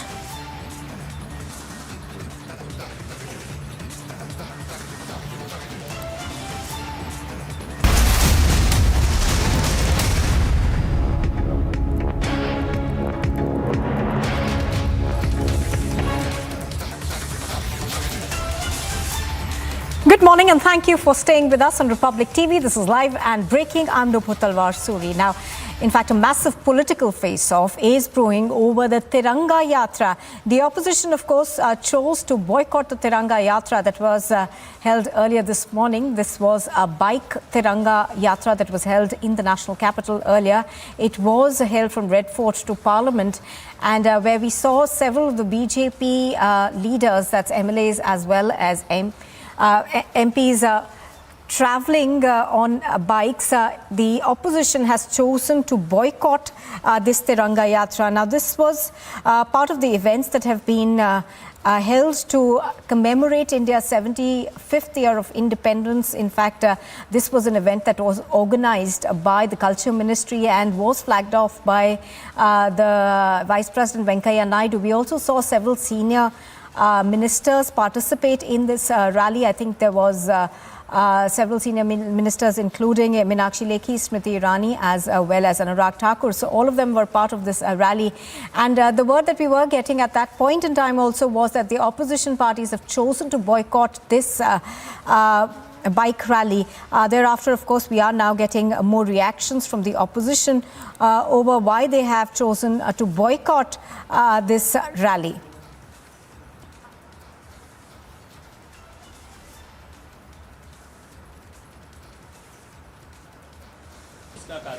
देश कौन देशभक्त है सब जानते हैं। कितना देशभक्ति है कि हमारे देश को आज़ाद करने के लिए जो अखबार निकाला गया था आज़ादी की वो जंग के समय, उनके खिलाफ आज जिस घिनौने साजिश हो रहे हैं उसको भी थोड़ा याद करो और उसको भी देखा करो। जिस पत्रिका को सामने रख के हिंदुस्तान की आज़ादी की लड़ाई लड़ी गई थी उसके ऊपर किस तरीके के जुल्म और अन्याय हो रहे हैं ये भी देखा करो। Well, that, of course, was Adhir Ranjan Chaudhary of the Congress Party saying that the Congress Party has chosen to boycott this rally because of what they say suppressive action that's being taken by the government.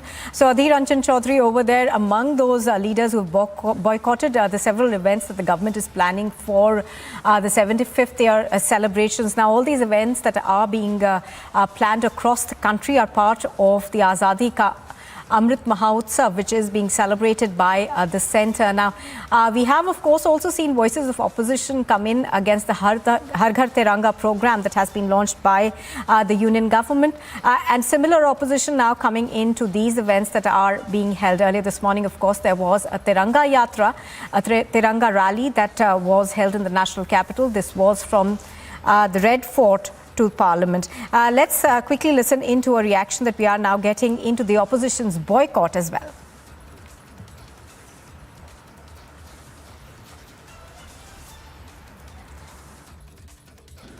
Today, the Ministry of Culture, Government of India had organized a Tiranga bike rally from Red Fort to Parliament.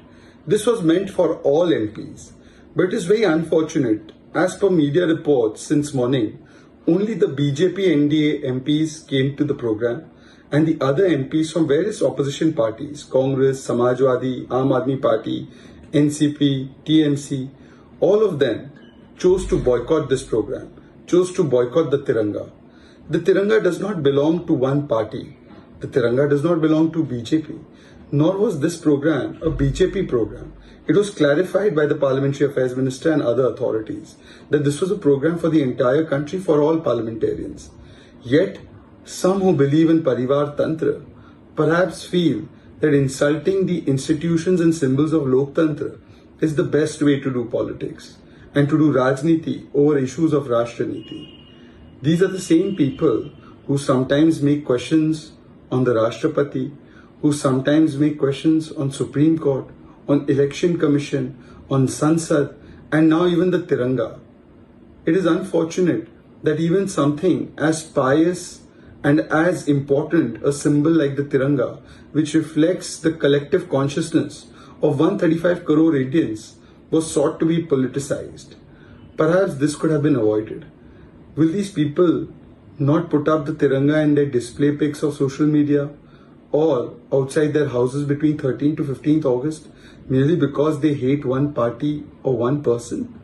That should not be the way politics is done in a democracy. We may have matbhed, but it can never be manbhed against the institutions of our democracy, against the institutions of our nation, and against the symbols of our nation that are sacred to us. Perhaps their attendance at such a program would have given a good message to the entire country, and perhaps well, those are reactions that we are getting to the boycott of the Tiranga rally. Now, Nancy Pelosi, the Speaker of the U.S. House of Representatives, is in Taiwan despite serious warnings from China. Escorted by Taiwanese fighter jets, Pelosi's plane touched down in Taipei yesterday. Now, earlier, the Speaker was awarded the Order of the Propitious Clouds at the Presidential Palace.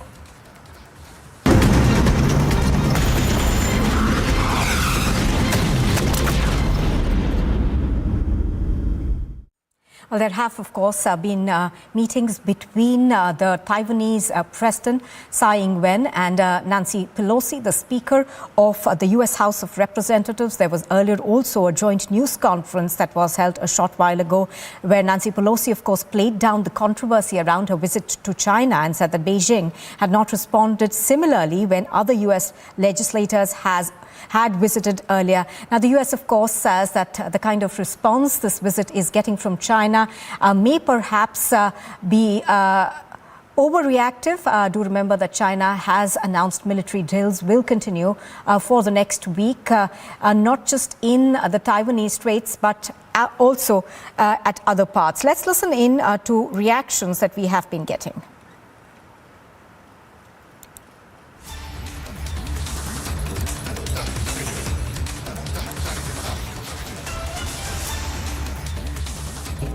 In support of Taiwan. When you say that I'm a good friend of Taiwan, I take that as a great compliment, but I receive it on behalf of my colleagues. You acknowledged you mentioned them at the beginning, but I'm very proud of the distinguished party that has come with us. On our visits on congressional delegations, we have three purposes. One is security for our people, global security. Two is economics, to spread as much prosperity as possible. And three is governance. But in doing so, we want to increase interparliamentary cooperation and dialogue. And as we continue to work together, we want you to know how proud we are of Sandra. She told me just to address her as Sandra, our director, and she has our confidence, and we're very proud of her leadership. And so now we look forward to our conversation about how we can work together, learning from you and sharing some thoughts ourselves on how to protect the planet from the climate crisis, how to accelerate and learn from you how you addressed the COVID crisis, how we advance respect for all of the people in our countries as we go forward. And again, we come in friendship. We thank you for your leadership. We want the world to recognize that.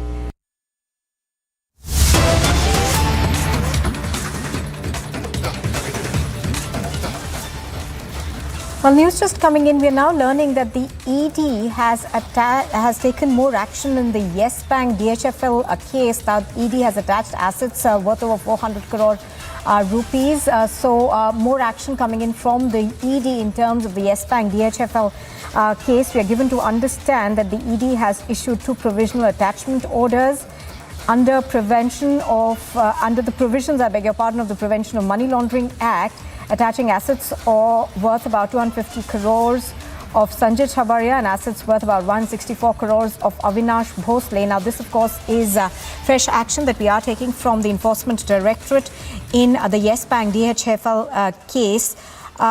We are also learning that more assets of Avinash Bhosle are being attached. Shavan Sen is reporting on this. He now joins us. Shavan, good morning. Give us more details, please.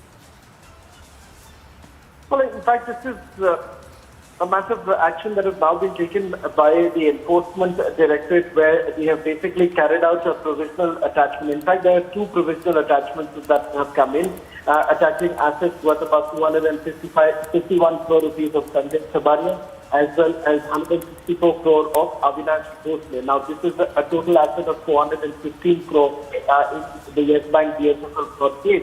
Now, just to break it down for our viewers, in terms of the assets of Sanjay Chabaria is concerned, they are in the form of a land parcel which is in Santa Cruz in Mumbai, which is roughly about 116 crore rupees, 25% equity shares of Chabaria's company, and there are certain properties in Bengaluru also that have been attached, including a hotel located at Delhi Airport, which has now been attached by the Enforcement Directorate. 3 high-end luxury cars of Sanjay Chabaria worth about 303 crore rupees have now been attached. Now, moving on to Avinash Bhosle, remember he's a Pune-based businessman who was taken into custody first by the Central Bureau of Investigation and thereafter by the Enforcement Directorate. The agency now has attached properties in the form of a duplex flat belonging to Bhosle, located in Mumbai, 102 crore rupees, land parcel located in Pune, about 14 crore rupees, another land parcel of 29 crore rupees, and the list essentially goes on. ED has basically initiated the investigation against Rana Kapoor of Yes Bank and couple Vadhavan and Dheeraj Vadhavan, who are promoters of DHFL. And in that particular case, we are given to understand that these attachments have been done by the Enforcement Directorate. All right, Shravan. This, of course, comes after there was a supplementary charge sheet that was filed by the CBI in the Yes Bank DHFL case. For the benefit of our viewers, can you tell? All right, Shravan, I'm going to come back to you. I think we've also got Alicia joining us now. Alicia, even as we see this new ED action in the Yes Bank DHFL case, we are given to understand that a large number of these properties have been attached by the ED. But apart from that, the CBI had also submitted a supplementary charge sheet in this particular case, I think about a couple of days ago. Can you give us more details?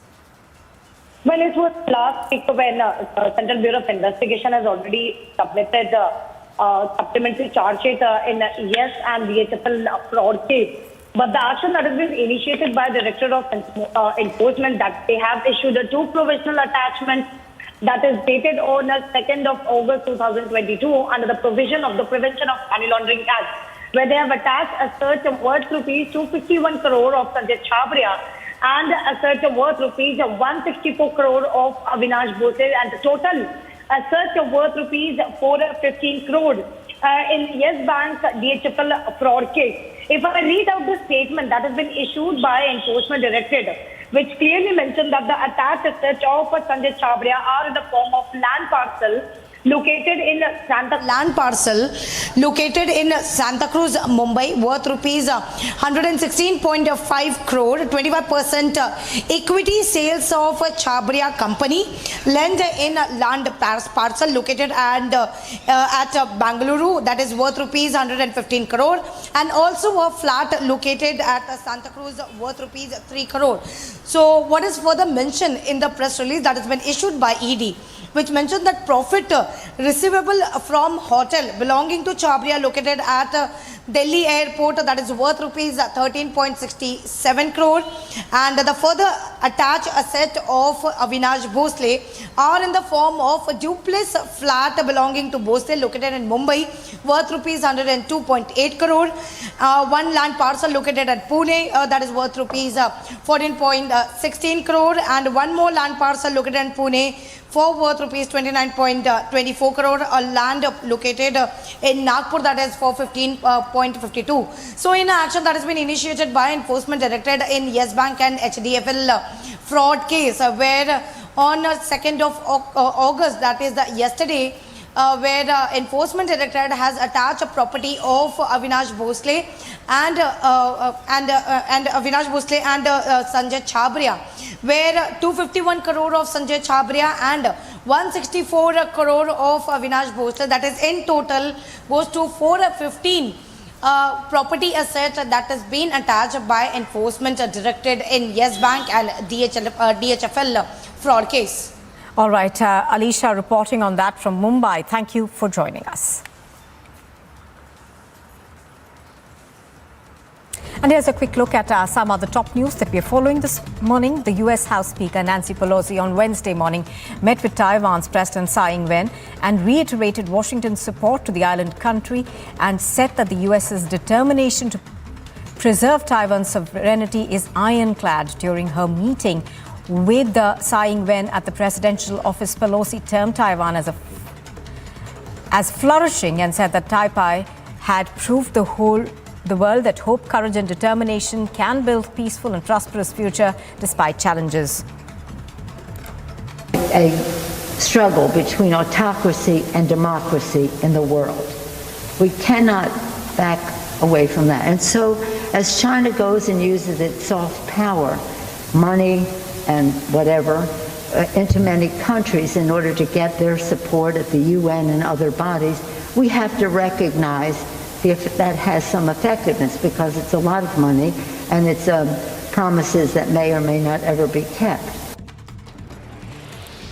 Now, the U.S. House Speaker Nancy Pelosi has said that she came to Taiwan to seek peace for the region after her visit had irked China and started its diplomatic games. Nancy Pelosi further added that the U.S. delegation came here to listen and learn about the self-governed island and stressed that this visit is in no way in contradiction to long-standing policies of U.S. Came here to send an unequivocal message. America stands with Taiwan. Now, Taiwan's Ministry of National Defense has highlighted that the PLA's move to conduct live-fire exercises in the sea and airspace around Taiwan from the 4th of August to the 7th highlights China's mentality to use force to resolve differences. The ministry further assured that the National Army will definitely stick to its posts and protect national security. Aam Aadmi Party MP Raghav Chadha has given a suspension of business notice in the Rajya Sabha to discuss the imposition of 12% goods and services tax on sarais around Sri Harmandir Sahib, Amritsar, and has demanded a discussion on it. The opposition has appealed to the government to acknowledge the problem of rising inflation affecting the poor in India and to fix it.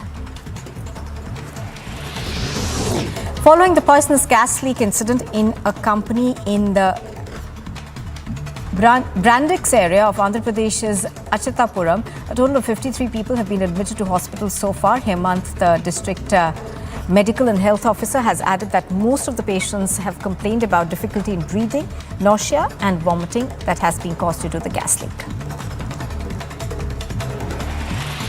Amidst infighting over the Chief Minister's face, the former Congress Chief Rahul Gandhi has urged the party's Karnataka unit leaders to work unitedly for the upcoming assembly elections in the state in 2023, while also suggesting that they not speak publicly on the issue.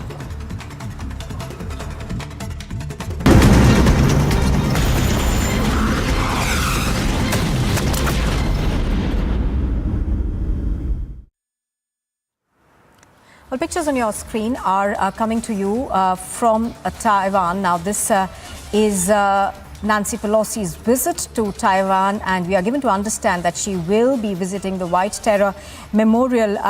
Nancy Pelosi, the Speaker of the U.S. House of Representatives, of course, is in Taiwan despite serious warnings coming in from China.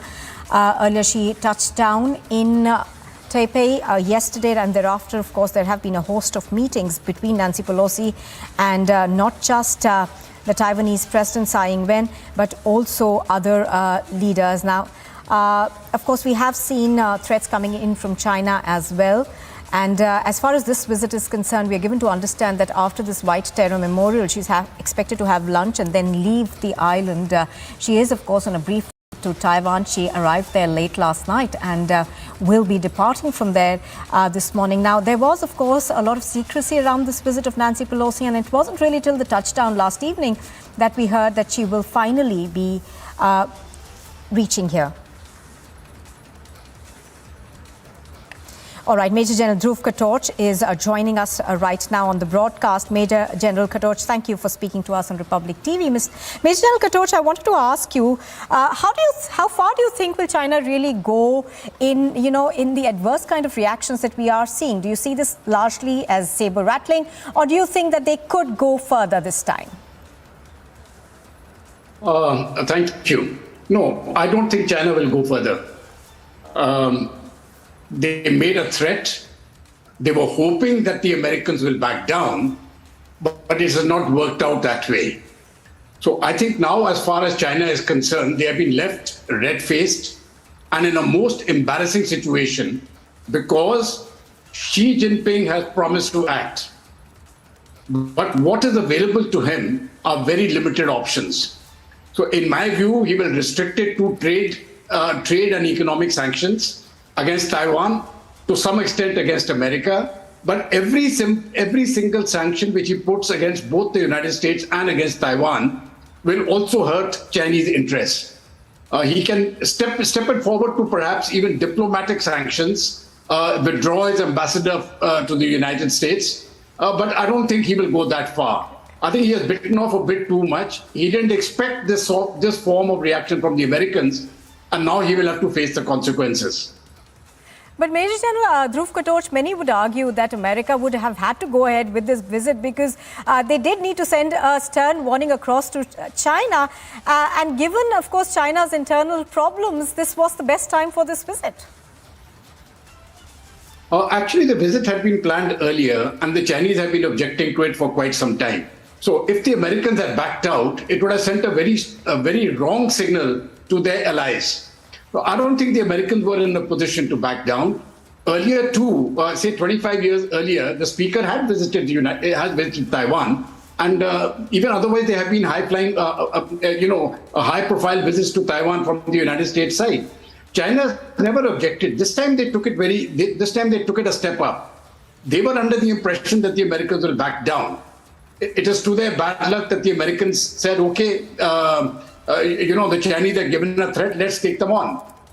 The bluff was called, and that was something which I think the Chinese did not expect.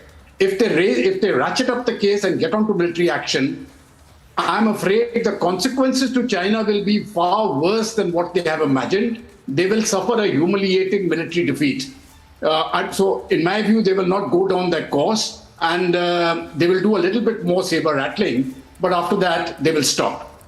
Now, Major General Katoch, this visit was also not on Nancy Pelosi's itinerary till, I think, very late in the evening yesterday. There was no statement issued from the US. There was talk of this visit, but it wasn't really planned. So do you think that perhaps for the US also, it is testing waters in terms of how far China will really go?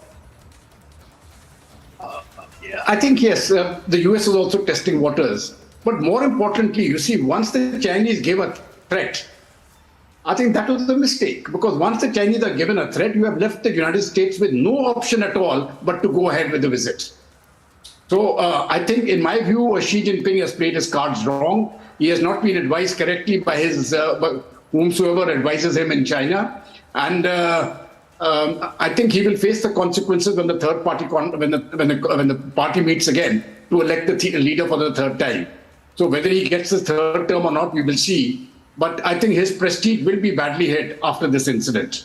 Right, absolutely. We'll talk about China's internal issues right now in just a minute. But Russia, of course, has backed China and has called Pelosi's visit a clear provocation. Let's listen into reactions that we are getting from Russia on this.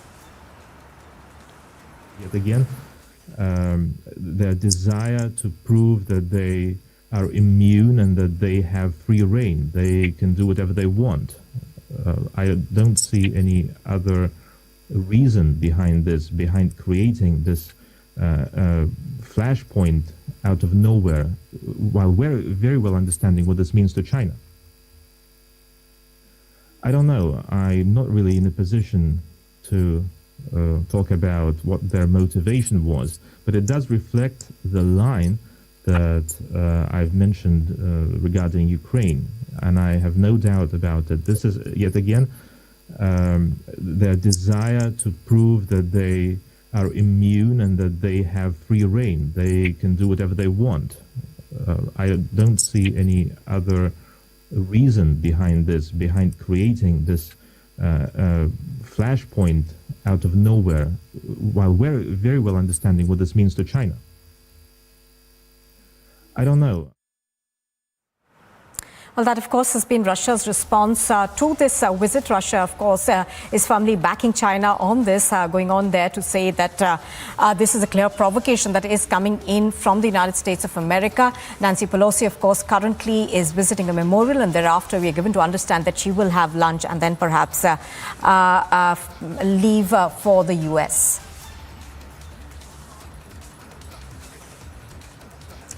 Well, even as Nancy Pelosi, of course, a touchdown last evening in the wee hours, we saw the kind of reaction that we have from China. Beijing, of course, has promised military drills that will be taking place in and around Taiwan. And those military drills, of course, did start last night itself. And just to tell our viewers how important this trip is in terms for China, it is clearly rattled because this is the first such visit by a senior official in the past 25 years. We will continue to get you the latest on that visit, but also we will get you the latest on the cash scam from West Bengal.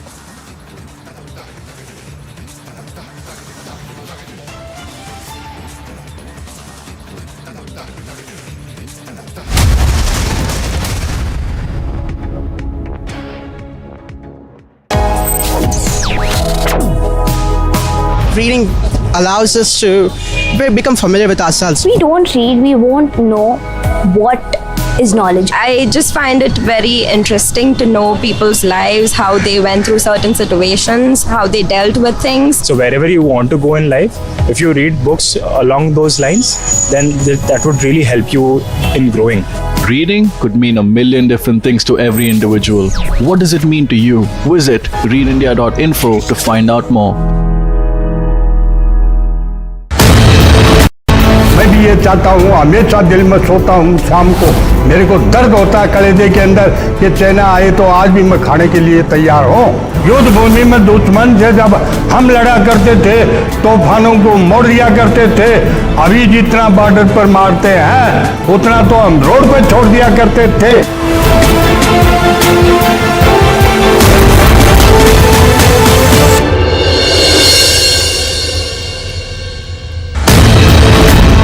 The only thing which is still in his mind is Naam, Namak and Nishan. Naam of his battalion. Yes.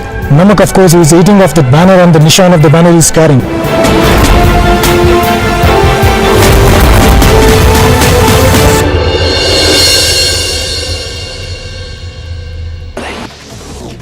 After Rajasthan reported 2 suspected cases of monkeypox, the state health minister said that 2 persons with symptoms have already been referred to Jaipur from Bharatpur and Kishangarh, and that their samples have also been sent to the National Institute of Virology in Pune. However, no monkeypox cases have been confirmed from Rajasthan as of now. पूरी तैयारियां, दवाइयों का सारा इंतजाम है, पूरा उनको जैसे कोविड से लड़े ना उस तरह पूरी तैयारी है मंकी पास के, और लगता है मंकी पास केस राजस्थान में अभी नहीं है। अगर ये जांच आने के बाद ही खुलासा होगा मंकी पास है या नहीं।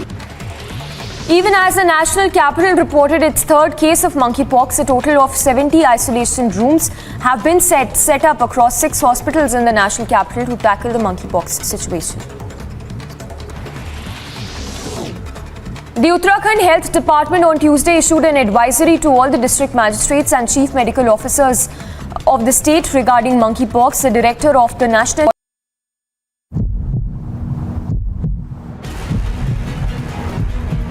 Tiranga bike rally, which is now kick-started from Red Fort of Delhi towards the Vijay Chowk. A clear message being sent out by the people from Delhi to hoist the tricolor from 13th of August till 15th of August. Remember that the people across the country are also celebrating Azadi Ka Amrit Mahotsav, 15 years of independence. Bharat Mata Ki Jai, Vande Mataram. These are the chants with which these people are taking part in this huge Tiranga rally.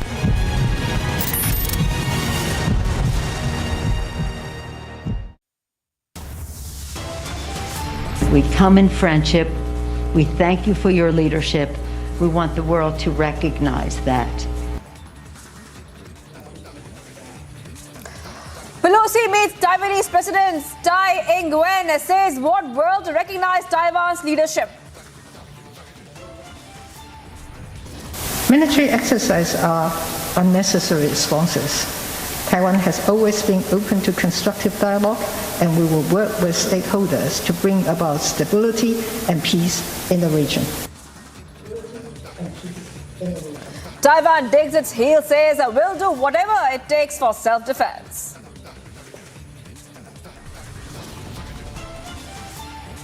China on war footing escalates mega military drills near Taiwan.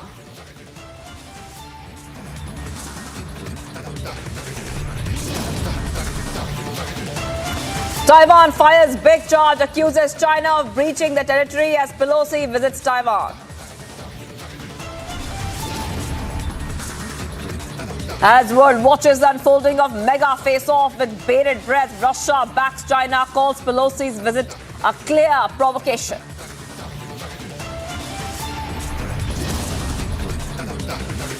It's a Republic super exclusive as Shavan Sen uncovers the joint Parthu Arpita link.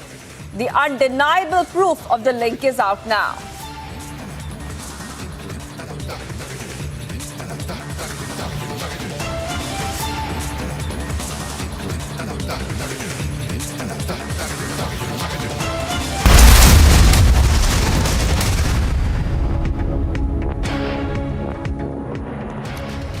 Welcome, you're watching Republic Republic TV, I am Shivangi Shukla and we continue to be live and breaking here.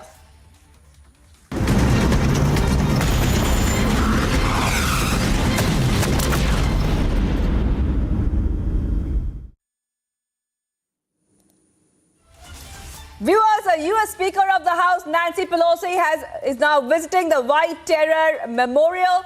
The visuals of those are there on your screen. She's going to visit this place called the White Terror Memorial after holding a press conference there with the president of Taiwan, Tai Ing-wen. Now, many important points have come out where America has once again reiterated its support for Taiwan, where Nancy Pelosi has said that we stand behind Taiwan.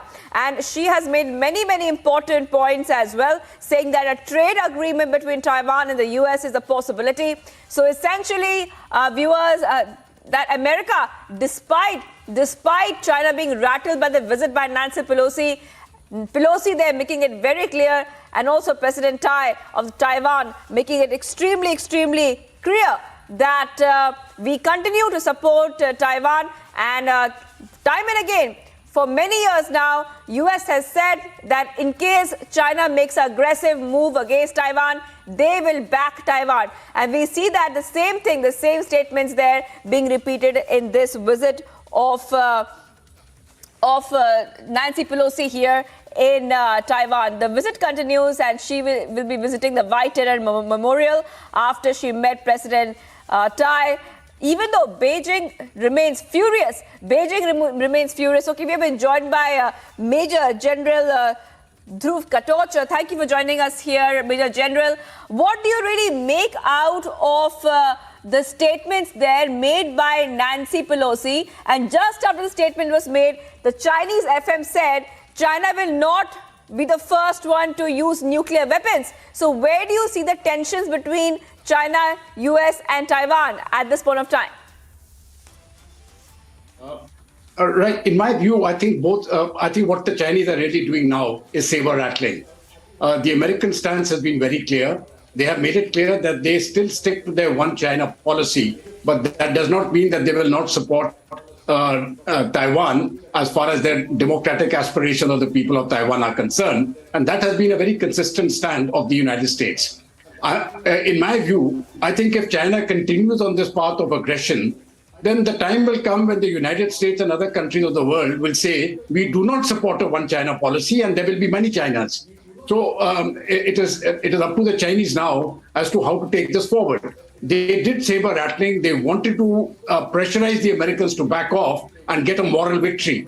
The Americans did not oblige them.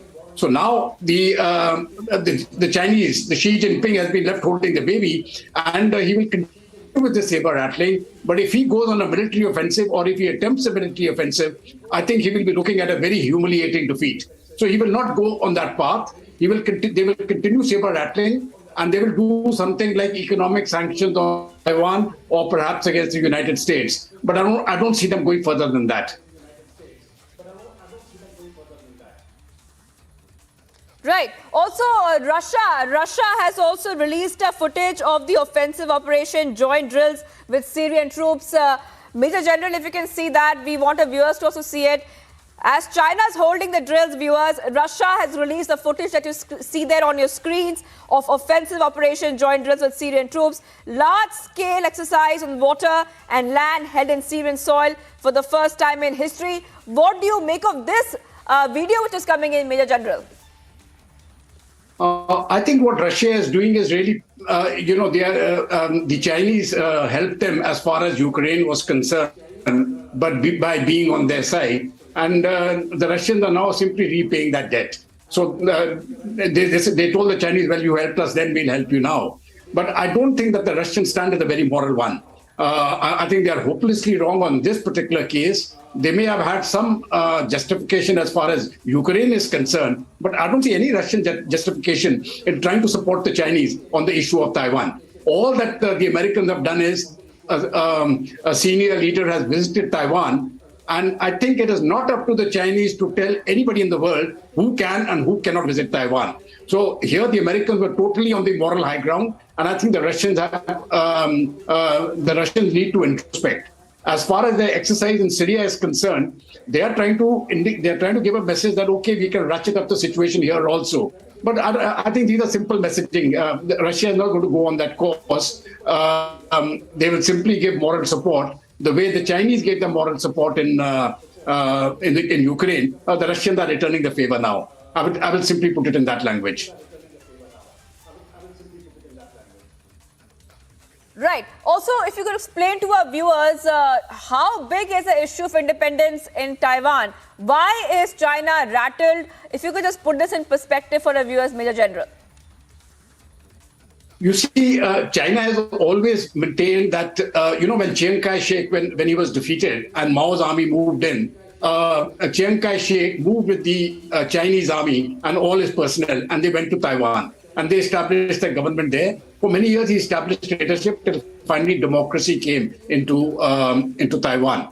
Initially, when we look at it, we had a one China, which was being represented by Taiwan. But later on, of course, that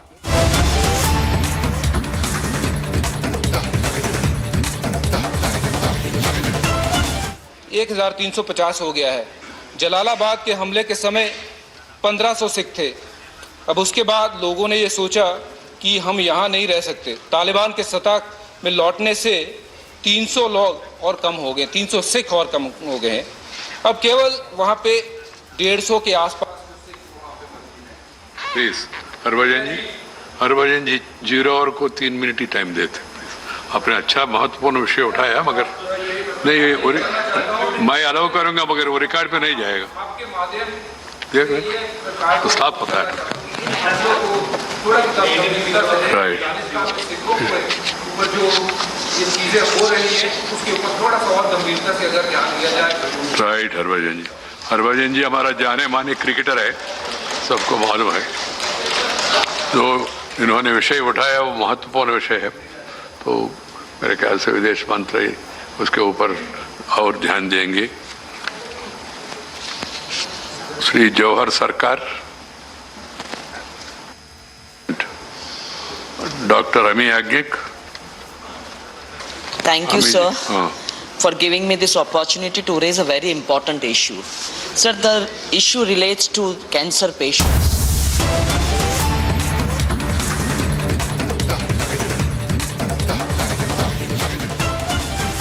Targeted. Let's now move on to the Tiranga rally, which is happening in the national capital, viewers. In fact, now a massive political face-off has erupted over the Tiranga Yatra. Opposition has chosen to boycott the Tiranga Yatra, viewers. That's the big news coming in right now. Tiranga Yatra, which in fact we showed you the visuals of a short while back, where you saw hundreds lined up on bikes for the Tiranga Yatra. Many leaders were there as well, where they were in fact celebrating India's independence.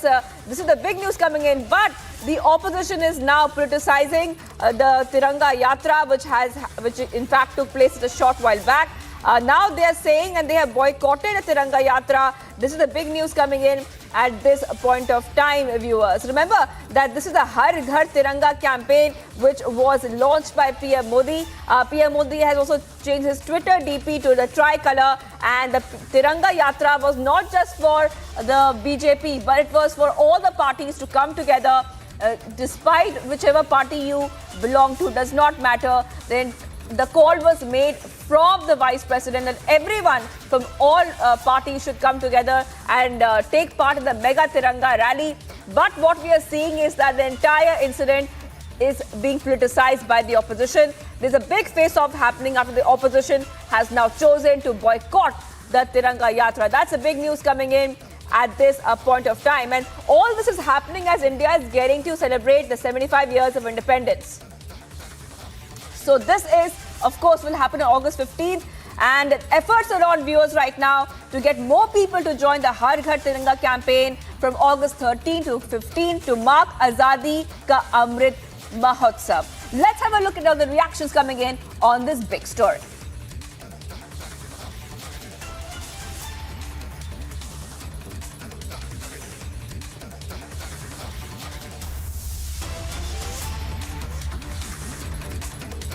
Ma'am, आज programme है, तिरंगा यात्रा निकाली जा रही है, क्या message आप? मैसेज बहुत साधारण है। प्रधानमंत्री जी ने अमृत महोत्सव की घोषणा की थी 12 मार्च 2021 को, और साथ ही तिरंगा यात्रा, तिरंगा जो हम सबकी प्रेरणा है, और कल बेंगली वेंकैया जी के जन्मदिन से शुरू कर हमारे जितने अनसंग हीरोज़ हैं जिनके बारे में लोगों की जानकारी कम है, वो उन सबको जाने, और जिन्होंने अपना सर्वस्व इस देश की आज़ादी के लिए न्यौछावर किया, वही हमारी प्रेरणा बने, ताकि हम उस प्रेरणा को लेकर आगे आने वाले आज़ादी के अमृत महोत्सव में शामिल होते हुए 25 साल देश के कैसे हो उसके काम में जुट जाएं और पूरे अपने सामर्थ्य को पहचानते हुए आगे बढ़े। मिनिस्ट्री ऑफ कल्चर का इवेंट है, ये मैसेज क्लियर जाना चाहिए, क्योंकि कुछ पार्टी के जो एमपीज हैं उनमें कंफ्यूजन है कि बीजेपी का ये इवेंट है। आप चाहेंगे कि पार्टी अक्रॉस लाइन जो है एमपीज इसमें आए? मैं चाहूँगी कि सांसद अक्रॉस पार्टी लाइन इसमें पहुँचे, क्योंकि तिरंगा किसी एक पार्टी का नहीं, तिरंगा देश का है। के बाद है, तिरंगा तो किसी दल का, किसी व्यक्ति का नहीं है, देश का तिरंगा है, सबको आना चाहिए। तो गलत हो गया। ऐसा नहीं होता, दिखाना पड़ता है, दिल में भी होना है, झंडा लहराना होता है। इम्पोज किया जा रहा है, आरएसएस का एजेंडा है, क्या कहेंगे आप इस तरह की? तिरंगा कोई इम्पोज करने वाला चीज है क्या? तिरंगा तो शान से लहराने वाला। Sir, Congress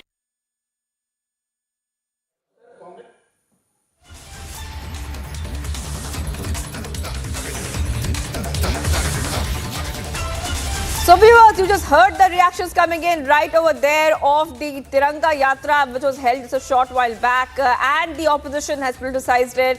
But a mega Tiranga rally had in fact kicked off just a short while back. We continue tracking the story very closely on Republic TV.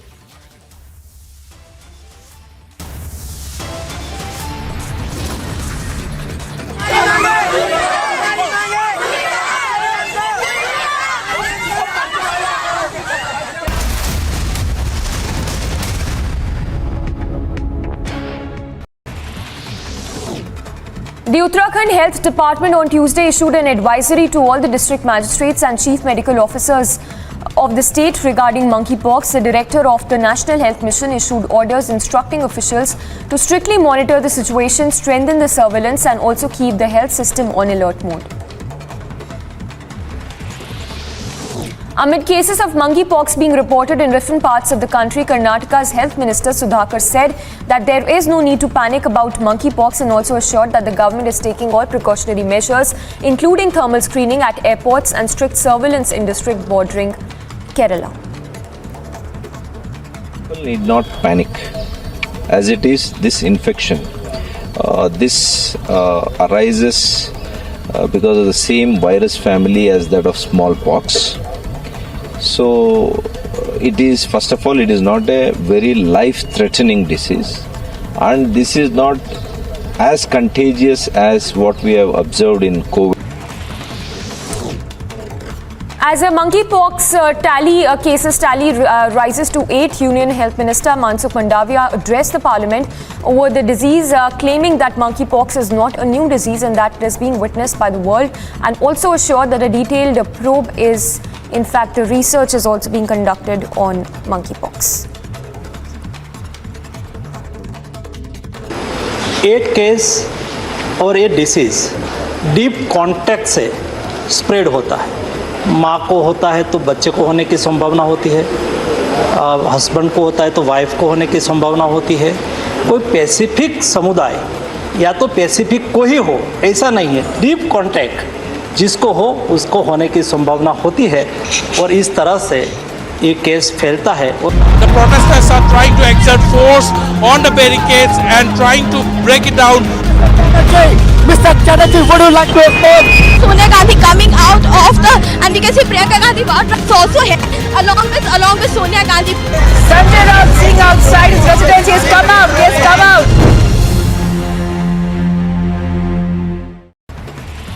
Case with another fresh positive reported from the national capital. CEO of Serum Institute of India, Adar Poonawalla, met Union Health Minister Mansukh Mandaviya. After the meet, Poonawalla said temperature कितना था? सबसे कम -70। हर सैनिक को ये मौका नहीं मिलता CHN काटने का। मेरा का 22 साल के अंदर ये मौका मिला CHN काटने का। अच्छा, इसलिए बहुत गर्व है मेरा को। छोटी बात नहीं साहब, बहुत बड़ा कलेजा चाहिए, है ना साहब?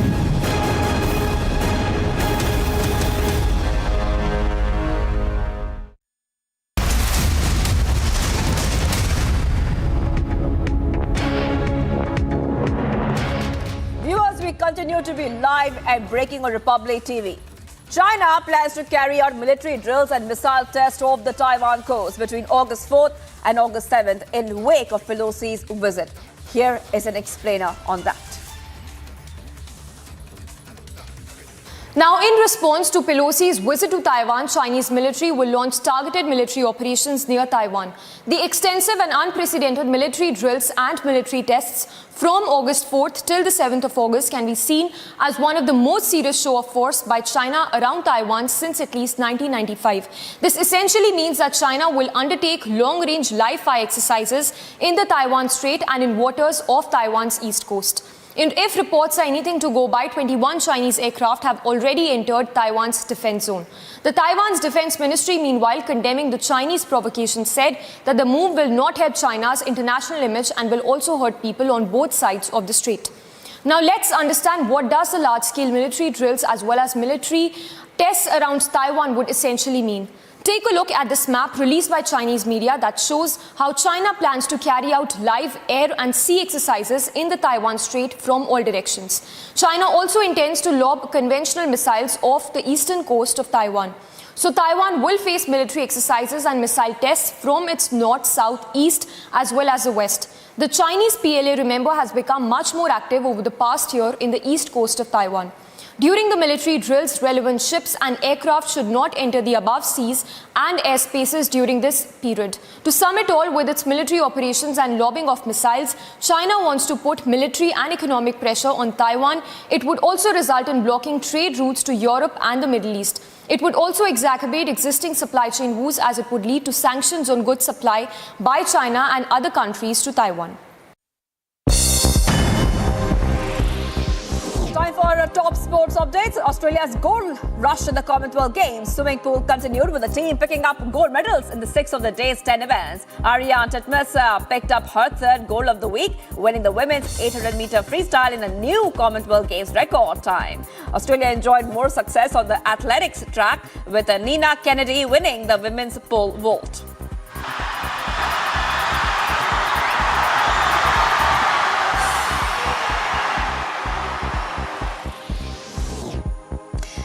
There were more gold medals for Commonwealth Games host England on the 5th day of competition in the gymnasium and judo arena on the 3x3 basketball court. Gymnast Alice Kinsella won the women's floor exercise and Daniel Powell and Lachlan Moorhead picked up the judo golds, while the host basketball teams beat Australia in the men's final.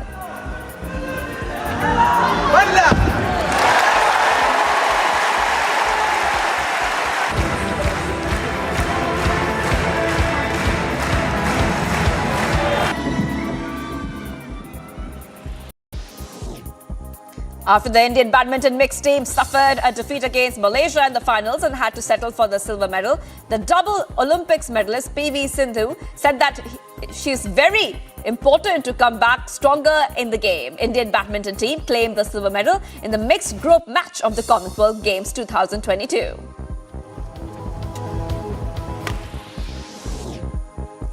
Suryakumar Yadav's blistering half-century and final cameo of unbeaten 33 by Rishabh Pant guided India to a 7-wicket win over West Indies in the third T20I of the 5-match series of Warner Park, St. Kitts. Chasing a target of 165, Men in Blue got off to a great start as their openers Rohit Sharma and Suryakumar Yadav started the game by playing aggressively.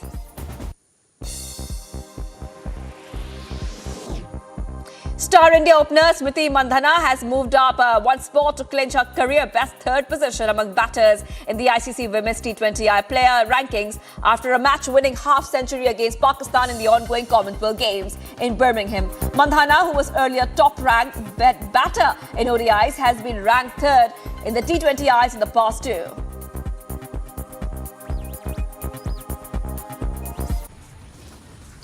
in addition to the security deposit amount. As a result, many FASTag users were not allowed to pass through a toll plaza in spite of having sufficient balance in their FASTag account.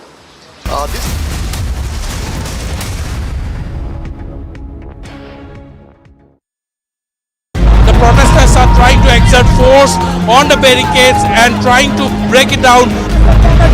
Mr. Chatterjee, would you like to oppose Sonia Gandhi coming out of the, and we can see Priyanka Gandhi is also here along with Sonia Gandhi. Sanjay Raut Singh outside his residence. He has come out. He has come out.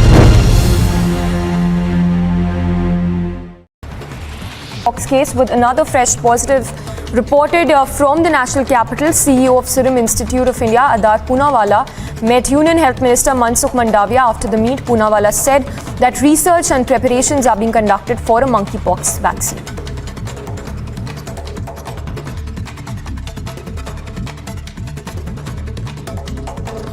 बहुत अच्छी हमेशा तरह हम vaccine की सब तैयारी कर रहे हैं और मिनिस्टर साहब को ब्रीफ किया। सर मंकी पॉक्स पे कब तक आ जाएगी वैक्सीन? अभी देखिए हम बेबी स्टेप्स ले रहे, देखेंगे जो मंकी पॉक्स की वैक्सीन ज़रूरत है कि नहीं हमारे देश में, पर हम रिसर्च पूरी तरह से कर रहे हैं। बहुत सारे वैक्सीन कंपनीज भी रिसर्च कर रहे हैं।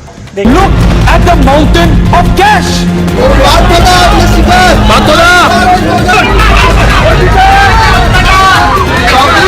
राहुल गांधी को हिरासत में लिया जा रहा है। बड़ी खबर, बड़ी जानकारी।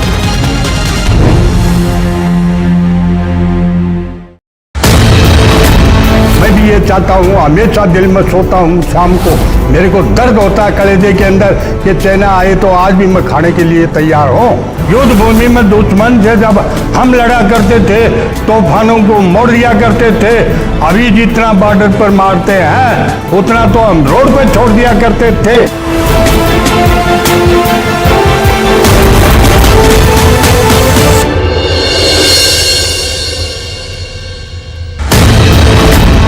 The only thing which is still in his mind is Naam, Namak and Nishan.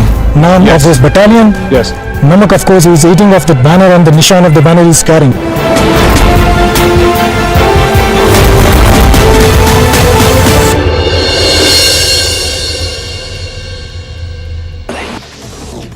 After all,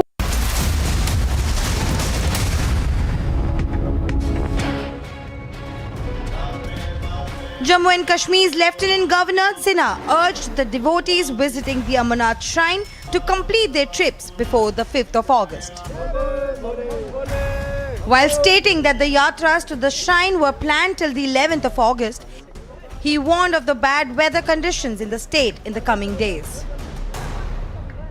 देश भर के श्रद्धालुओं से मेरा निवेदन होगा कि जिस तरह से मौसम है, जिस तरह का अनुमान लगाया जा रहा है, मैं सबसे आग्रह करूंगा कि 5 अगस्त तक जो भी श्रद्धालु दर्शन करना चाहें वो दर्शन कर लें। वैसे तो हम लोगों ने 11 अगस्त तक घोषित किया है, लेकिन जो अनुमान लगाया जा रहा है कि आगे आने वाले दिनों में और भी बारिश की संभावना है या मौसम प्रतिकूल रहेगा। The Lieutenant Governor was also a part of the puja performed on the occasion of Nag Panchami in Srinagar. Bureau Report, Republic TV.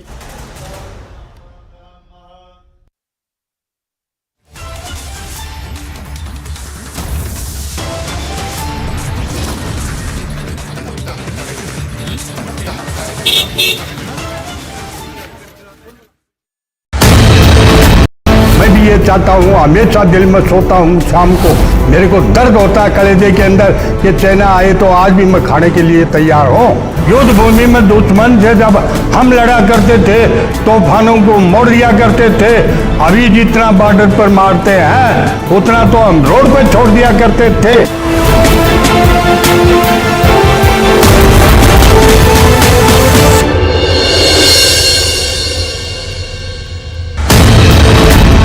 The only thing which is still in his mind is Naam, Namak and Nishan. Naam of his battalion. Yes. Namak, of course, he is eating off the banner and the Nishan of the banner he is carrying.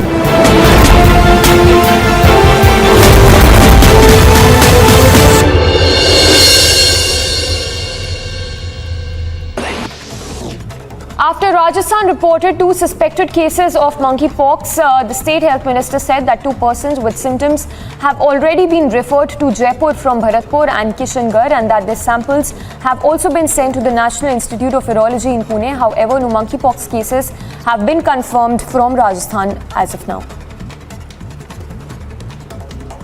पूरी तैयारी है, दवाइयों का सारा इंतजाम है, पूरा उनको जैसे कोविड से लड़े ना उस तरह पूरी तैयारी है मंकी पास के, और लगता है मंकी पास केस राजस्थान में अभी नहीं है। अगर ये जांच आने के बाद ही खुलासा होगा मंकी पास है या नहीं।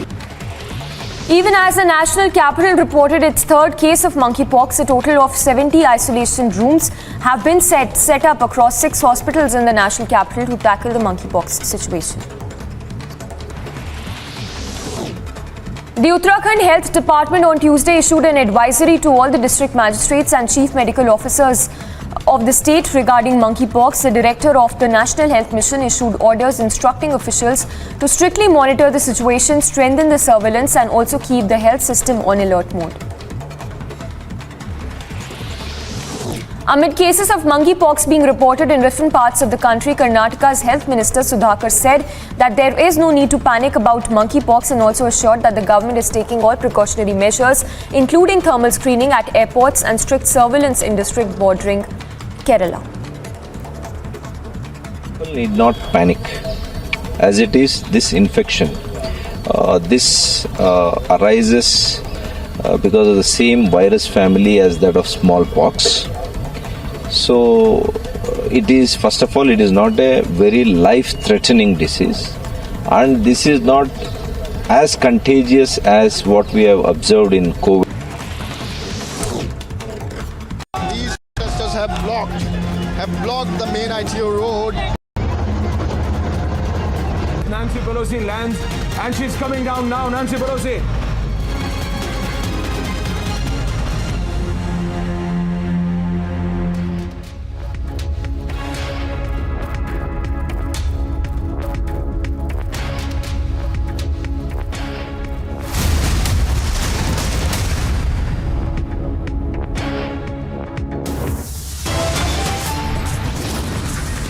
We thank you for your leadership. We want the world to recognize that. Nancy Pelosi meets the Taiwanese President Tsai Ing-wen as the world wants to recognize Taiwan's leadership. China on war footing escalates with mega military drills near Taiwan. Taiwan fires a big charge, accuses China of breaching the territory as Pelosi visits Taiwan. As the world watches the unfolding of a face-off with bated breath, Russia backs China, calls Pelosi's visit a clear provocation. Well, it's a mega show of patriotism on display in the national capital, but a face-off erupts as the opposition boycotts the rally.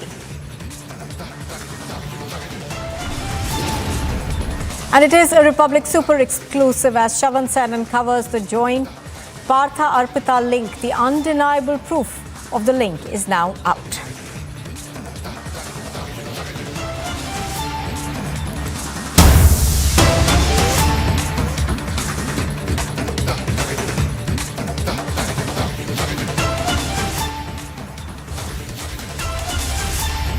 And in fact, here's the latest that we are getting in the Bengal cash scam. We are now going to cut across to visuals that we are getting from West Bengal's Birbhum, where ED raids are currently underway at Arpita Mukherjee's residence over there. Do remember that other apartments belonging to Arpita Mukherjee have been raided by the ED, and a huge amount of cash was found in both the apartments. Now, these pictures are of a fresh raid that is being conducted at Arpita Mukherjee's home in Birbhum. Kishale is joining us live from our Bangla newsroom.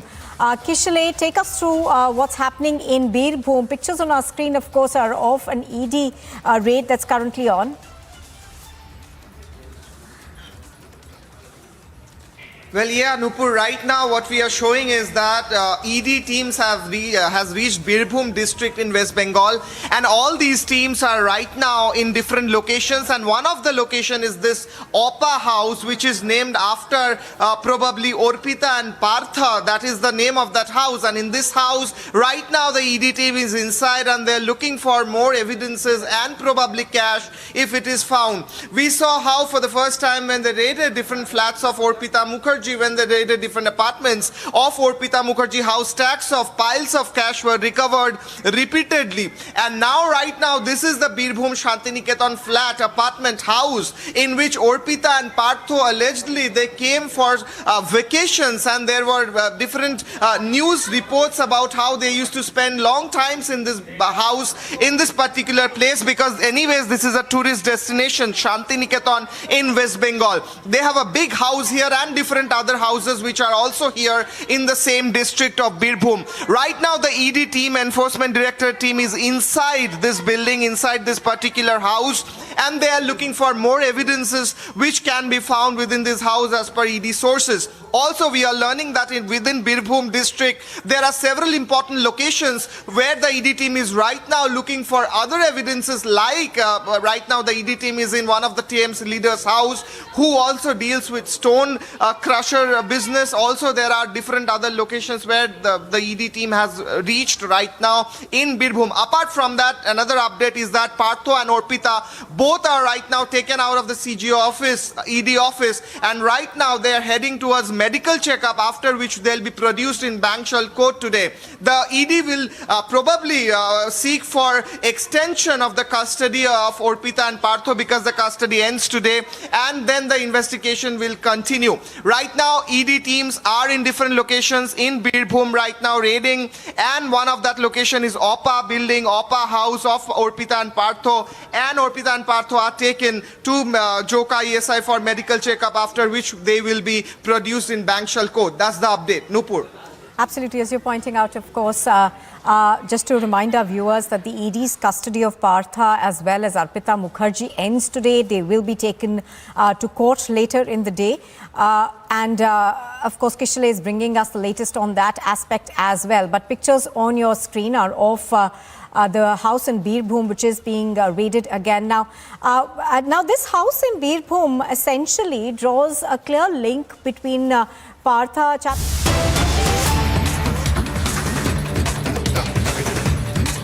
जांच का हिस्सा है। अब वो जांच का हिस्सा है, लिहाजा फिलहाल मीडिया से उनको बात नहीं करने दी जाएगी। लेकिन ये तस्वीरें हम अपने दर्शकों को दिखा रहे हैं। संजय राउत को मेडिकल के लिए ले जाया जा रहा है। संजय राउत जो रिमांड पर है, 4 दिन की रिमांड पर है, और 4 दिन की रिमांड पर संजय राउत को 48 आवर्स के बाद उनका मेडिकल जांच होना बहुत जरूरी है, और इसीलिए संजय राउत को मेडिकल के लिए एक बार फिर से ले जाया गया है। ये तस्वीरें देखिए, गाड़ियां आगे बढ़ते हुए, सिक्योरिटी भी है साथ में, और संजय राउत उसी अंदाज में आज एक बार फिर से नजर आए। जैसे ही वो दफ्तर से बाहर निकले, वही गमछा उन्होंने गले में डाला हुआ था, भगवा रंग का, जो पार्टी का कलर भी है। उसी गमछे के साथ जब वो निकले, पहले एक हाथ ऊपर उठाया और उसके बाद दोनों मुट्ठियों के साथ उन्होंने दोनों हाथ अपने ऊपर उठाए। फिर वही अंदाज संजय राउत का दिखाई दिया। हालांकि हर बार वो मुस्कुराते हुए नजर आते हैं, लेकिन आज वो मुस्कुराहट नहीं थी, लेकिन ये दिखाने की उनकी तरफ से पूरी कोशिश थी कि वो कार्रवाई से डरने वाले नहीं है, जैसा कि वो लगातार बोलते रहे हैं। 1 अगस्त को सेशन कोर्ट की तरफ से 4 दिन की रिमांड दी गई थी। संजय राउत की 4 दिन की रिमांड ईडी को मिली थी और लगातार उनसे पूछताछ हो रही है। कल भी ईडी की तरफ से 2 जगहों पर रेड की गई थी। पाता चौल घोटाले से जुड़े जो 2 ठिकाने हैं, वहां पर बताया जा रहा है कि एचडीआईएल से संबंधित जो शख्स लगातार एचडीआईएल और साथ ही उसकी जो सहायक कंपनियां, उसके लिए जो खातों का लेन देन करता था, कैश में लेन देन करता था, ऑनलाइन ट्रांजैक्शन करता था, उसके घर पर छापेमारी की गई थी। वहां से कुछ दस्तावेज निकाले गए थे। इसके अलावा एक और ठिकाने पर भी छापेमारी हुई थी, वो भी एचडीआईएल से ही जुड़ा बताया जा रहा है। और लगातार ईडी अब इस पूरे मामले को खंगालने में जुटी हुई है। 1000 करोड़ से ज्यादा का ये मामला, और इसमें लगातार जांच चल रही है। संजय राउत की गिरफ्तारी भी इसीलिए हुई थी। 31 जुलाई को देर रात संजय राउत को गिरफ्तार कर लिया गया था और 1 अगस्त को उन्हें सेशन कोर्ट में पेश किया गया था। सेशन कोर्ट की तरफ से हालांकि ईडी की तरफ से 8 दिन की रिमांड मांगी गई थी, लेकिन कोर्ट ने उन्हें 4 दिन की रिमांड दी, और 4 दिन की रिमांड पर संजय राउत से लगातार पूछताछ हो रही है। ईडी के इस दफ्तर में ही लगातार उनसे पूछताछ हो रही है, लेकिन फिलहाल उनको मेडिकल के लिए ले जाया गया है। मेडिकल के लिए टीम उनको लेकर गई है।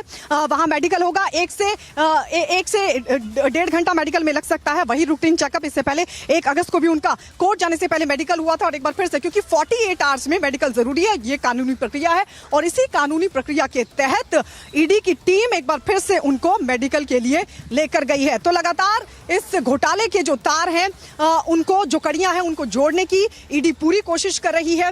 अब देखना होगा कि अब आगे और किन किन जगहों पर ईडी रेड करती है, क्योंकि कल जिस तरीके से एचडीआईएल के 2 ठिकानों पर रेड की गई थी और बताया जा रहा है कि जिस शख्स के यहाँ पर रेड की गई थी एचडीआईएल के लिए, वो और साथ ही उसकी जो सहायक कंपनियां हैं उसके लिए वो ट्रांजैक्शन का पूरा काम देखता था, बैंक खातों का पूरा काम देखता था। उसके बयान भी बताया जा रहा है कि दर्ज किए गए हैं और जरूरत पड़ने पर ईडी एक बार फिर से उस शख्स को बुला सकती है, पूछताछ कर सकती है। और एक और एचडीआईएल के जो एक और ठिकाना था वहां पर भी लगातार पूछताछ की गई, वहां से भी कुछ डॉक्यूमेंट्स निकाले गए थे और उन्हीं डॉक्यूमेंट्स को लेकर ईडी की जो टीम थी वो यहां पर पहुंची। एक व्हाइट कलर का एनवेलप था जिसमें तमाम वो डॉक्यूमेंट्स थे जो इस पूरे मामले से जुड़े हुए थे। अब उनको खंगालने के बाद ये बताया जा रहा है कि कई और ठिकाने हैं जहां पर भी छापेमारी हो सकती है। एक बहुत बड़ा खुलासा भी हुआ है। ये बताया जा रहा है कि तकरीबन जो अलीबाग के किहिम बीच में मौजूद जो 10 लैंड्स ली गई थी, जो 10 प्लॉट लिए गए थे, असल में 3 करोड़ रुपए उसके लिए भुगतान किया था संजय राउत ने। और बताया ये जा रहा है, ईडी की तरफ से जो सोर्सेज बता रहे हैं वो बता रहे हैं कि वो 3 करोड़ रुपए प्रवीण राउत ने ही उनको कैश में दिए थे। तो लगातार अब ईडी पूछताछ कर रही है। अब देखना होगा कि और कौन कौन लोग और कौन कौन से ठिकाने ईडी के निशाने पर आते हैं। विजय मुकेश के साथ मैं Gayatri Sharma, Republic Bharat.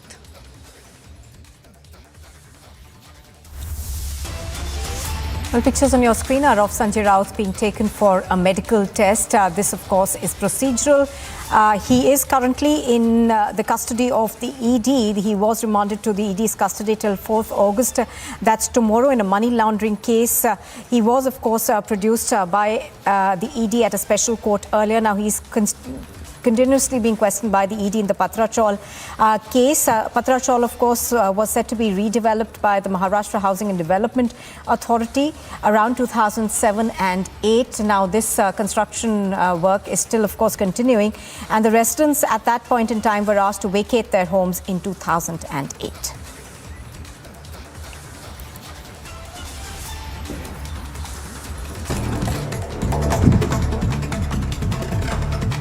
A look at news in brief now.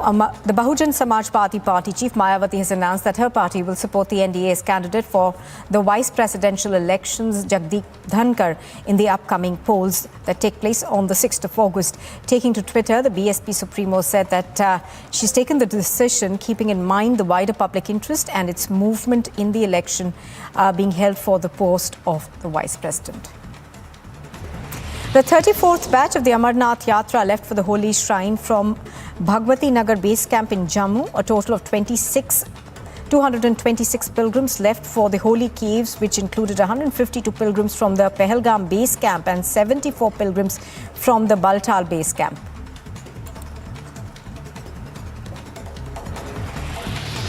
The Union Home Minister Amit Shah will visit Bengaluru today to take part in the Sankalp Se Siddhi conference of the CII. Amit Shah is likely to hold this meeting with the state BJP leaders. Remember, Shah's trip to Bengaluru comes amidst unrest amongst a certain section of BJP cadres who are upset with the murder of the BJP youth wing worker Praveen Netaru and the tension prevailing in coastal Karnataka. Ahead of the 75th Independence Day, hundreds of people have gathered at the Red Fort to take part in the Tiranga bike rally. Earlier, Prime Minister Modi had urged citizens to hoist or display the national flag at their homes between August 13 and 15. Ruchira Kamboj has taken over as India's permanent representative to the UN, making her the first woman to hold the position after presenting her credentials to the United Nations Secretary General Antonio Guterres. Ruchira Kamboj is a 1987 batch Indian Foreign Service officer who had previously served as the ambassador of India to Bhutan and succeeded T.S. Tirumurthy as India's permanent representative to the United Nations in New York. Bengaluru has witnessed heavy rainfall resulting in severe waterlogging in various parts of the city. The Water and Power Department have also faced complaints related to water entering homes and power outages. The Indian Met Department has issued an alert for Bengaluru's urban areas, saying that the region might receive heavy rainfall in the next 2 days.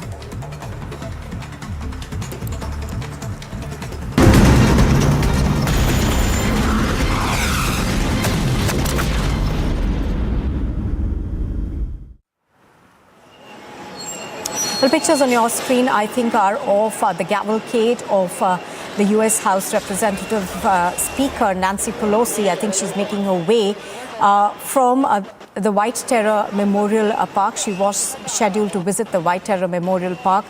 Do remember that her visit, of course, comes even as there have been serious warnings from China.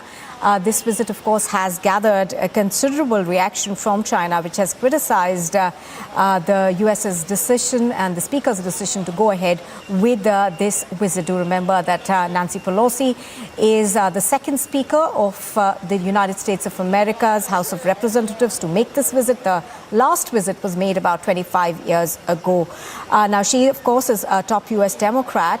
And has met Taiwan's President Tsai Ing-wen despite sharp warnings from China. She was earlier, of course, in the presidential palace, where she was honored by the Taiwanese president. She is expected, of course, to be leaving this afternoon after this visit and lunch, perhaps.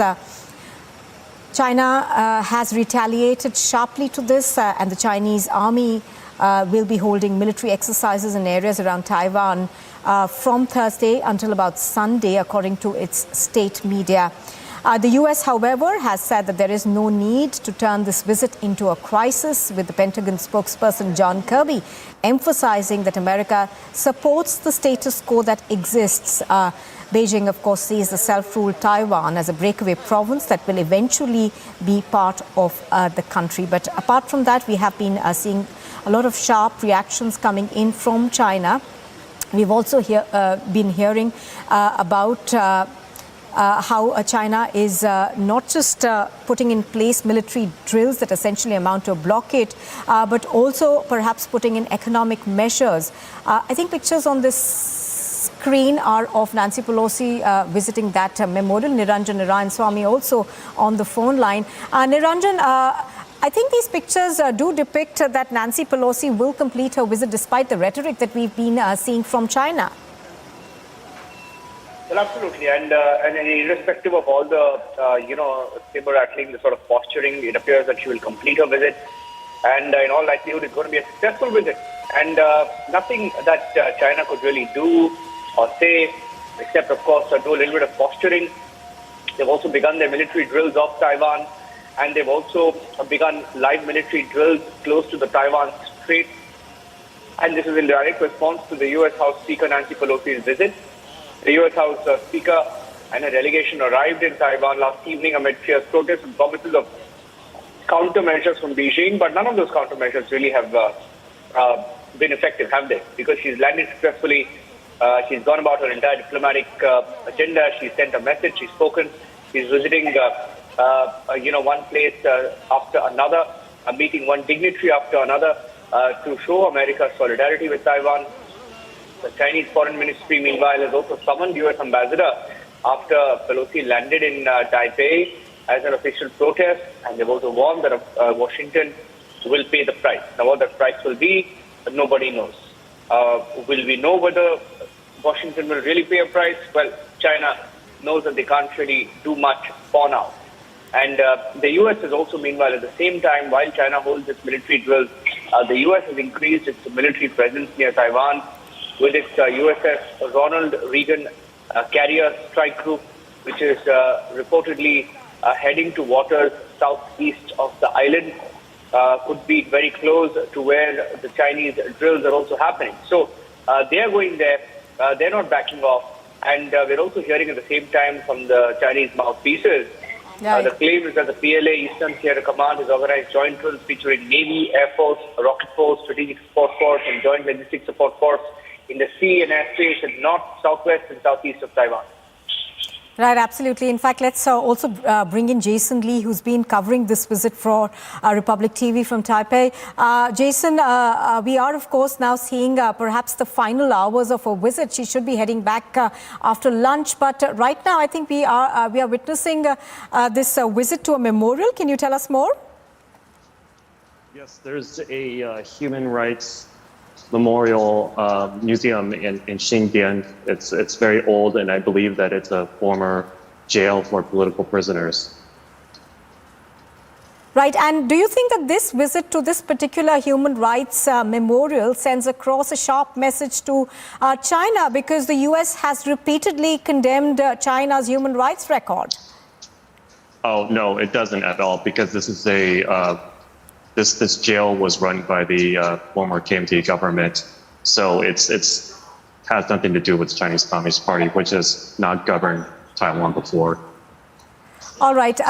And what are the kind of reactions that we are getting to this visit? You were earlier telling us that the normal people in Taiwan are more bothered about the military drills that they are seeing and also the economic effects that we see. I think short-term people are concerned about the possibility for military action, but that will pass very soon as the House Speaker leaves.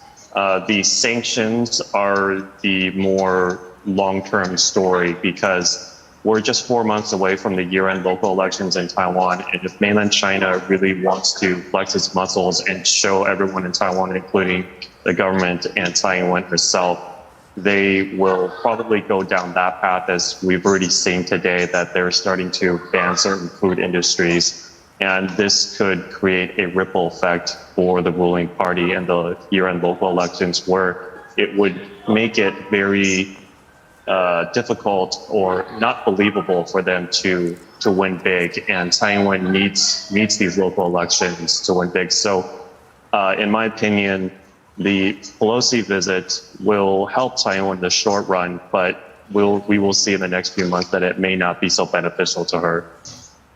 All right, absolutely. Do stay with us. I think we've also got Mr. Pathikrit Payne joining us. He's a geopolitical analyst. Mr. Payne, thank you very much for speaking to us on Republic TV. Mr. Payne, do you think that China perhaps is overreacting, as the United States of America is saying?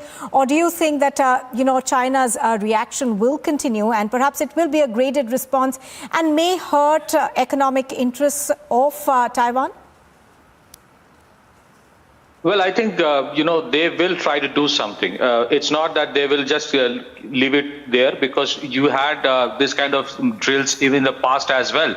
But what we see this time is of a different proportion altogether. I think the real issue, the real challenge for Xi Jinping is that he has to show something to the audience back home, that he has done something. Even, in fact, if you look at within China, there are major economic challenges. His zero COVID policy has not worked. There's a huge mortgage crisis emerging. So a combination of different things, and the plenary that is going to come, he's seeking a third term. So he has to show that he's not a weak president. So some kind of a demonstrable action possibly will be there. It may not be a direct invasion of Taiwan mainland. It can be some of the offshore islands of Taiwan, like the Kinmen Island, which they might try to take, which I consider as the Crimea model in the similar way Russia did. I think the sanctions will definitely have an impact on Taiwan, because there is a symbiotic relationship between the Taiwanese and the Chinese economy. A considerable amount of Taiwanese import come from China and vice versa. So in that way, Taiwan would definitely have some major impact. If there is a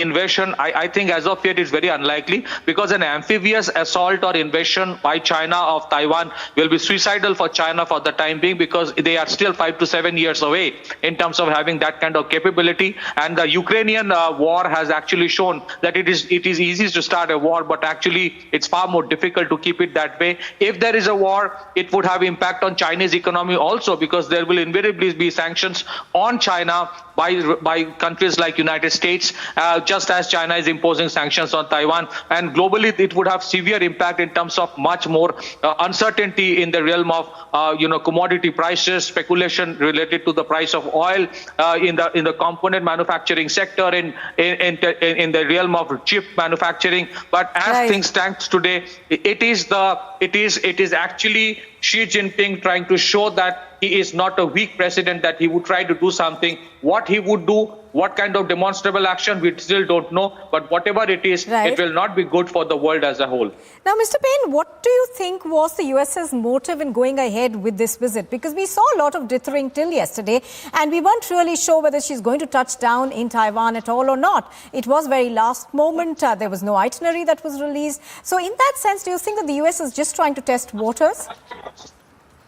Well, United States have always maintained a strategic ambiguity so far as Taiwan is concerned. There has been in the last 2 years, Joe Biden comes and says something that he will protect, he will defend Taiwan, and the White House spokesperson will come and say something else, that United States still believe in the one China policy. Secondly, if you look at the House of Representatives Speaker, her itinerary is never decided by the government of United States. The executive have no control on the House of Representatives, at least so far as the Speaker is concerned. So I think in one way, if she had gone to several other countries in Southeast Asia and the Asia Pacific region, and if she had not gone to Taiwan, it would have meant that United States is blinking and chickening out in the face of Chinese threats. And so that's why I think she has gone. But at the same time, the itinerary was not released because the United States and the American establishment, especially the Pentagon, also was very apprehensive about the security of the plane itself while it was traveling. That's why neither the itinerary was released nor the flight path was actually released before it actually she landed over there. So overall, I think, yes, there is also perhaps a certain level of compulsion on the part of the American president and the government there as well. Remember, just like the Chinese economy, the United States economy is also not in the good shape. It has almost shrunk by 1% because of recessionary trends. The inflation is also very high over there. So it may also be that there is a tendency to divert attention. Whether they want a full-fledged confrontation with China or not, we don't know. Perhaps not, but some kind of a scaling up of the things would actually help in terms of salvaging, the confidence of president so far as the domestic audience is concerned. So I think, if you look at the overall situation in the world today, the world was just recovering from the COVID crisis. Then there was this Russia-Ukraine conflict. This kind of a situation probably in certain way could have been avoided. But at the same time, I think a lot of countries are also very happy for one simple reason, that this kind of brazenness has been shown by China on several occasions. They never cared two hoots about international laws. So once the Chinese are now facing it, I'm sure there are many other countries who are in the South China Sea or probably in the South Asia. They are very happy that the Chinese are actually testing something which they have done for a long time. So overall, as you look at it, there are a lot of subterfuges in this entire traveling. But at the same time, the world is looking at a lot of uncertainties. Many of the smaller countries might face bankruptcy if the prices of commodities rise again, if the price of oil rise again. We have seen what happened to Sri Lanka. It might happen to many of the smaller countries. Bigger countries like India might still survive because they are resilient, they have economic depth. But the smaller countries, irrespective of whether a war happens or not, a war-like situation creates speculation, and that would not be good for the overall economy of the world. All right, stay with us. I'm going to go back to Jason Lee. Jason, the US, of course, says that China is overreacting and that this is just a visit of Nancy Pelosi, who is the speaker. And there have been visits in the past. There were, of course, 6 legislators, I think, who went earlier this year. Is that the thought that's being held in Taiwan as well, that China perhaps is overreacting? Oh, well, people in Taiwan are used to that, and it doesn't really bother them because they overreact about almost everything, so that that's not really like a news item to them. So they wouldn't really think too much about that. Right, but economic sanctions, that's something that will bother the people over there, considering, as Pratikrit Payne was mentioning over there, that there is a symbiotic relationship between Taiwan and China in terms of being joined, at the hip over economics. Yes, this is why I was emphasizing that this is the more strategic approach to the situation, and I predict that Xi Jinping will go down this path and not military action, even against the Jimin and Matsu Islands, which are small islands that they could take easily. I highly doubt that they would take those islands because it would give the rest of the world an excuse, especially the United States, to sanction them on many things that would hurt them very much. So I predict that they want to be the ones handing out the sanctions and not the other way around. All right, Patik Prain as well as Jason Lee do stay with us. We'll come back with the two of you shortly. Now, China, of course, is planning to carry out military drills and missile tests off the Taiwan coast between the 4th and the 7th of August in the wake of Nancy Pelosi's visit.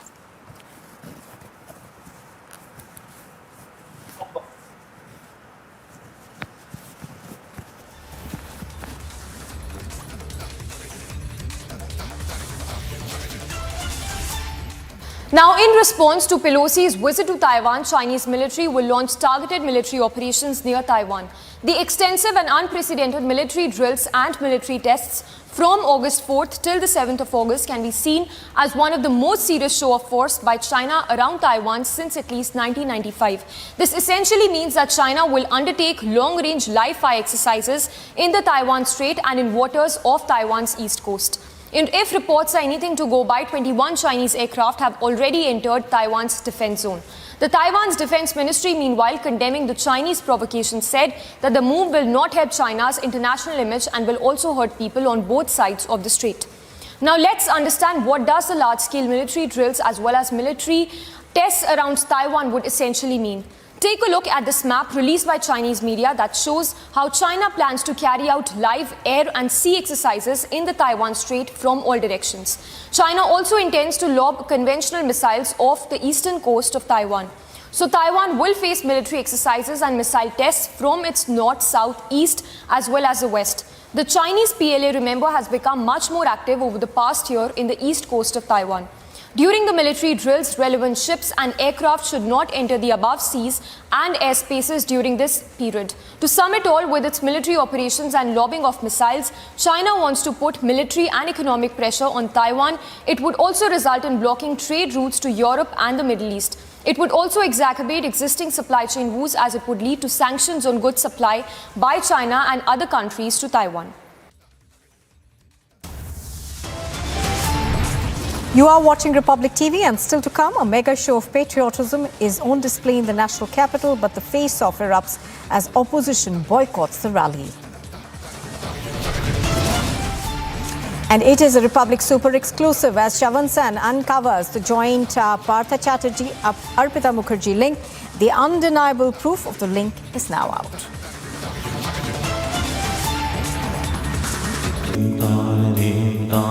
In the CBSE 2022 boards, the toppers for classes 12 and 10 are from Amity once again.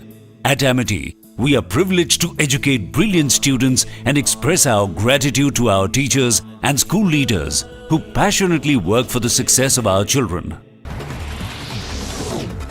The Uttarakhand Health Department on Tuesday issued an advisory to all the district magistrates and chief medical officers of the state regarding monkeypox. The director of the National Health Mission issued orders instructing officials to strictly monitor the situation, strengthen the surveillance and also keep the health system on alert mode. Amid cases of monkeypox being reported in different parts of the country, Karnataka's Health Minister Sudhakar said that there is no need to panic about monkeypox and also assured that the government is taking all precautionary measures, including thermal screening at airports and strict surveillance in district bordering Kerala. People need not panic.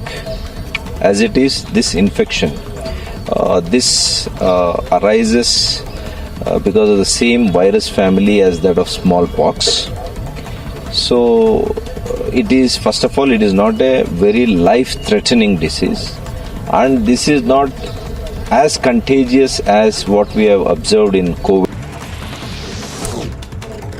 As a monkeypox cases tally rises to 8, Union Health Minister Mansukh Mandaviya addressed the Parliament over the disease, claiming that monkeypox is not a new disease and that it is being witnessed by the world, and also assured that a detailed probe is, in fact, the research is also being conducted on monkeypox. 8 case और ये disease deep contact से spread होता है। माँ को होता है तो बच्चे को होने की संभावना होती है, हस्बैंड को होता है तो वाइफ को होने की संभावना होती है। कोई स्पेसिफिक समुदाय या तो स्पेसिफिक को ही हो ऐसा नहीं है, डीप कॉन्टैक्ट जिसको हो उसको होने की संभावना होती है। और इस तरह से ये केस फैलता है। The protesters are trying to exert force on the barricades and trying to break it down. Mr. Chatterjee, would you like to respond? Sonia Gandhi coming out of the, and we can see Priyanka Gandhi is also here along with Sonia Gandhi. Sanjay Raut Singh outside his residence. He has come out. He has come out.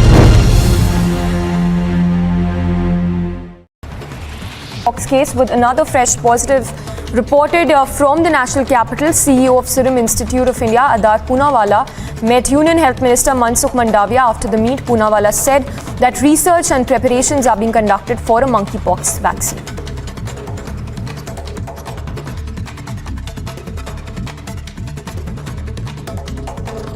बहुत अच्छी हमेशा तरह हम vaccine की सब तैयारी कर रहे हैं और मिनिस्टर साहब को ब्रीफ किया। सर मंकी पॉक्स पे कब तक आ जाएगी vaccine?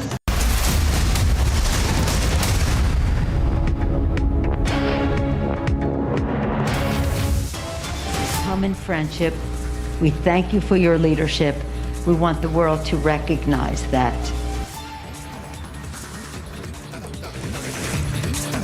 Top headlines at this hour. Pelosi meets Taiwanese President Tsai Ing-wen, says want world to recognize Taiwan's leadership. China on war footing escalates mega military drills near Taiwan.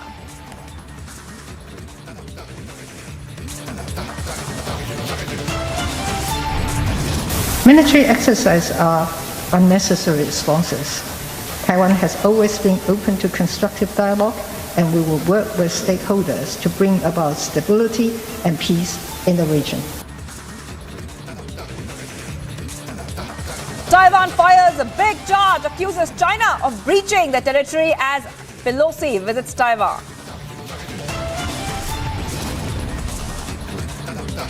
As world watches the unfolding of mega face-off with bated breath, Russia backs China, calls Pelosi's visit a clear provocation.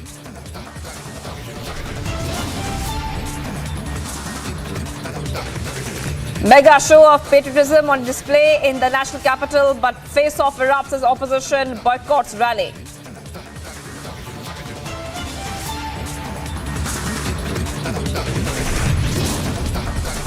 It's a Republic super exclusive as Shravan Sen uncovers a joint Partho Arpita link. The undeniable proof of the link is now out.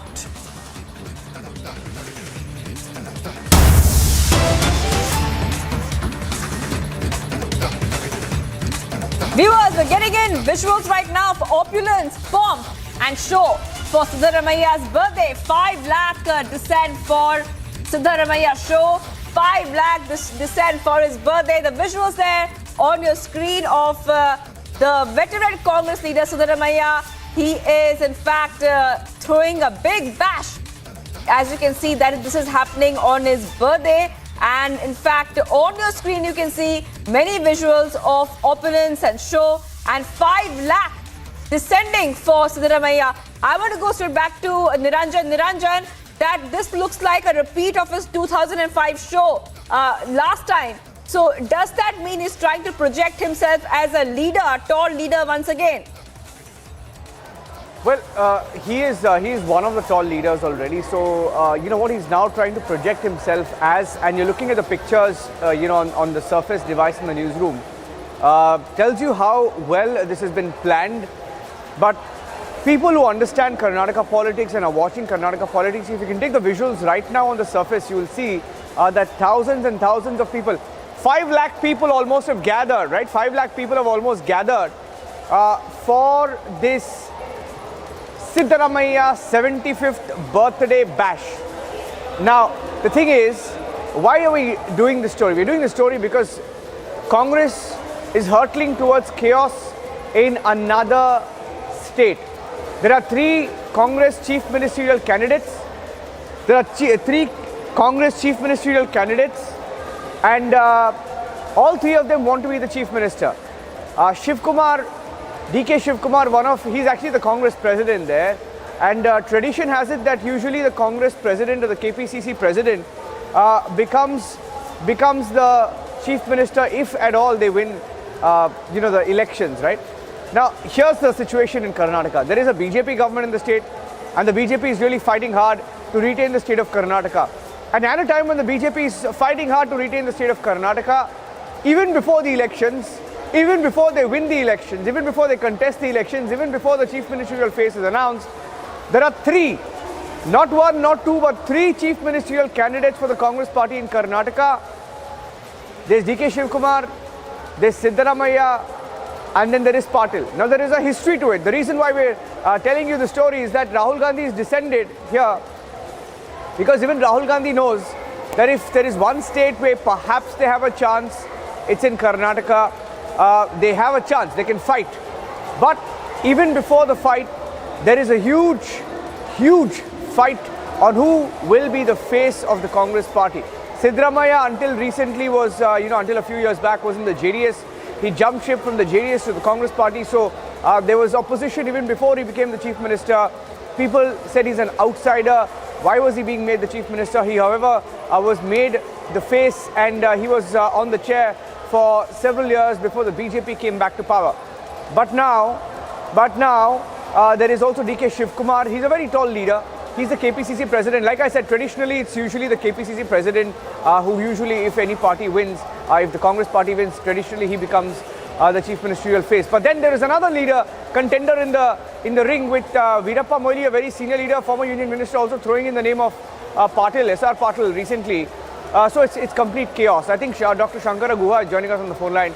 Dr. Guha, what's going on? 5 lakh people at a birthday function. There have been heavy rains, floods in different parts of the state. Could this money have been used elsewhere, and would it have served people better? No. Whatever commitment to the people from the Congress party to the upliftment of the people of our state, we have stick by that, and we have done in every single constituency. We have taken care of that, whether we are in power or we are not in power. Having said that, this huge crowd that you are seeing today is an absolute indication of the love and respect that the Honorable Siddaramaiah ji commands over the people of our state. They have all come on their own without any sort of, request or anything. It was just his team of Abhimanis, as we call, Siddaramandan Abhimanigalu, as we fondly call. They have all come together and they have all put their energy, resources, everything together, and they have done this wonderful thing. It's a great milestone. We don't get to see very often that a tall leader as big as Siddaramaiah ji, the number of years that he has spent in public life without a single black spot. It is commendable. I think it needs to be celebrated. And there is another sentiment to this. The obvious Congress wave in the state. As much as you try to sort of give it a spin, Dr. Guha, he's positioning himself as a chief ministerial candidate. There is also Mr. DK Shivkumar, right? He's traditionally the KPCC president. Is he going to be shafted again? No, I'll tell you, Ranjan, yesterday we had a political affairs committee meeting. In that meeting, it has been made very clear, time and again, the PAC has met and made it very clear that there is no option for one-upmanship in our party. We're going to fight the elections together.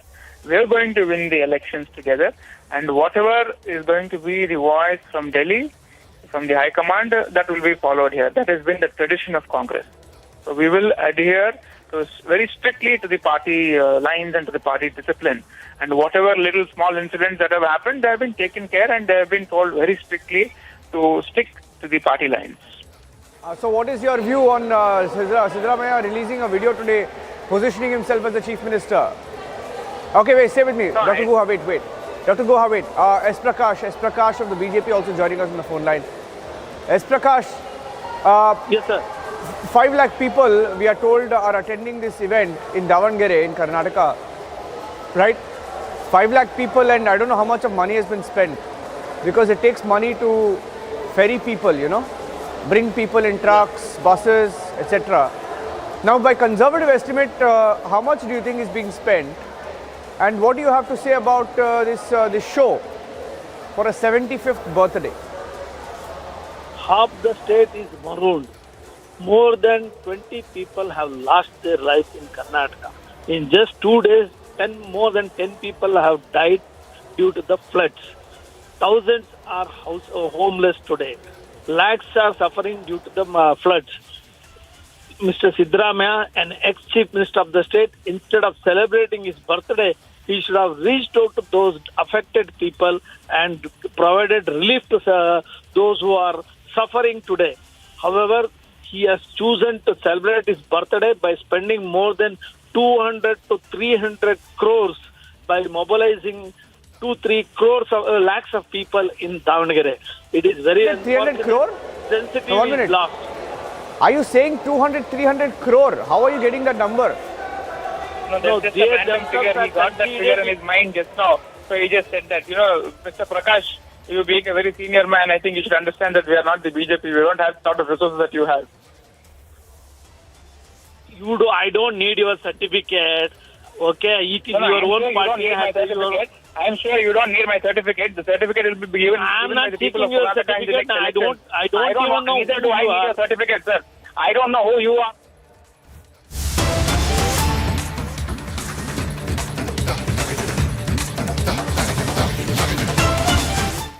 哗众取宠的是佩洛西个人，但是遭殃受害的是两国关系以及地区的和平稳定。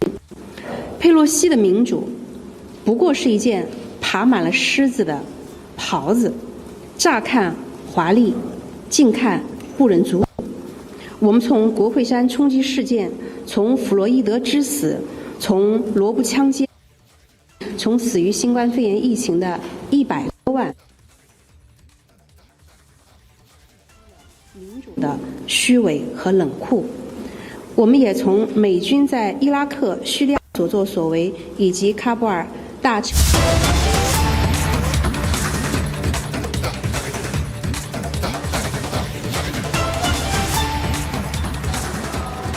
Okay, that was a briefing that we briefly cut into. That was the China Foreign Ministry briefing. We'll cut back to that. Okay, these are more pictures coming in. These are more pictures coming in of the situation in Karnataka, where Rahul Gandhi has descended. Realizing that there is chaos in the state, and there is chaos because there are several contenders, and it's a state where the Congress party is finding itself in a complete disarray. That's Rahul Gandhi meeting a few seers along with DK Shivkumar and senior leaders of the Congress party. I think that's KC Venugopal there. I can't see clearly. Looks like KC Venugopal and Rahul Gandhi and DK Shivkumar there meeting a few seers. And on the left is Siddaramaiah. Siddaramaiah is the chief ministerial face. Wants to be the chief minister. Has been the chief minister. Will want to be the chief minister again if at all his party wins. Now, there is complete chaos. Like I was saying earlier, 5 lakh people have been gathered, have been mobilized to be a part of. I don't know what they're trying to prove with this show, but one thing is clear: the messaging within the Congress party. There are leaders who want to sort of portray themselves as the chief ministerial face, and that's why they're coming in truckloads, they're coming in buses. And there are so many people right there, 5 lakh of them, to celebrate the 75th birthday of a leader. And the BJP says crores and crores of rupees is being spent for this. Now, it will be interesting to see what the amount is. But it's a story that's developing. We'll keep a close track on it. I'm handing it back to you for now. The moment we have some reaction on it, we'll come back to it. Well, thank you, Niranjan. Niranjan getting us all the updates of this mega party bash being thrown there by Siddaramaiah. We can see pomp and show. Over 5 lakh people have descended for Siddaramaiah's birthday bash, and this is happening as there are several contenders there for the CM post. Many aspirants, CM aspirants. Chaos breaking out over who will be the CM face from the Congress side. And what you can see, viewers, on your screen is that huge birthday bash, opulence and a big pomp on display. Well, much more coming up on the other side. This is one of the top stories we'll be tracking on Republic TV. Pomp and show for Siddaramaiah's birthday. Rahul Gandhi will also be in attendance soon there. Stay tuned.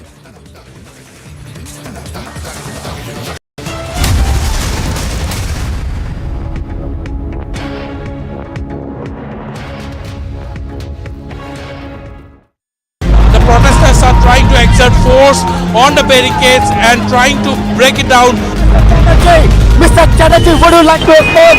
Sonia Gandhi coming out of the, and we can see Priyanka Gandhi is also here, along with Sonia Gandhi. Sanjay Raut Singh outside his residence. He has come out. He has come out. Pox case with another fresh positive reported from the national capital. CEO of Serum Institute of India, Adar Poonawalla, met Union Health Minister Mansukh Mandavia. After the meet, Poonawalla said that research and preparations are being conducted for a monkeypox vaccine.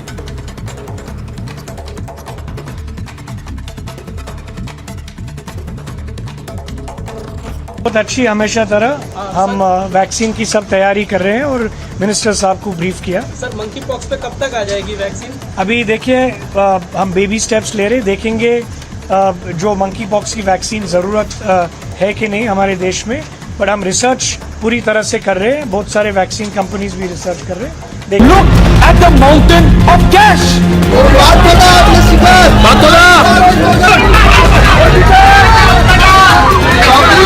Rahul Gandhi को हिरासत में लिया जा रहा है। बड़ी खबर, बड़ी जानकारी।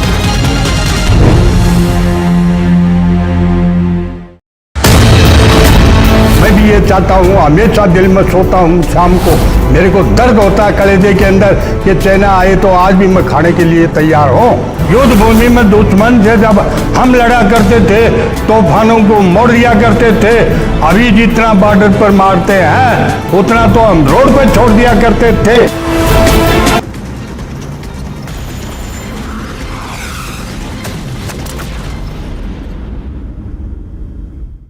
有关的情况，希望我们的记者朋友哈，特别是美国记者朋友呢，能够比较完整的、全面的报道一下。世界上只有一个中国，台湾是中国的一部分，中华人民共和国政府是代表全中国的唯一合法政府，这是一个中国原则的核心内容，也是国际社会的普遍共识和国际关系的基本准则。1971年10月。第26届联大通过第2758号决议，决定恢复中华人民共和国一切权利，承认政府的代表为中国在联合国组织的唯一合法代表，并立即把蒋介石的代表从他在联合国组织及其所属一切机构中所非法占据的席位上驱逐出去，包括美国在内，世界上已经有181个国家基于这样一个中国原则，同中方建立了外交关系。历史上，台湾问题曾经是影响中美关系正常化的大的障碍，因为中方坚定地坚持一个中国原则，绝不在这个问题上做任何的妥协和让步。1971年，美方向中方声明，愿在台湾问题上奉行新的原则，也就是美方承认世界上只有一个中国，台湾是中国的一部分，美方今后不会有任何台湾地位未定的言论，美方过去没有，今后也不会支持任何台独运动。尼克松总统在1972年访华期间向周恩来总理确认了上述原则，这才诞生了《上海公报》。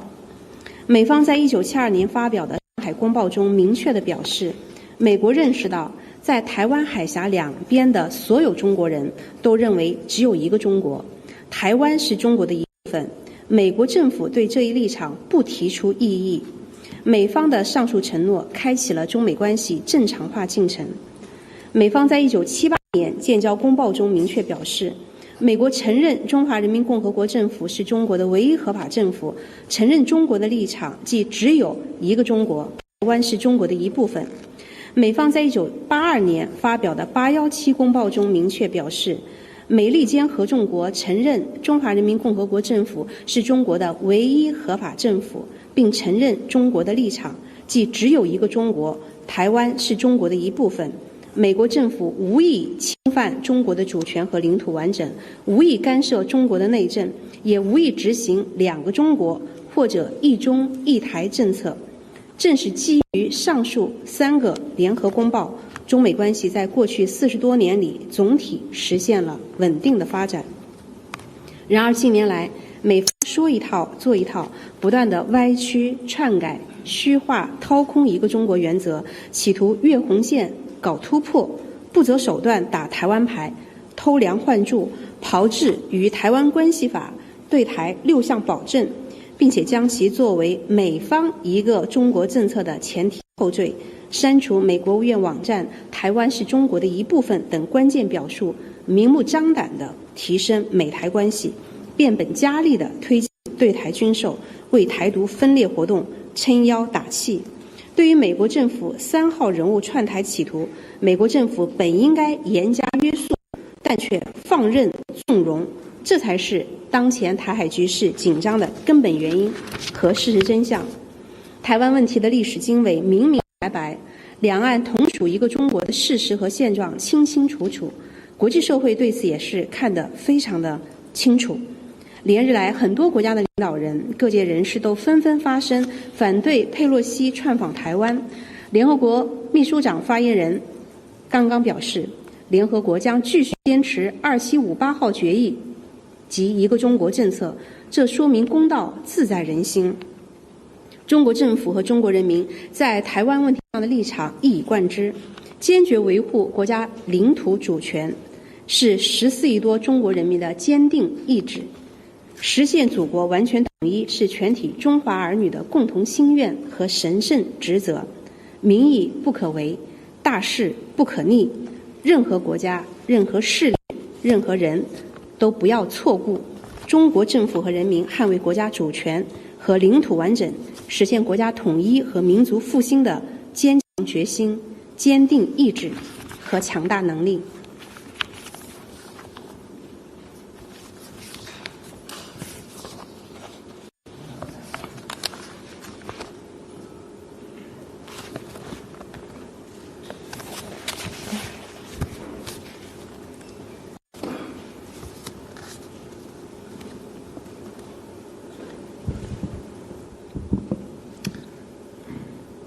Just to follow up, a question from Bloomberg on the possible countermeasures that you mentioned. You said call for patience on details regarding that. But can you elaborate a little bit on whether there will be sanctions directly on Taiwan?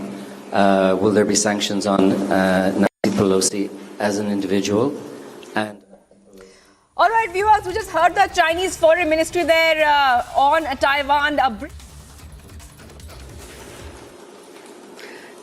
我发现咱们的媒体朋友其实很多人都非常关心如何反制的问题，我们能够充分的理解，因为我相信从大家的问题当中呢，也能感受得到，大家都认为他的这一行动是极其错误的，应该遭到惩罚。佩洛西众议长不顾中方的强烈反对和严正的交涉，执意窜访中国台湾地区，严重违反一个中国原则和中美3个联合公报规定，严重的冲击中美关系的政治基础，严重侵犯中国的主权和领土完整，严重破坏台海和平稳定，向台独分裂势力发出严重的错误信号。中国外交部、全国人大、全国政协、中央台办、国防部昨天晚上呢，第一时间发表了声明或者谈话予以谴责。外交部副部长谢锋第一时间召见了美国驻华大使伯恩斯，中国驻美大使秦刚第一时间向美国白宫国安会以及国务院都提出了严正的交涉。今天上午呢，王毅国委员呢也就此发表谈话，中方呢将采取一切必要措施，坚决地捍卫国家的主权和领土完整，由此产生的一切后果都由美方和台独分裂势力负责，我们说到做到。至于你关心的具体的反制措施，我可以告诉你的是，该有的都会有，有关措施将是坚决、有力和有效的，美方和台独势力他们会持续感受到的。我还想强调的是，回望每一次美方主动对中方挑起的挑衅，结果无一不是自取其辱、自食其果。最新的一个例子就是佩洛西等煽动香港黑暴势力鼓吹所谓美丽风景线，但恰恰加速了香港由乱及治、由治及兴，使东方明珠重新焕发出光彩。这次也毫不例外，佩洛西之流企图同台独分裂势力勾连，以台制华，侵犯中国的主权和领土完整，是螳臂当道，不可能阻挡，只会加速中国统一的历史进程。正如王毅国务委员指出。All right, viewers, we're hearing that press conference there by China. China is warning the US right now. The dragon continues to breathe fire. The Beijing has maintained that Pelosi's visit is a serious violation of the One China principle and the provisions of the China-US joint communique. And right now they're warning the US, especially after that statement made by Nancy Pelosi, where she said very categorically that US will continue standing behind Taiwan. That is a big news that we're getting at this point of time. China continues to warn the US.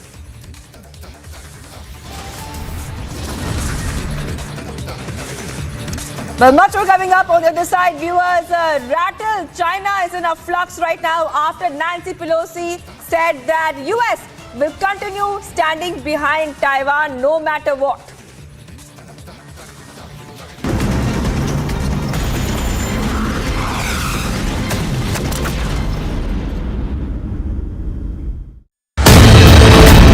मैं भी ये चाहता हूँ, हमेशा दिल में सोता हूँ शाम को, मेरे को दर्द होता है कलेजे के अंदर कि चाइना आए तो आज भी मैं खाने के लिए तैयार हूँ।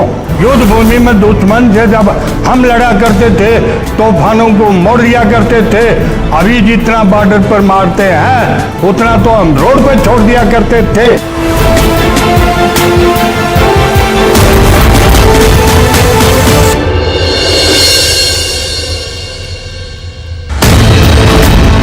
The only thing which is still in his mind is Naam, Namak and Nishan.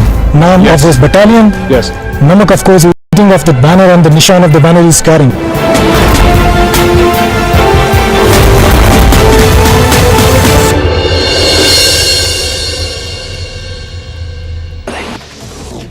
After Rajasthan reported 2 suspected cases of monkeypox, the state health minister said that 2 persons with symptoms have already been referred to Jaipur from Bharatpur and Kishangarh, and that their samples have also been sent to the National Institute of Virology in Pune. However, no monkeypox cases have been confirmed from Rajasthan as of now.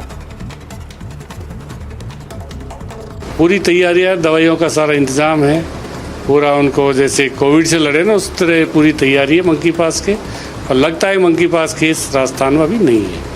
अगर ये जांच आने के बाद ही खुलासा होगा monkey पास है या नहीं।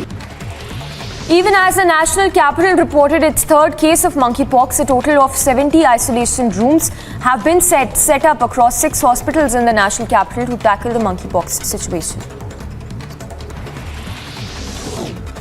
The Uttarakhand Health Department on Tuesday issued an advisory to all the district magistrates and chief medical officers of the state regarding monkeypox. The director of the National Health Mission issued orders instructing officials to strictly monitor the situation, strengthen the surveillance and also keep the health system on alert mode. Amid cases of monkeypox being reported in different parts of the country, Karnataka's Health Minister Sudhakar said that has been blocked by the Congress workers, the high voltage drama. Nancy Pelosi lands in Taiwan.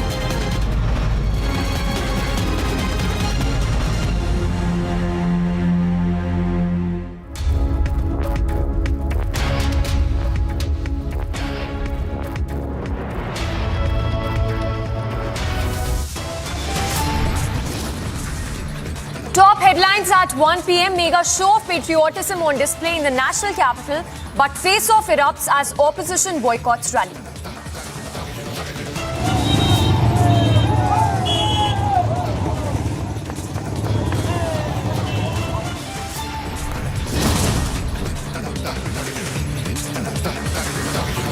It's a Republic super exclusive as Shravan Sen uncovers joint Partha Arpita link. The undeniable proof of the link is now out.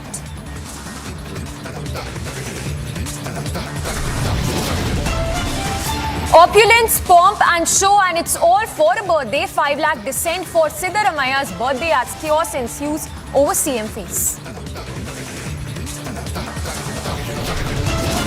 Friendship, we thank you for your leadership. We want the world to recognize that. Pelosi meets Taiwanese president, says want world to recognize Taiwan's leadership. China on war footing escalates mega military drills near Taiwan.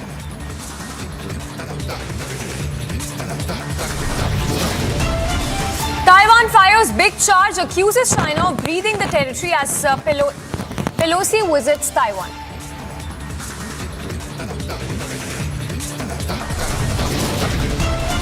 As world watches the unfolding of mega face-off with bated breath, Russia backs China